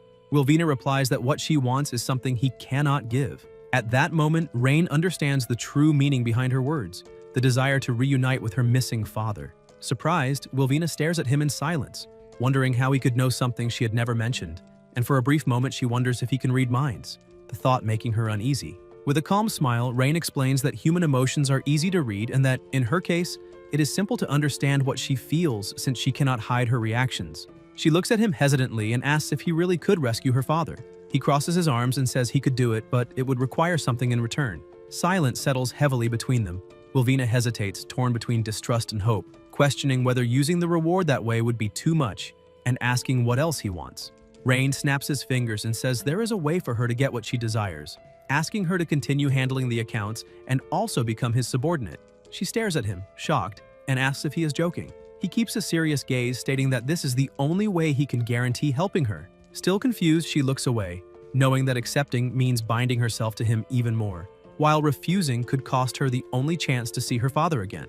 Sensing the weight of the decision, Rain tries to ease the atmosphere and advises her to rest when her voice falters as she tries to respond, exhaustion evident in her eyes from sleepless nights and accumulated responsibility. Later, Rain calls Leah to inspect the works, and out in the field where construction advances, he observes the progress as a worker guides him respectfully, asking him to be careful.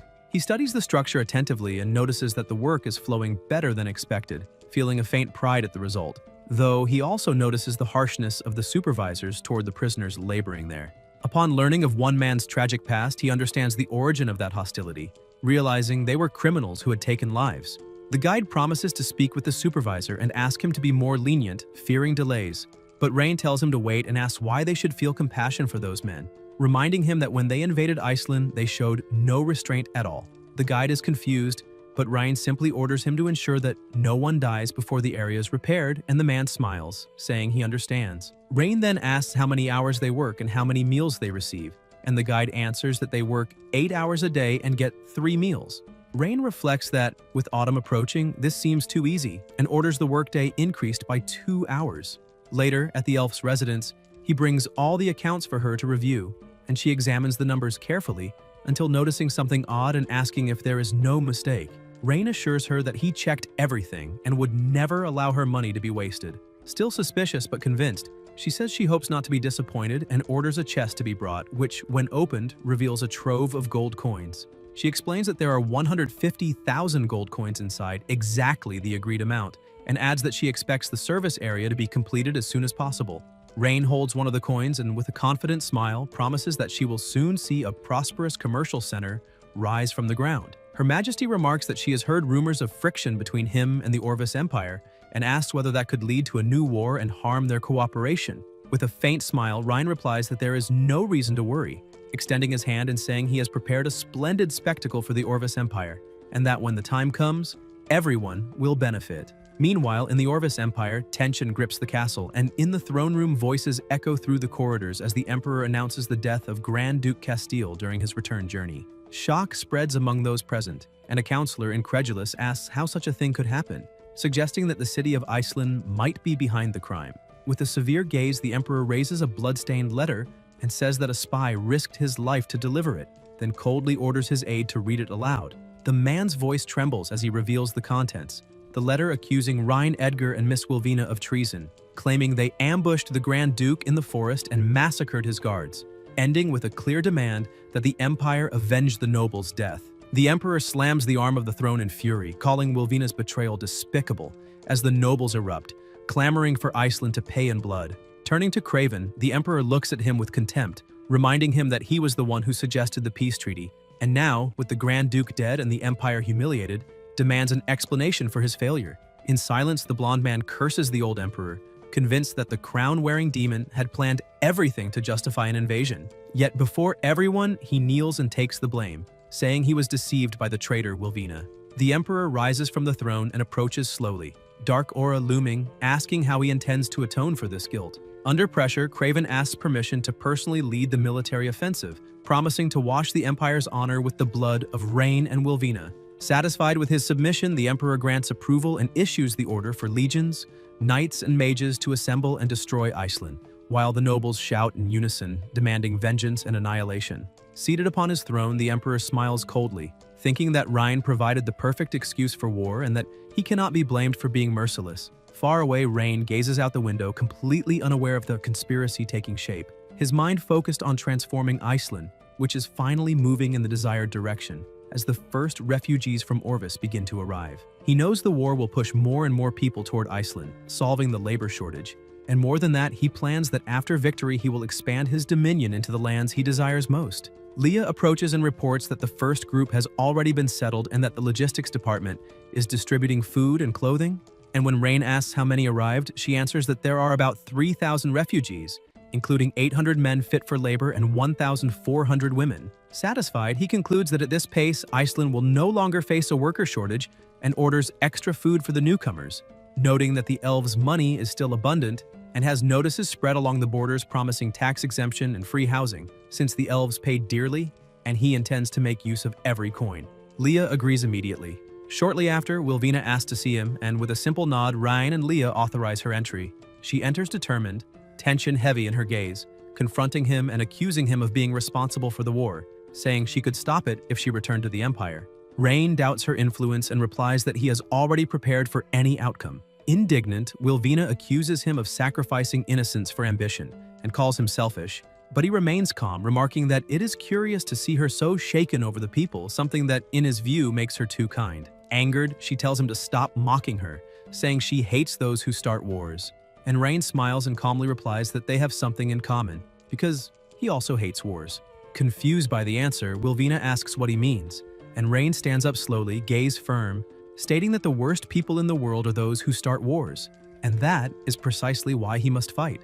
The words sound like a paradox, and Wilvina stares at him, incredulous, thinking it all absurd. Rain then explains that if everyone fears and hates him, no one will dare start a war while he exists, because it is not reason that prevents conflict, but strength. His cold, rational tone leaves Wilvina speechless as he mocks the idiots of the Empire, saying it would be boring to face them directly. His plan being to let them sink on their own, trapped in swamps and scarcity, until they lose supplies and the faith of their own people. Stepping closer, Rain places a hand on her shoulder and tells her to rest well in the coming days, promising with a gentle smile that she will soon see her father again. And for a moment, Wilvina remains motionless, unable to react, realizing that this was something she never would have expected to hear from him. Elsewhere, Rosalind asks whether those pipelines should not be dug outside the moat and says that if they dig from the inside now, they will not be able to do it. The young master replies that there is no need to block them, because he only wants them to come in. Holker asks what he means, and the protagonist replies that she should remember that the Castellan claimed he had destroyed an army of 100,000 men with a forbidden spell. Rosalind says yes and asks whether that has anything to do with the oil barrel. Rain replies that that barrel of oil is the forbidden spell he was talking about. Holker is surprised and asks whether, as long as he has that barrel, he can cause forbidden-level magical damage, even without being a mage. The young master says that from 80-year-old grandfathers to 8-year-old children, as soon as someone lights a bonfire, that thing will explode. He adds that when the Imperial army comes to attack, she will not be able to win. Rosalind asks why they will not be able to win and says that this is a once-in-a-lifetime opportunity. If they can inflict heavy damage on the Imperial army at the border, they can consolidate their defenses. The protagonist asks about heavy damage and borders, saying that she is very naive. He explains that what he wants is not to deal a heavy blow, but to make them arrogant, to make them believe they have won, that they have reached the end of the race and can trample over the graves he himself has dug. Holker asks if he is saying that they should deliberately reveal a weakness, and Ryan confirms it. He says that in a few days, the vanguard of the Imperial army will arrive first, and that he will lead the army to face them, but he needs to lose, not win. He reminds them that he cannot win, but he also cannot lose in a humiliating way. He needs to give them the false impression that they are struggling to resist, gritting their teeth, refusing to yield, as if the battle continues, they will inevitably be defeated. Rosalind says that in that case, they should let them advance and pursue them to where the oil drums have been buried. The young master agrees, saying that he wants them to be proud, to have confidence, and to voluntarily throw themselves into the purgatory he has prepared. Holker says she understands and that she will lure them in. The protagonist places a hand on her shoulder and says he will leave this in her hands and go see how Armando is doing. He states that after this war, the rules of this world will be rewritten by them. Elsewhere, Armando asks what is wrong with the blacksmith, saying that every detail of the blueprints was calculated with precision and that they are following the master's design. The blacksmith replies by asking what a forger like Armando would understand, stating that the tube is too thin. Armando insists that it is the master's design, that it was calculated with precision and will produce greater firepower, asking them to simply follow the blueprint and not make changes without authorization. The blacksmith says he knows what Armando is talking about, but insists that the dimensions in the drawing are ridiculous, and that the barrel will not withstand the pressure of the gunpowder, exploding before it even detonates. Armando asks him to listen. At that moment, the protagonist approaches and asks why the workshop director is arguing with the workers. Armando explains that he only wanted the blacksmith to follow the blueprint, but he insisted that the barrel was too thin and would explode. The blacksmith says that although the master helped the dwarves build a furnace capable of smelting iron, that does not mean all of his designs will be perfect. He says they have always prioritized practicality and cannot create weapons that are not functional, repeating that the barrel is too thin and will certainly explode in the end. Rain replies that there is no need to worry because that barrel can indeed explode under high pressure. The blacksmith says he already knew that, accusing humans of always being eager for quick success without understanding the limits of gunpowder and metal, and that the weapon simply would not withstand the pressure of the powder. The young master says that, however, as long as it is used according to certain rules, there will be no problem. The design of this weapon is the result of precise calculations and countless tests. In terms of gunpowder usage and firing range, if controlled correctly, it will not explode but will exert incredible force. The blacksmith says that considering the size of this tube, even if the explosion of the powder is indeed controlled, he asks how much force such a thin tube could possibly have. Rain replies, at a distance of 50 meters, a powerful shot can penetrate a knight's chest. The dwarves laugh and say he is bragging, asking whether he is joking with them. How could such a small iron barrel have any killing power? They ask if he thinks they are stupid. The young master replies that in that case, they can make one according to the drawing and see whether it can do what he said. The blacksmith says he will try to see whether these drawings can really work and thinks that he wants to see whether the design can break common sense. He orders everyone to begin the work. Later, a weapon is completed. The protagonist picks it up and says that it is as expected of a dwarven craftsman. The weapon was made perfectly, and both the feel and the structure are strange. The blacksmith tells him to stop stalling and hurry up and show the power he was talking about, so as not to keep him waiting. Rain says to test it outside. Armando asks whether it is really safe, and what he thinks about doing it himself so as not to get hurt. The young master tells him not to worry. They go outside and the protagonist aims the weapon, thinking that everything is within the calculations, and believing that this will only be the beginning. The two watch closely. Rain pulls the trigger and the shot pierces the hanging armor. They are shocked that it actually pierced the armor and made a huge impact. The dwarves beside them, also shocked, ask whether it really broke through and how such a thin tube could have so much destructive power. The blacksmith thinks that this thing could truly pierce even the best knight's breastplate and wonders where this boy got all these ideas. He thinks that the appearance of this weapon is enough to change the entire war landscape of the continent and could even completely end the era of traditional knightly rule. The young master asks what he thinks of the power of this long, thin barrel, and the blacksmith replies that the dwarves will be forever loyal to him. His wisdom far surpasses theirs. They are willing to become his blacksmiths and forge the strongest weapons for him. The dwarves ask what the chief is doing, and when they ever said they would swear loyalty. The blacksmith tells them to shut up and asks whether they even know what they have just created, questioning whether they really think flesh and blood can withstand that. The dwarves are shocked, kneel down and say that they, the dwarves, are willing to swear loyalty and that he should not doubt himself in the future. The protagonist tells them not to be so nervous because he never needed them to swear loyalty. The blacksmith asks what he means by that, and Ryan replies that in this world, what is truly reliable is never promises, but benefits. The blacksmith says that the dwarves guarantee the blueprints will never be leaked and that they will never betray him. The young master replies that they can talk about that later. For now, he needs him to lead the dwarven craftsmen to produce as many firearms as possible to prepare for the approaching war. The blacksmith replies that he understands. Elsewhere, a voice orders the entire army to set up camp there and not to act rashly that night. A knight approaches and says that they are at the city gates, asking why they are stopping there and why they are not simply invading and taking that small city in one go. He says that the city of Iceland is just a remote and desolate place without even a decent order of knights, and asks why they should be so cautious. Craven thinks they are idiots and asks whether they have forgotten how Grand Duke Castellan failed. He says the Duke sent a message before his demise stating that Rhine used a spell during the war. They should know that among all humans, a consensus regarding empires was reached long ago on the continent. It is forbidden to use forbidden spells in war. He asks what it would mean if there truly were a forbidden level mage among men. The knight asks about a forbidden mage and whether he really believes the words of Grand Duke Castellan. He says that a poor place like Iceland does not even have a decent magic academy. So where would a forbidden level mage come from? In his opinion, this is clearly a lie fabricated by the Duke to cover up his defeat. Craven thinks that the information provided by Grand Duke Castellan before his demise could not have been fabricated and wonders whether there really is a forbidden level mage in Iceland City. He tells them to stop talking nonsense. Tomorrow morning, they will have the soldiers set up camp and rest, and he will personally take the people from the Mages Guild to visit Rhine in Iceland.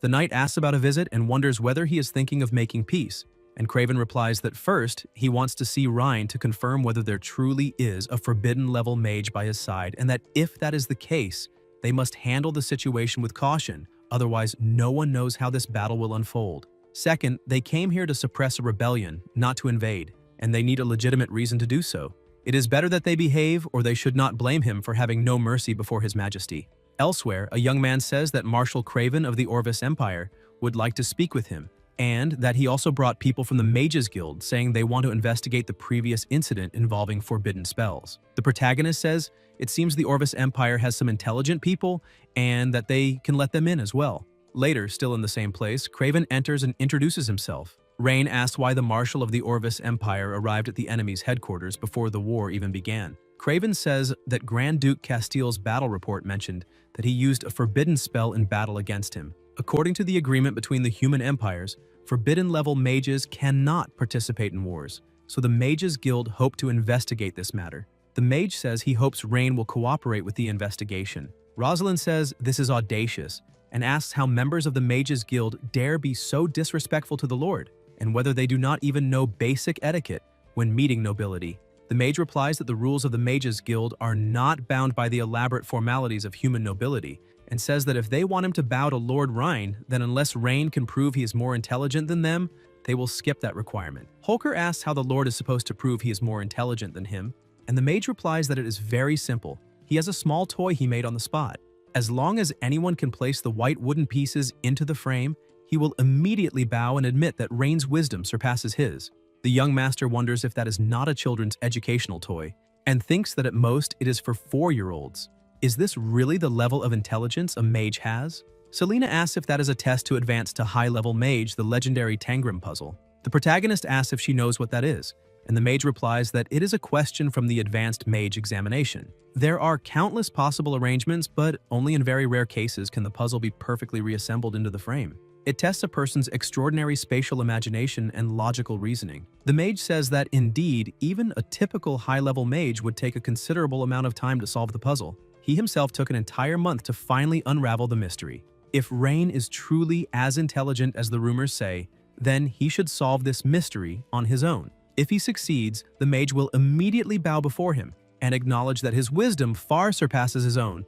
Rain remains silent for a moment, wondering whether it really took him a month to figure out a 4-year-old's educational game. Still in the same place, Selena says she will try and that she has already solved a similar Tangram puzzle. She starts putting the pieces together and moving them to see if she can fit them, but she fails and says she is incompetent and that one piece is still missing. The mage asks whether, with her level of comprehension, she thinks she can advance further on the path of a mage and states that it really seems there are no forbidden mages in Iceland City since everyone there is an idiot.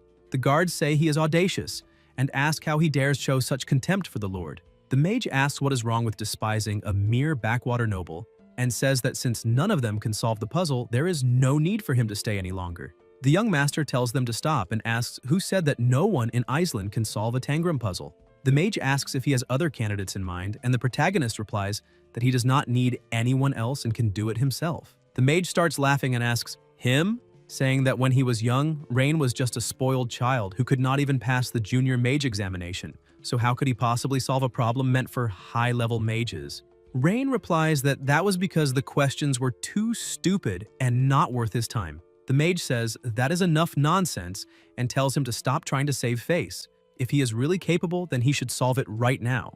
The young master says they should make a bet, otherwise it will be very boring, and the mage asks what he wants to wager. The protagonist replies that if he can solve the Tangram within 30 seconds, the mage must immediately kneel and apologize to her. Selena calls out to him and Rain tells her not to worry since she is his subordinate and no one but himself is allowed to intimidate her and asks the mage what he thinks. The mage replies that it is fine. If Rain fails to assemble it correctly, he must immediately kneel in front of him and apologize to the entire Mages Guild. The young master says he understands. Then the protagonist begins moving the pieces and quickly completes the puzzle. The mage is extremely shocked and wonders if it really only took 30 seconds, thinking it is impossible since he himself took an entire month to solve that Tangram puzzle, and wonders how Rain managed it. The young master asks whether he should not fulfill the bet, and the mage says it was just luck. Even if he solved it, it means nothing, just a lucky guess by a local noble.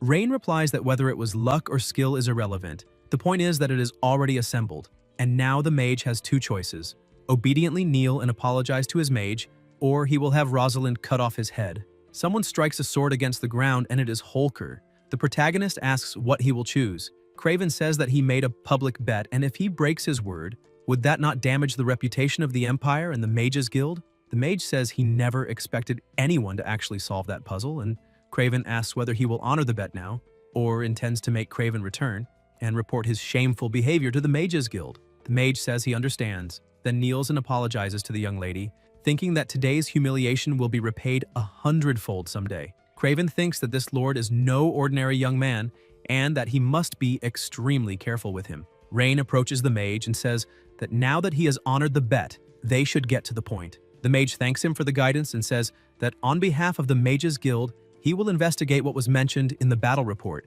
left by Grand Duke Castellan before his demise and check all mages registered in the Iceland Guild. If necessary, he will not refrain from finding the apprentice, and asks if that is acceptable. The young master says it is not acceptable, and the mage asks if he is implying that he intends to oppose the Mages Guild. The protagonist clearly states that he never used a forbidden mage, and the mage replies that in that case, he should not be afraid of him thoroughly investigating the guild's mages. Rain says that since he did not use any forbidden mage, this investigation is unnecessary and that the mage has no right to deeply investigate his mages guild. The mage hesitates, and Craven says that the mission of the mages guild is also to uncover the truth and issue judgments. After all, if forbidden mages participate in wars between humans, it will cause massive casualties. The young master asks about causing massive casualties and says that is laughable. The Orvis Empire invades the border year after year, and the number of Iceland citizens they kill is greater than the number eliminated by a single forbidden spell. He asks whether the mage is saying that only the Orvis Empire is allowed to protect its people, while they themselves are not allowed to do so. And now he is talking about avoiding casualties, asking whether he is joking with himself. Craven says he understands Ryan's hatred toward the Empire, but that this time he does not intend to fight to the bitter end with Iceland City. Even if Ryan does not believe it, he came today with a genuine desire to avoid this war. The protagonist asks about avoiding the war and says it is easy. First, he can bring Miss Vielvina's father there to reunite her with him at the border. Second, if the Orvis Empire cedes 3 cities to him, peace will be achieved. Craven says he must be joking and that such a condition is impossible, and Ryan replies that then there is nothing more to discuss. Craven turns his back and leaves. The next day, elsewhere among the tents, Craven stands there and says that it seems that in the end, this war is inevitable. The knight says that if he allows it, they will launch a full-scale attack tomorrow and should not let Iceland City defeat them first. They need to figure out how to deal with that moat, because if it remains as it is, the army will not be able to advance, and asks what its weak points are. Craven replies that they should not underestimate the enemy. The Grand Duke led an army of 100,000 and still failed to capture the city, so they must be careful in everything they do. The knights say that he knows absolutely nothing about warfare and that if they had come back then, Iceland would already have become part of the Orvis Empire. Craven thinks they are idiots, and that even if Castellan was incredibly foolish, he still had an army of 100,000. If they do not even know how he eliminated those 100,000, sending another million would be suicide. A voice asks if he seems troubled about how to capture Iceland, and Craven asks what brings him here. The mage replies that the guild suffered such a humiliating disgrace that if they do not retaliate, they will not be able to remain in the Empire, and Craven asks what he intends to do. The mage replies that he can make the magical barrier around the city disappear for a while, and if during that period the Orvis Empire were to attack Iceland by chance. The knight says that is brilliant because without the barrier, the defenses would be vulnerable, and as expected, they still need the guild to intervene. Craven wonders if even their reason has begun to be consumed by anger and greed, then says it is fine. Since he has decided, he will cooperate with the plan. The mage says he is wise, and Craven thinks that in this game, no one will emerge unscathed. If they steal the magic crystal from the city's circle, the barrier will disappear. The mage leaves smiling, saying he will begin tomorrow, and that the Lord will pay for the humiliation. A guild mage always comes at a price. Later, elsewhere, the protagonist is sitting and looking at Elia lying down and says, it is time to sleep, that children should not stay up late, when he receives a system message saying that her loyalty is at 74. Rain thinks that by feeding her cookies, cakes, and all kinds of delicious sweets, he finally raised her affection from 50 to 74 and wonders why she does not say a word, whether she is mute, and comments that he seems very bad at putting children to sleep. He asks how about a story and begins saying that once there was a princess named Snow White, until he suddenly startles and asks what happened, immediately going to the window. The protagonist keeps staring out the window until Leah and Selena arrive, calling for the young master, saying that the magic circle in Iceland has gone out of control and that the entire magical barrier of the city is unstable. He asks when it happened, and Selena explains that the soldiers guarding the circle reported being attacked by a powerful mage dressed in a black cloak that hid his face, and they speculated it might be the dark mage who killed the bandits in the dungeon a few days earlier. Rain thinks for a moment and realizes it has nothing to do with any dark mage, even wondering if it was that idiot mage instead. While Leah, deeply worried, says that his safety is the most important thing right now and asks him not to leave that place. Selena offers to go to the center of the magic circle to see if she can fix it, but the protagonist tells her to stop talking nonsense and emphasizes that he is not one of those nobles who hide in palaces, nor a useless person who needs women to fight for him. The two girls are shocked to hear that, and without hesitation, he opens the drawer, grabs the point 3-8 along with his coat, and leaves, saying he is going to see who is causing trouble. A short time later, at the site where chaos has taken hold, people try to help one another until the protagonist arrives. One of the knights goes to him, kneels, and apologizes for failing to protect the formation. Rain asks what exactly happened, and the guard says they were on rotating shifts and the magic circle had been working perfectly, but suddenly, an extremely intense fatigue struck them, and everyone passed out at the same time. And when they woke up, everything was already like this. Selena calls to the young master and says that the remaining magical residue is not dark magic and has nothing to do with the dark mage from a few days ago. Hearing this, the protagonist realizes there is only one possibility. They came to retaliate after being humiliated. Rain tells the guard to count the casualties, send rescue teams, and properly tend to the wounded. Then, determined, he calls the girls and heads to the center of the magic circle to find that idiot. When they arrive, he quickly spots Orin in the middle of the circle. The Archmage laughs and says, "These are the consequences of disrespecting someone like him." Selena asks how an Archmage from the Mages Guild could interfere in a war between empires, and Orin tells her not to talk nonsense, claiming he only applied a light punishment to the nobles who disrespected him, adding that if a war happens during this period, it has nothing to do with him. The girl is furious, but the protagonist tells her to calm down. Rain says that because of Orin's actions, countless people in Iceland have been left homeless and killed, and asks how he intends to take responsibility. But Orin does not care at all about useless trash with no magical power, and starts laughing, saying that when the Imperial army arrives the next day, that ruined city will be reduced to ashes. Mockingly, he says he forgot that the protagonist is originally a useless person with no magical power. Already irritated, Rain warns that he is giving him one last chance and tells the mage to use his magic to heal the wounded and compensate them, and then he might consider sparing his life. Orin laughs, saying the protagonist cannot do anything, points at Selena and says she is only a high-level mage while he is an archmage, and that he wants to see who will spare whose life. Then, using fire magic, he summons a dragon, and Selena immediately raises a water elemental shield. The shield blocks the attack, but Selena is injured. The Archmage keeps laughing wildly, and that finally irritates the protagonist. He pulls the .38 and points it at the mage. Rain says not to blame him because he chose death himself, and fires. The bullet easily pierces the Archmage's shield and hits his shoulder, the barrier shattering completely, and Orin cannot understand how it happened. Rain presses the gun to his head and orders him to use magic to heal the wounded, or it will be goodbye. Orin panics, asking himself how his shield was broken. Rain calls the guards, orders them to subdue the mage and lock him in the dungeon, warning that when the people of the Orvis Empire arrive the next day, they will use the mage as bargaining currency. As the mage is dragged away, Selena notices something on the ground, the magic circle crystal, and grows worried when she realizes it has completely lost its power. The protagonist asks if something is wrong, and she explains that because Orin forcibly removed the crystal from the circle, the magical power went out of control. Now the crystal is just a useless stone, and worse, the circle's main structure has also been destroyed. Rain asks if it only affects Iceland's circle, and Selena says yes, that the effects will last only through the night and that by the next morning, the magical barrier will collapse completely, leaving the city extremely vulnerable to an attack. Leah, furious, realizes this was their purpose all along, to use the collapse of the circle to launch a major assault. The protagonist pats her head and tells her not to worry, saying that with or without a barrier, they will not be able to set foot in that city easily.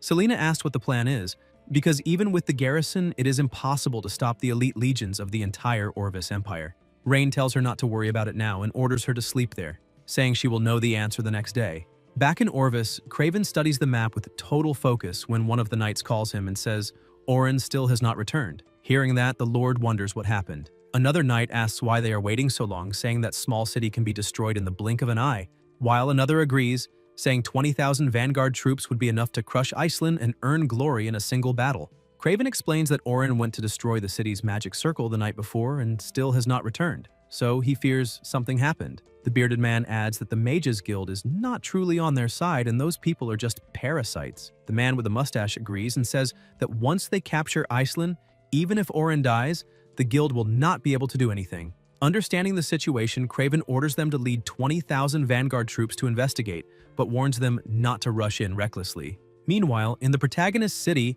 Selena spots the troops and warns the young master that they are coming. Rain tells Rosalind to go to battle and not to forget what he said, that she is only allowed to lose, not win. The knight in front asks if he's Rain and says he has advice, telling him to surrender now if he wants his life spared. The protagonist replies that he would like to say the same, and says that if he does not want his soldiers to die in vain, he should retreat now. Hearing that, the knight orders the attack and everyone charges toward Rain's group. Rain tells Rosalind to proceed according to plan. She mounts her horse and advances with a small unit. Before long, she closes in, and the mustached knight swings his axe, but the blow is easily blocked. Rosalind is surprised by how weak he is and even wonders if he's holding back while he mocks her, saying that even though she is a woman, she managed to withstand his strength, proving she has some skill. Even the horse seems shocked, because if that was all, she would have more trouble pretending to lose than actually winning. She thinks for a moment and realizes there is only one way. When the man attacks again, Rosalind leaps off her horse, makes them both evade the strike, and counters by hitting the enemy's horse. After taking away his mobility, she returns to her own horse and retreats back to the field. The knight laughs, saying that is the elite of Iceland, since they could not even last a single clash, and orders all troops to advance. The protagonist watches and comments that those who get irritated easily deserve to be used as bait, while 20,000 knights surge toward Rain and his group. Selena grows tense and asks what they should do. Rain says they are starting and that it is time to send it. Rosalind, still returning, stops and turns to face the knights. The mustached man asks why, and asks whether the protagonist really thinks he can fight them to the death, relying only on the city's women. Rain starts mocking them, asking if only 20,000 people came, saying it is a pity because he originally wanted to annihilate everyone at once. Then he tells Selena to begin the attack. The girl starts conjuring fire magic and forms an enormous fireball above her hand. But what no one expected was that multiple gunpowder barrels were buried under the ground where the battle was taking place.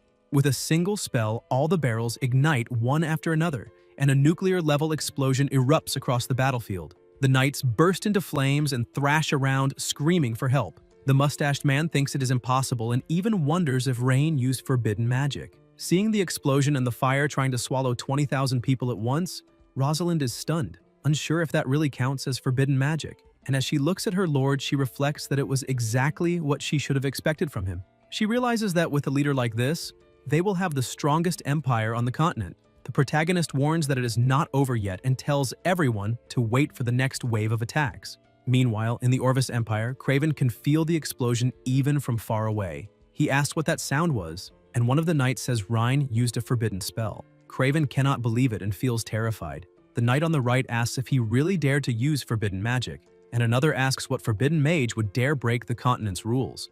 The marshal grabs the frightened soldier and demands to know what exactly he saw. The man explains that he saw a massive fireball bursting up from the depths of this valley like an infernal rift tearing open. Craven summons all the mages and orders them to follow him, and as he leaves the camp, he sees that massive explosion reaching the clouds. He commands the mages to immediately use water magic to extinguish the fire and save as many people as possible, and all the mages rush forward, casting water magic and causing a torrential rain in an attempt to put out the flames. The marshal grows pensive and recalls that the protagonist swore emphatically that he had never used forbidden magic. Yet looking at the scene before him, he desperately hopes that the protagonist lied, because if he did not, then it means he possesses a weapon of mass destruction comparable to a forbidden spell. It would be acceptable if such a weapon were only used for defense, but if it could be employed in sieges, the Orvis Empire would be destroyed in a very short time. Soon after, a soldier returns and reports that the fire has finally been extinguished, and Craven, already discouraged, prays that it is not too late and that there are still survivors. At that moment, several figures appear before him, but they are not his soldiers, rather the protagonist and his allies. Rain greets Craven, saying that they have met again, and the marshal raises his hands and asks whether the war can end there, explaining that he will return to the Empire and make a ceasefire happen. The protagonist refuses, saying that one cannot simply start a battle and stop whenever one wishes, and that now it is already too late. The protagonist's soldiers raise their weapons and aim at Craven's mages, who sneer and mock them, saying that without forbidden mages they are nothing, and even asking what those iron tubes could possibly do. Rain, having lost his patience, orders them all killed. The soldiers fire and the mages hastily conjure shields, but just as before, the bullets pierce through the shields as if they were nothing and strike every mage. The marshal is utterly horrified, because this is neither forbidden magic nor magic at all, which makes him question what it truly is.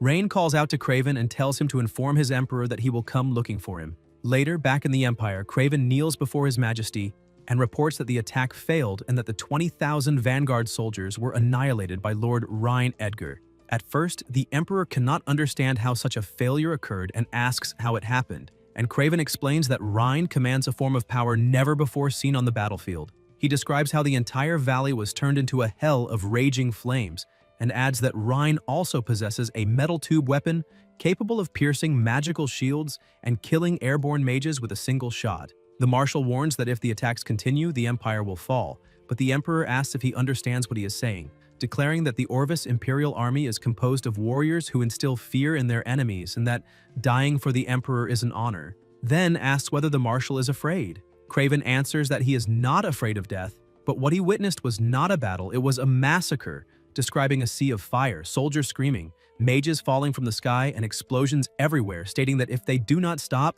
the entire empire will be buried by Rain's hands. The Emperor orders him to be silent, saying that he has already shamed the Empire once and is now acting like this, declares that he was blind to trust him, and orders the Marshal imprisoned in the dungeon, announcing that he himself will lead the expedition and uproot that city entirely.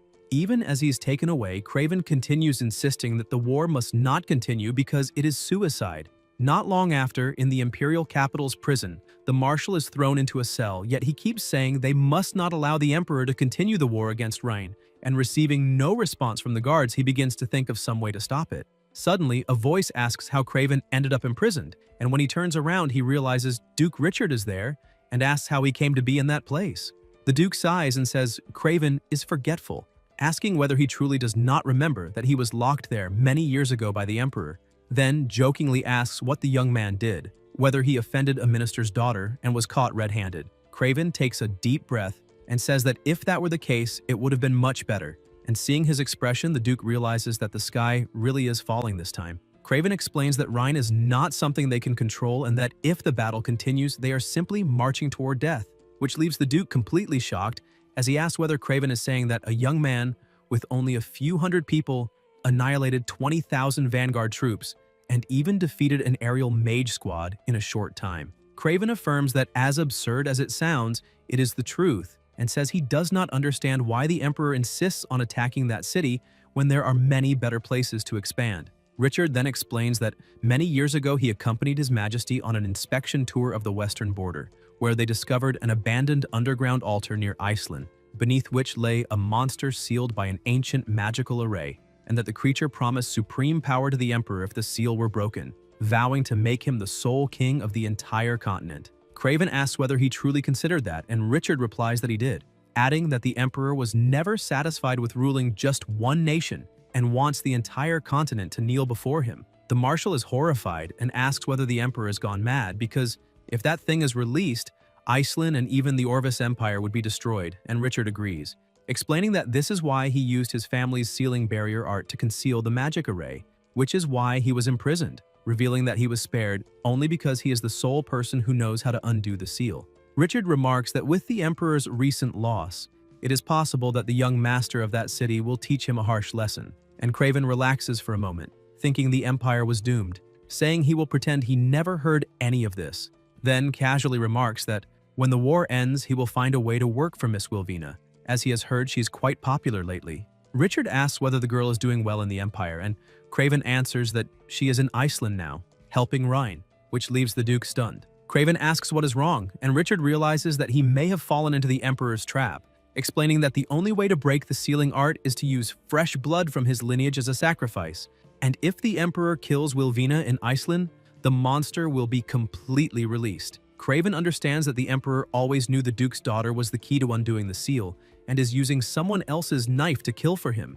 Desperate, Craven begins shaking the bars and shouting for the guards to release them, because the Empire is in danger, but no one pays attention. And at that moment, the Duke simply breaks his shackles as a powerful aura surrounds his body, saying that now that the Emperor will not spare his daughter, there is no reason to remain seated there. He calls Craven to help remove that mad Emperor from the throne, astonishing the young man, who asks why he had such power all along and never escaped, to which the Duke replies that knowing the enemy's trump card is more important than acting impulsively. With a single gesture, he rips the prison door away, guards soon appearing and ordering them to stop or be killed on the spot, and Craven warns the Duke to be careful, but he replies calmly that he will clear the way and tells the young man to find an exit. He quickly conjures magic and with a touch to the ground ignites flames that burn all the guards present, allowing Craven to find the exit and call for the Duke to follow. Outside, two exhausted guards are on watch when the pair emerges, one being knocked away by a punch without even seeing it coming, and the other, half asleep, also sent flying by a blow, leaving Richard impressed by the young man's abilities,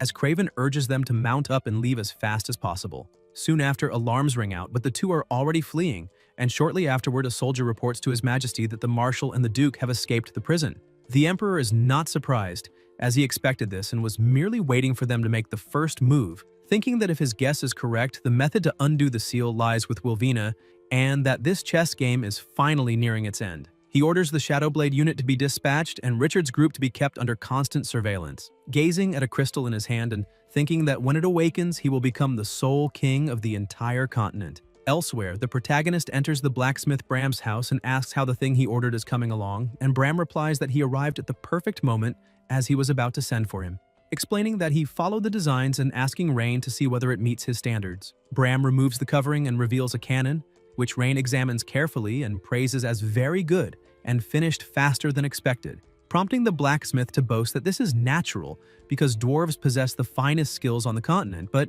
he adds that the parts consume many materials, and that refined iron and magic copper are nearly exhausted, allowing at most 2 more cannons to be built with what remains, meaning that large-scale production would require finding a mine for more resources. Rain replies that 3 are enough for now and says that once the war is over, he will make the Orvis Empire hand over its mines, eliminating any supply issues, and that now all that remains is to wait for the Emperor to come personally so he can demonstrate just how powerful the industrial age truly is. 3 days later, the Emperor of the Orvis Empire personally arrived at the front line. The battlefield became restless again and the people shouted together that the city of Atherin would fall in just a few days for His Majesty and the Empire. The Emperor's arrival drastically boosted the morale of the Imperial Army. To protect the troops, Ryan also led his forces in retreat to the city of Atherin and ordered the gates to be closed. A knight states with certainty that he has no options left and can only cower inside the city. In this confrontation, everyone will see how he intends to stop an Imperial army of 100,000 men because they will not even need to attack the city. They only need to wait until they run out of supplies and surrender. The protagonist observes everything in silence. At night, Rosalind asks if she can go out and fight them the next day, saying that staying locked inside every day will affect morale. Selena agrees and says it is not as if they cannot defeat them now. Rain replies that war does not require victory in every battle, but one decisive victory, and that meaningless battles are never fought, while meaningful battles must be won at the lowest possible cost. At the moment, the city does not have enough firearms or ammunition to sustain a direct attack. Arrogant soldiers are destined for defeat, so what they need to do now is make them arrogant and restless. They buried 36 large barrels of oil nearby, and once they are ignited, the entire Imperial vanguard will be consumed by flames. Holker comments that he really is a genius, but the young master says things are not as simple as she imagines. As soon as those barrels of oil explode, the walls of Atherin will also collapse instantly. Selena asks if that means they will lose their only defensive barrier, and the protagonist replies that they only have one chance. At that moment, a guard calls him and says they have captured 2 enemy scouts who claim to have important matters to report. Rain wonders about Imperial scouts, orders them to be brought inside, and says he wants to see them personally. The 2 enter, escorted by the guards. The young master is surprised to see that one of them is Craven and asks what he is doing there. Craven replies that the man beside him is Duke Richard, a former Imperial minister and Wilvina's father. The protagonist asks if he came to surrender, as he had ordered, and if his emperor knows about it. Craven replies that he did not come to surrender, but to ask him to stop the emperor. Rain asks what he means, and Craven asks the Duke to explain the details. Richard says he knows Ryan is suspicious, but asks him to listen because buried directly beneath the city they are in is an ancient magical sealing array. Years ago, the emperor and he accidentally discovered some ruins nearby, where a primordial monster was sealed. The emperor of the Ulvis Empire wants to corrupt the seal with plasma, releasing the monster for his own use. Rosalind is surprised, and the young master says he understands and that this confirms his previous suspicions. So he asks him to get straight to the point and asks what the conditions are for the seal to be broken. Richard replies that if he himself or his daughter is killed near the city, the seal will break immediately and the monster will be released. Holker becomes even more surprised. Richard says the Emperor intends to use the Imperial Army's attack to eliminate his daughter and begs Ryan to send troops to cover the 2 of them as they flee the city of Atherin, because outside the isolated area, even if they die, the monster will not be released. The protagonist remains silent for a moment and then says no. Richard, surprised, asks why and says this does not involve only his family, but the safety of the entire continent. Rain asks if he wants him to withdraw his troops, leave the city of Atherin vulnerable, and allow its people to be cruelly massacred by the enemy attack.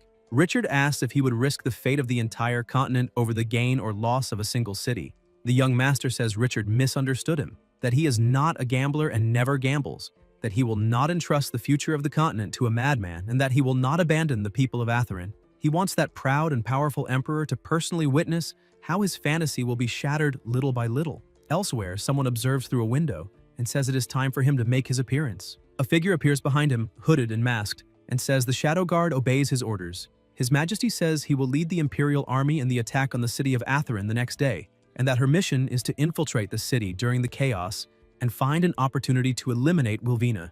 The Shadow Guard disappears, and His Majesty thinks that once the seal is broken, all the gods will bow at his feet and all nations will submit to him. He says that on the day he ascends the throne, the entire world will kneel before him. The next day, the protagonist and Richard observe together, and Richard points out that this is the elite heavy cavalry regiment of the Ulvis Empire, the foundation of the empire, capable of annihilating even the most solid defense with a single charge. Rain replies that they are nothing more than a bunch of rusty iron cans that can barely move. Richard says he has never faced the true Imperial heavy cavalry and does not know how terrifying they are. The young master tells them not to worry and says mere heavy cavalry can be destroyed with a snap of his fingers. Richard thinks the boy does not know the true terror of that force and has become arrogant after winning a battle. When he panics and flees later, perhaps then he will agree to send troops to escort father and daughter out of the city. Rosalind approaches and reports that the heavy cavalry of the Ulvis Empire seems to be preparing to attack, asking if she should lead her men to confront them. The protagonist tells her to take the men and contain them, but reminds her to attack only once and then retreat without engaging directly. Holker asks what the plan is, and Rhine replies that their armor is heavy and consumes a lot of energy, and that if she leads them on a prolonged chase, provoking them repeatedly, they will soon run out of breath and become unable to move. Rosalind says he is very clever and bets they have not been taken out for a walk like this in hundreds of years. Then Holker, together with the cavalry, gallops off with the horses, and the knights at the front say the enemies are coming for the finish. The two troops advance together, but when they get closer, Rosalind pulls the reins, making her horse move to the side instead of charging head-on. The enemies say these cowards do not have the courage to fight face-to-face, and that they should chase them down and tear them apart. Rosalind thinks those fools have fallen for it, and the enemies keep chasing her, telling her not to run. Holker keeps running, and the enemies say they did not come to fight, but to take them for a walk. The leader tells them to shut up and orders them to give chase, saying they must not disgrace His Majesty. Later, on a cliff, the Emperor says that this is to be expected from the son of Grand Duke Aldalion, because he naturally possesses an innate talent for the battlefield. He says trying to exhaust the heavy cavalry through maneuvering is not a bad idea, but that he is too young. He orders the mages to restore the knights' energy and says they will see whether the mouse or the cat gets tired first. A guard approaches and says that if all the mages' magic is used to increase the endurance of the heavy cavalry, he wonders what will happen if the young master uses that large-scale forbidden fire spell again, as he did a few days ago, stating that they probably will not be able to cast fire prevention and isolation magic in time. The Emperor says not to worry, because he will not dare to use it. The knight says his subordinate is slow-witted and asks why he would not dare to use it.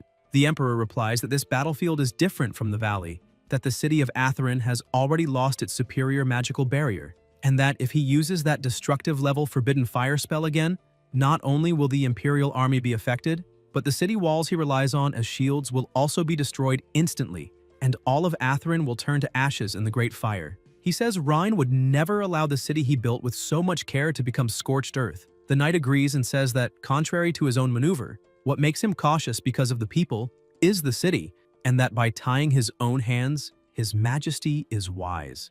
Later elsewhere, Rosalind's partner calls out to her and says they cannot hold on anymore and are being exhausted to the limit. Holker says the young master is indeed, until she notices something and asks what that is. Ahead of them, there is a barrier. They pass through it, and the enemies feel better, saying they should eliminate them. The guard asks Rosalind if something is wrong and how they are alive again. Holker asks if they are using precious magic to restore the endurance of the heavy cavalry. They ask what they should do now, whether they should keep prolonging this, saying that their own horses are already almost too exhausted to run. Rosalind stays silent for now and remembers the young master saying that if something went wrong, they should lead them to the city wall and that he himself would take care of it there. Holker thinks that now they can only follow his orders and tells all troops to retreat and advance toward the city walls. The enemy laughs, saying they are also out of energy and that they should chase them down and tear those cowards apart. Someone is waiting for them with weapons. Along with the other knights, the enemies ask what the hell that is, and if they really sent so few people to attack with iron rods, questioning whether they are trying to be funny. Then the knights receive the order and start firing. The enemies are hit, and one of them says this is impossible because they are wearing dragon-scale steel armor specially made for this occasion, asking what kind of weapon that is. The protagonist asks who cares about dragon-scale steel armor and says that before gunpowder they are nothing but paper toys and that this battle is over. Richard agrees. The enemy knights say the captain misjudged the opponent, and the other troops raise their weapons high and shout, "Long live the young master." They celebrate loudly. Elsewhere, someone moves extremely fast. It is the Shadow Guard with her two partners, and he tells them to confirm the location and find a way to sneak into the Lord's mansion. Then the Shadow Guard notices something and disappears.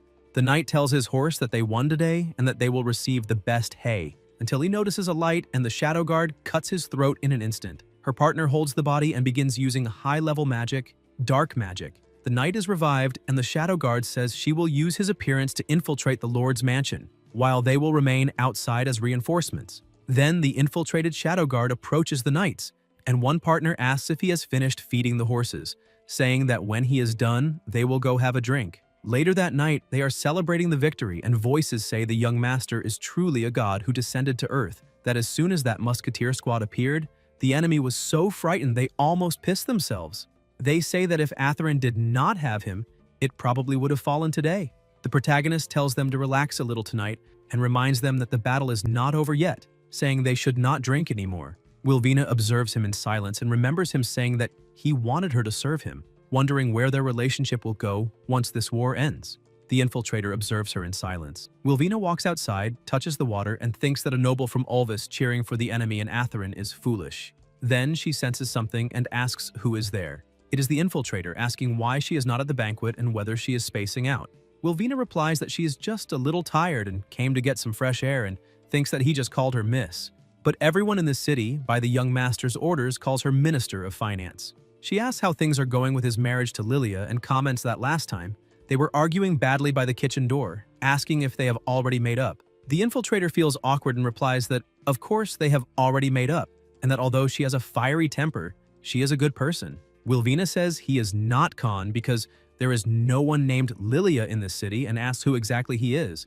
The infiltrator says that this is to be expected from the Duke's daughter, so perceptive. The Shadow Guard returns to her normal form and asks if she may know how Wilvina saw through the disguise magic. Wilvina replies that his appearance was not the problem, but the way he addressed her. The Shadow Guard asks about the form of address, and Wilvina replies exactly that the people of this city do not call her Miss.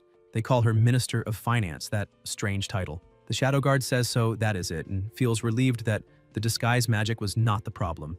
Wilvina asks if he infiltrated this place to eliminate the young master. The Shadow Guard replies that she did not because His Majesty wants to deal with that young man personally. He himself is here because of Wilvina. He says that once Wilvina's plasma is injected into the relic altar, that monster will burst out of the earth. Wilvina asks if she is insane because once that monster is released, the entire continent will turn into a slaughterhouse, questioning whether he thinks only the enemies will lose their lives, and says that people, children, possibly even their own parents and siblings will die, asking if he still has even a shred of humanity. The Shadow Guard says he serves only His Majesty, the Emperor. Whoever he orders her to eliminate, he eliminates. Wilvina says someone like him is worse than a dog. The Shadow Guard says he will show how a dog bites this noble to the very end, and advances with her sword, but the attack is blocked with a fork. Wilvina is surprised to see that it is Elia. The Shadow Guard asks if she really blocked her attack with a fork, and Elia tells him not to hurt Wilvina because Brother Ryan would be sad. Wilvina is surprised and asks if this kid really can speak. The Shadow Guard, smiling, asks if Elia thinks she can stop him with only a fork. They remain silent for a moment, and the Shadow Guard, still smiling, advances again. Magic moves through the area, the smoke disperses, and inside the castle, Richard says that musket really pierced the armor of the Imperial Heavy Cavalry of Orvis. The protagonist says not to worry, because the destructive power of that musket is still far from enough. He says that after this war ends, he will have the dwarves research even more powerful firearms, and by then, no matter what kind of monster it is, it will be directly suppressed by firepower. Richard says he felt a magical fluctuation, and it seems there is a fight nearby. Rain asks about Miss Wilvina and where she is, and the maid replies that a few minutes ago she saw her leave through the side door of the banquet hall and it looked like she was heading toward the garden. The cup falls to the floor, Richard becomes desperate, and the young master tells them to hurry out and find her. They move quickly. Later, outside, the protagonist is holding a pistol and asks if that is really what happened. The Shadow Guard is lying on the ground, and Elia says he came to eliminate Sister Wilvina. Rain is surprised and asks if she really blocked the assassin's attack using only a fork. And Farano replies that it was because he said he did not want to see loved ones lose their lives in front of him. The young master says she did very well. The shadow guard is on the ground, coughing up plasma, and the protagonist says he is in a good mood today, so he will give her a chance to live. The shadow guard replies that she does not need it because she only serves the emperor. Magic begins to spread across the ground toward Wilvina and her father, and 2 more shadow guards appear. The smoke disperses and one of the shadow guards advances toward Wilvina, getting closer and closer, but is hit by a bullet and falls to the ground. The protagonist approaches with the pistol in his hand and says that at a distance greater than 7 steps, the gun is fast, and at a distance shorter than 7 steps, the gun is fast and accurate. Richard says that scared the hell out of him. Another shadow guard approaches and strikes him with a sword, cutting him. And Richard, wounded, says he is asking to be finished off. Richard punches him and the shadow guard gets up and runs away. Wilvina approaches her father and says she will treat his wound, but Richard tells her not to worry and to go after him now, because they cannot let that assassin escape no matter what. He stole his blood. Wilvina asks what he means, and Richard replies that it is exactly that once he escapes, the seal of the ruins will be broken, and that monster will be released. The protagonist tells him not to worry about that now and to let her bandage him first, and tells them to capture the remaining assassin, thinking that this will be a great way to test the power of the newly built cannons. Later, elsewhere, Rain thanks Elia for saving Wilvina and asks if he can ask a few questions. Farano keeps eating without saying anything, and the young man wonders why this child is not speaking again and questions why she never talks.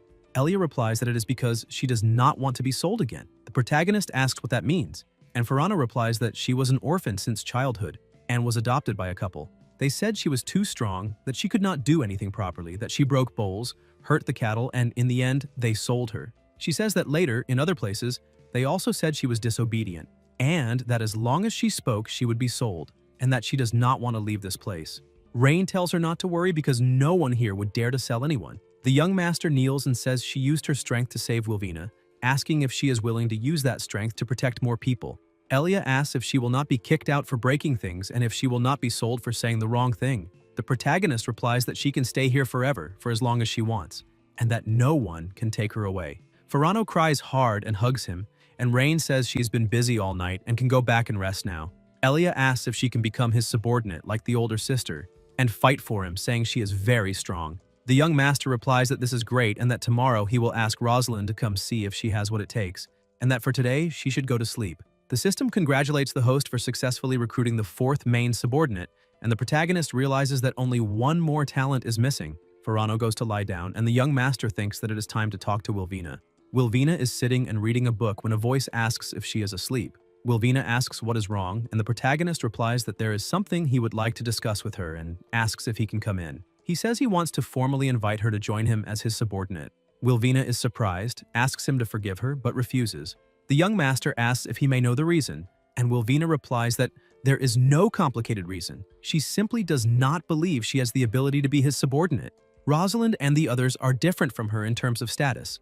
They are subjects, while she is a noble from a country hostile to them. Besides, she does not possess the powerful martial arts skills of the young lady and the others. At most, she can manipulate accounting books a little. Rain says that, in his opinion, manipulating accounts is also a talent. Wilvina replies that this talent is far too insignificant for his ambition. The protagonist asks if she knows what his ambition is. Wilvina tells him not to be nervous, because it is impossible for someone as capable as him to have no ambition. Besides, there are many people on this continent who know how to falsify accounting books, so he does not necessarily need to choose her. The young master replies that, indeed, there are many people capable of falsifying accounting books, but someone like her, who can alter complex accounts without leaving any traces, he has only met one. Her work was the only one in which he found no flaw at all, even after personally investigating it. Since she has guessed his ambition, he can tell her. His ambition does not require only warriors like Rosalind to clear the way. It needs someone like her even more to devise strategies and plan before taking action. Wilvina asks if he is really using falsified accounting books as the basis to say she has that ability, and says he thinks far too highly of her. Rain then says he wants to teach her something even more advanced than manipulating accounting books. Wilvina asks what that would be, and the young master replies that it is finance. Wilvina asks what finance is. The protagonist explains that it is a discipline capable of controlling wars with numbers and determining the flow of resources through rules. It can allow one country to annex another empire without resorting to brute force. It can also make the treasury's accounting books more lethal than the battle flags in the barracks. He says this is the key to the future. He says he will entrust this discipline to her and that together they will perfect it and spread it. One day, when this knowledge is recognized by the world, it will bear her name, Wilvina's Finance. Then he asks if she is willing to enter this new era by his side. Wilvina is surprised and says he is more dangerous than all the deceivers she has ever known. From now on, she is willing to dedicate everything to him. The system then congratulates the recruitment of 5 extremely talented individuals. A reward is unlocked, the design blueprint for a howitzer shell. The young master thinks that howitzer shells are perfect and decides to have the dwarves build them quickly, refusing to believe that monster cannot be blown into pieces. At night, several soldiers are gathered with a man in front of a door. The man holds a vial in his hand and says that his dream is finally about to come true. He pours the liquid from the vial onto the door. An absurd energy spreads, and he declares that as Lord of the Empire, he offers sacrifices. The pressure increases, and a spirit approaches his body. The Lord of the Empire declares that this world will kneel before him once again. He orders them to march toward the city of Aetherlin because nothing will stand before his vengeance. The next day, the Lord of the Empire rides with his troops beside him. His aura is terrifying, and a voice asks if he is still the Emperor himself, saying that from his gaze, he looks like he is staring at food. Rosalind also advances with her troops and says the Imperial army is strong, but behind them is the city of Aetherlin, and because of that, they cannot retreat. They advance. The Lord of the Empire thinks about eliminating them, because all of their deaths will become his strength. The soldiers' energy begins to be drained, and they ask what kind of power that is. The Lord of the Empire declares that he will rebuild his empire. He advances, and the soldiers say he is not human and that they should retreat. His energy grows absurdly, becoming even more powerful as he absorbs people's power. Holker orders them to capture him without retreating and says she will stop him. Rosalind releases her power, extremely powerful, but the Lord of the Empire dodges and counterattacks, hitting her directly. The two exchange violent blows, but the Lord of the Empire possesses tremendous strength and manages to hit her several times. Rosalind is thrown against a rock, hits her back, and crouches down with difficulty. The Lord of the Empire approaches and says she is a fool asking for her own death. From afar, 2 people observe the scene, and Richard says they need to retreat immediately because this is a war they have no chance of winning. In truth, it is not even a war, it is a one-sided massacre carried out by him against all of them. They need to contact the Magic Association, because a monster of that level is beyond their ability to handle. The protagonist then tells them not to panic and says he wants to personally see how tough the Emperor is. He asks how the civilian evacuation is going, and the maid replies that everyone has been taken to the shelters in the city center and that the lockdown is complete. In that case, Operation Tyrant Suppression begins. Rosalind blocks a blow and realizes that this is the young master's signal. Rain then orders everyone to retreat immediately and head to the city center along the southeastern slope. The soldiers start running, and the Lord of the Empire observes, saying he wants to see how far they can run. The troops shout, "Long live the Empire," and the Emperor demands that they open the city gates and surrender on their knees, promising to allow them to lose their lives without pain. The young master replies that they should not rush, because it has not yet been decided who will lose their life today. Soldiers positioned on the rooftops enter attack formation, and the protagonist orders them to fire. Shots are released and hit the Lord of the Empire, but he remains intact. Voices shout to eliminate him. The Lord of the Empire asks if that is their trump card, while the soldiers wonder how that is possible and say he is definitely not human. Rain says it is exactly as he thought. They cannot eliminate him without armor-piercing ammunition, and then orders them to bring the Italian cannon. The dwarves bring the cannon and position it, and the young master says he wants to see if he can withstand this. The Lord of the Empire asks if he intends to scare him with those pieces of iron without magic, and the protagonist replies that the destructive power of magic is not as great as that of his toy. Rain orders them to begin, and the dwarves aim the cannons at the enemy and fire. An absurd power is released from the cannon, and the young master tells the mage to get them out of there, because the city walls definitely will not withstand the explosion. Selena activates her magic and makes them disappear from there, and the mage asks if he is unharmed. Meanwhile, outside an explosion occurs, and the protagonist tells everyone to get down and prepare for the shockwave. The pressure increases and causes a massive impact, and the crouching soldiers ask what kind of power that is, because not even legendary forbidden magic would be much greater than that. They say the idiot emperor of the Orvis Empire is certainly finished and start celebrating. In the middle of the smoke, however, a voice appears saying that he really can use forbidden magic. The soldiers are surprised and ask if even that destructive power failed to eliminate him. Rain observes and realizes that the emperor is still alive, although wounded. The emperor says Ryan truly surprised him, because he never imagined that a forbidden spell mage could exist in such a remote place. He says it has been many years since the last time he felt pain, but their forbidden spell cannot eliminate him. He says he wants everyone to see with their own eyes the inhabitants of Aetherland, losing their lives one by one before them, until they collapse in despair. The young master then asks who said something like, "That can only be fired once," and the emperor asks what he said. The protagonist signals to Uncle Brum, and the dwarf asks, "Since the barrel is still hot, how about another shot?" The emperor says this is impossible, because even the most powerful archmage can only cast a spell of that level once, and asks what kind of magic that is.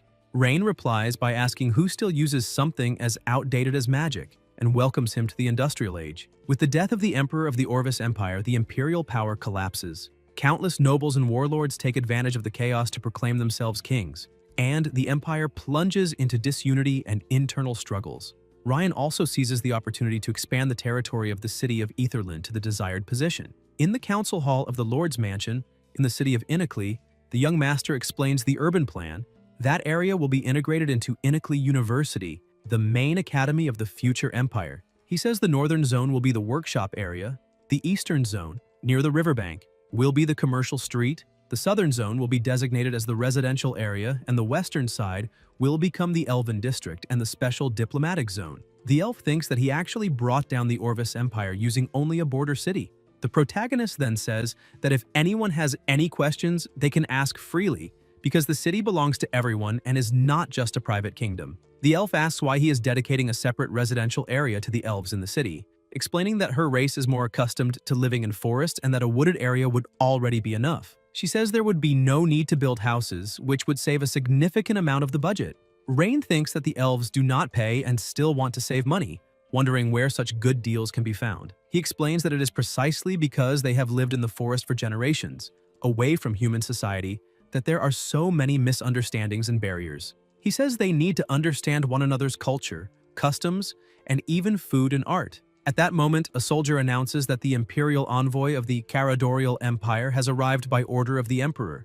The elf asks if she should withdraw first, but the protagonist says that is not necessary because he had already expected their arrival and orders them to let him in. The door opens and a young man enters the room. He introduces himself as Enric, special envoy appointed by His Majesty, the Emperor of the Caradorial Empire, and says he has come to deliver an imperial decree. He observes the elves present and asks if they really allow such insignificant creatures to participate in imperial affairs.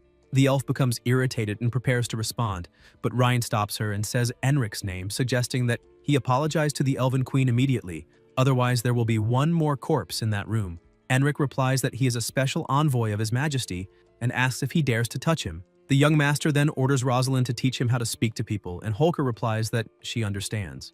Rosalind moves her sword in front of him, and Enric asks how she dares, saying that if she wounds him, she will be making an enemy of the entire Caradorial Empire. Rosalind advances to attack him. Enric becomes angry and says she is asking to die. Their swords clash. Holker dodges his attack and counterattacks. Enric spits plasma, and Rosalind strikes him again, knocking him to the floor. Plasma drips from his mouth, and when Holker prepares to deliver the final blow, Enric asks them not to kill him and admits that he was wrong. A voice orders them to stop. Enric thinks that Aldarian's son really dared to lay a finger on him. He tells himself that he will tolerate it for now, but when he returns to the Emperor, he will make sure Rain dies a miserable death. Out loud, however, he says he was wrong and asks them to forgive his disrespect. The Elven Queen thanks the young master for everything he has done for her, and the protagonist replies that she does not need to thank him. After all, they are similar. Enric remains seated on the floor, and the young master says he can now read His Majesty's decree. Enric takes the scroll and announces that, by order of His Majesty, Rhine must return to the imperial capital within 3 days. He must meet with the Holy See to receive recommendations and investiture. The Empire will hold a detailed discussion regarding the possession of the city of Inicli. The elf asks if he did not conquer the city by himself, and why it is still necessary to discuss ownership. Enric replies that these are the rules of the human empire and that she needs to understand that. The protagonist then thinks that his current strength is still insufficient to oppose the empire, especially before understanding his father's intentions. Because of that, he declares that he will obey the imperial decree and go to the capital as soon as possible to meet His Majesty. Enric says that since he has agreed to return to the imperial capital to receive the decoration, he should depart as soon as possible, and thinks that once they arrive at the imperial capital, he will show him how he intends to eliminate him. In the imperial palace of Caradorial, in the heart of the imperial garden, a red-haired man comments that he is more punctual than expected. Someone climbs the stairs and asks what important matter he would like to discuss. The red-haired man replies that the third brother has been moving around the palace far too frequently lately, and that if this continues, probably none of them will have a chance to obtain that position. At present, the nobles are divided into 3 factions, one loyal to the third brother, another neutral, and a small portion that supports him, but that is all he has. The blonde man asks if he plans to do what the first brother did back then. The red-haired man replies that an accident, a misstep, or, failing that, a cup of poisoned wine would solve it because, as long as he loses his life, someone will naturally invent a reason to justify it. The blonde asks whether, if the third brother dies, the throne will go to him or to the other one. The red-haired man tells him not to worry because, regardless of who takes the throne, half the benefits will be left to the other. Resources, military power, and territory, half for each without interference, and asks what he thinks of that. The blonde replies that it is excellent because 1 ascends the throne and 2 benefit, and asks when they will act. The red-haired man replies that Aldarian's youngest son, Rhine, has been quite prominent lately. The blonde comments that he defeated the Orvis Empire by himself, and that the emperor is about to reward him. The red-haired man says the emperor will certainly reclaim the city of Inicli that he took, and that they can take advantage of the opportunity to eliminate the third brother, then assign responsibility to the Aldarian family. The blonde agrees and says it is perfect because when the emperor is furious, the 2 of them will step forward to calm the situation and declare loyalty, wishing His Majesty a life of 1,000 years. Sometime later, a knight approaches the gate while the protagonist is inside the carriage, thinking that time flies, because half a year has already passed since he left home without realizing it. The butler runs to welcome him and says he has finally returned, that Madame is waiting for him in the living room. The young master replies that he is already on his way. In the hall, Rain says he is back. His mother comments that he has lost a lot of weight and asks if he is used to the food in the city of Aetherlin and whether the people there are easy to manage. The protagonist replies that everything is fine and that she does not need to worry so much because he is no longer a child. His mother hugs him and says that in a mother's eyes, a son will always be a son. The young master says he brought some specialties from the city of Aetherlin for her to try later, and she thanks him, saying that he is very thoughtful. The butler enters again and informs them that the master has returned, and that the young master must go to the study. His mother comments that his father may not show it, but he also misses him very much, and asks him not to irritate him, because he is already old and even more stubborn than when he was a child. The protagonist says it is fine, that he will talk to him after the meeting, and his mother replies that she will wait for him. In the study, Rain says he is back. The master replies that all he had asked him to solve was the food crisis. The young master agrees. The master then asks how he explains eliminating the legion commander appointed by the Empire, forming an alliance with the elves without authorization, and waging war against the Orvis Empire on the border, and asks if he truly believes that territory now belongs to him. The protagonist replies that the land may not be his, but those people truly believe in him and trust that the Edgar family can provide a better life, and that he simply did what a lord should do. The master is surprised and thinks that he has truly grown and become even more ambitious than he was when he was young. He says Ryan's performance exceeded his expectations, which pleases him and worries him at the same time. He states that during the investiture ceremony the next day, there will certainly be people who use these matters to distort the emperor's will, and asks what he intends to do. Rain replies that he does not need to worry, because as long as he does not want to give up, no one will be able to take that city. Then he asks what he thinks of the Empire now, and says he only wants to know which side he will be on when the time comes. The master remains silent for a moment and then says he is still too young, asking if he really believes the Empire is a dilapidated wall that will collapse with a single touch. He says that if he underestimates the Emperor in that way, he will certainly fail, but as long as he does not put the Aldarian family in an impossible situation, he will not interfere with his plans. The young master replies that he understands. The master then says that since he has such thoughts, it is a good time to discuss another matter. He picks up a paper and begins talking about his son's marriage, explaining that the daughters of several noble families have impeccable backgrounds, appearances, and education, and that marrying any one of them could help him greatly in the future, because alliances of this kind bring resources and political support. The protagonist replies that he already has someone in mind. The master asks whose daughter she is.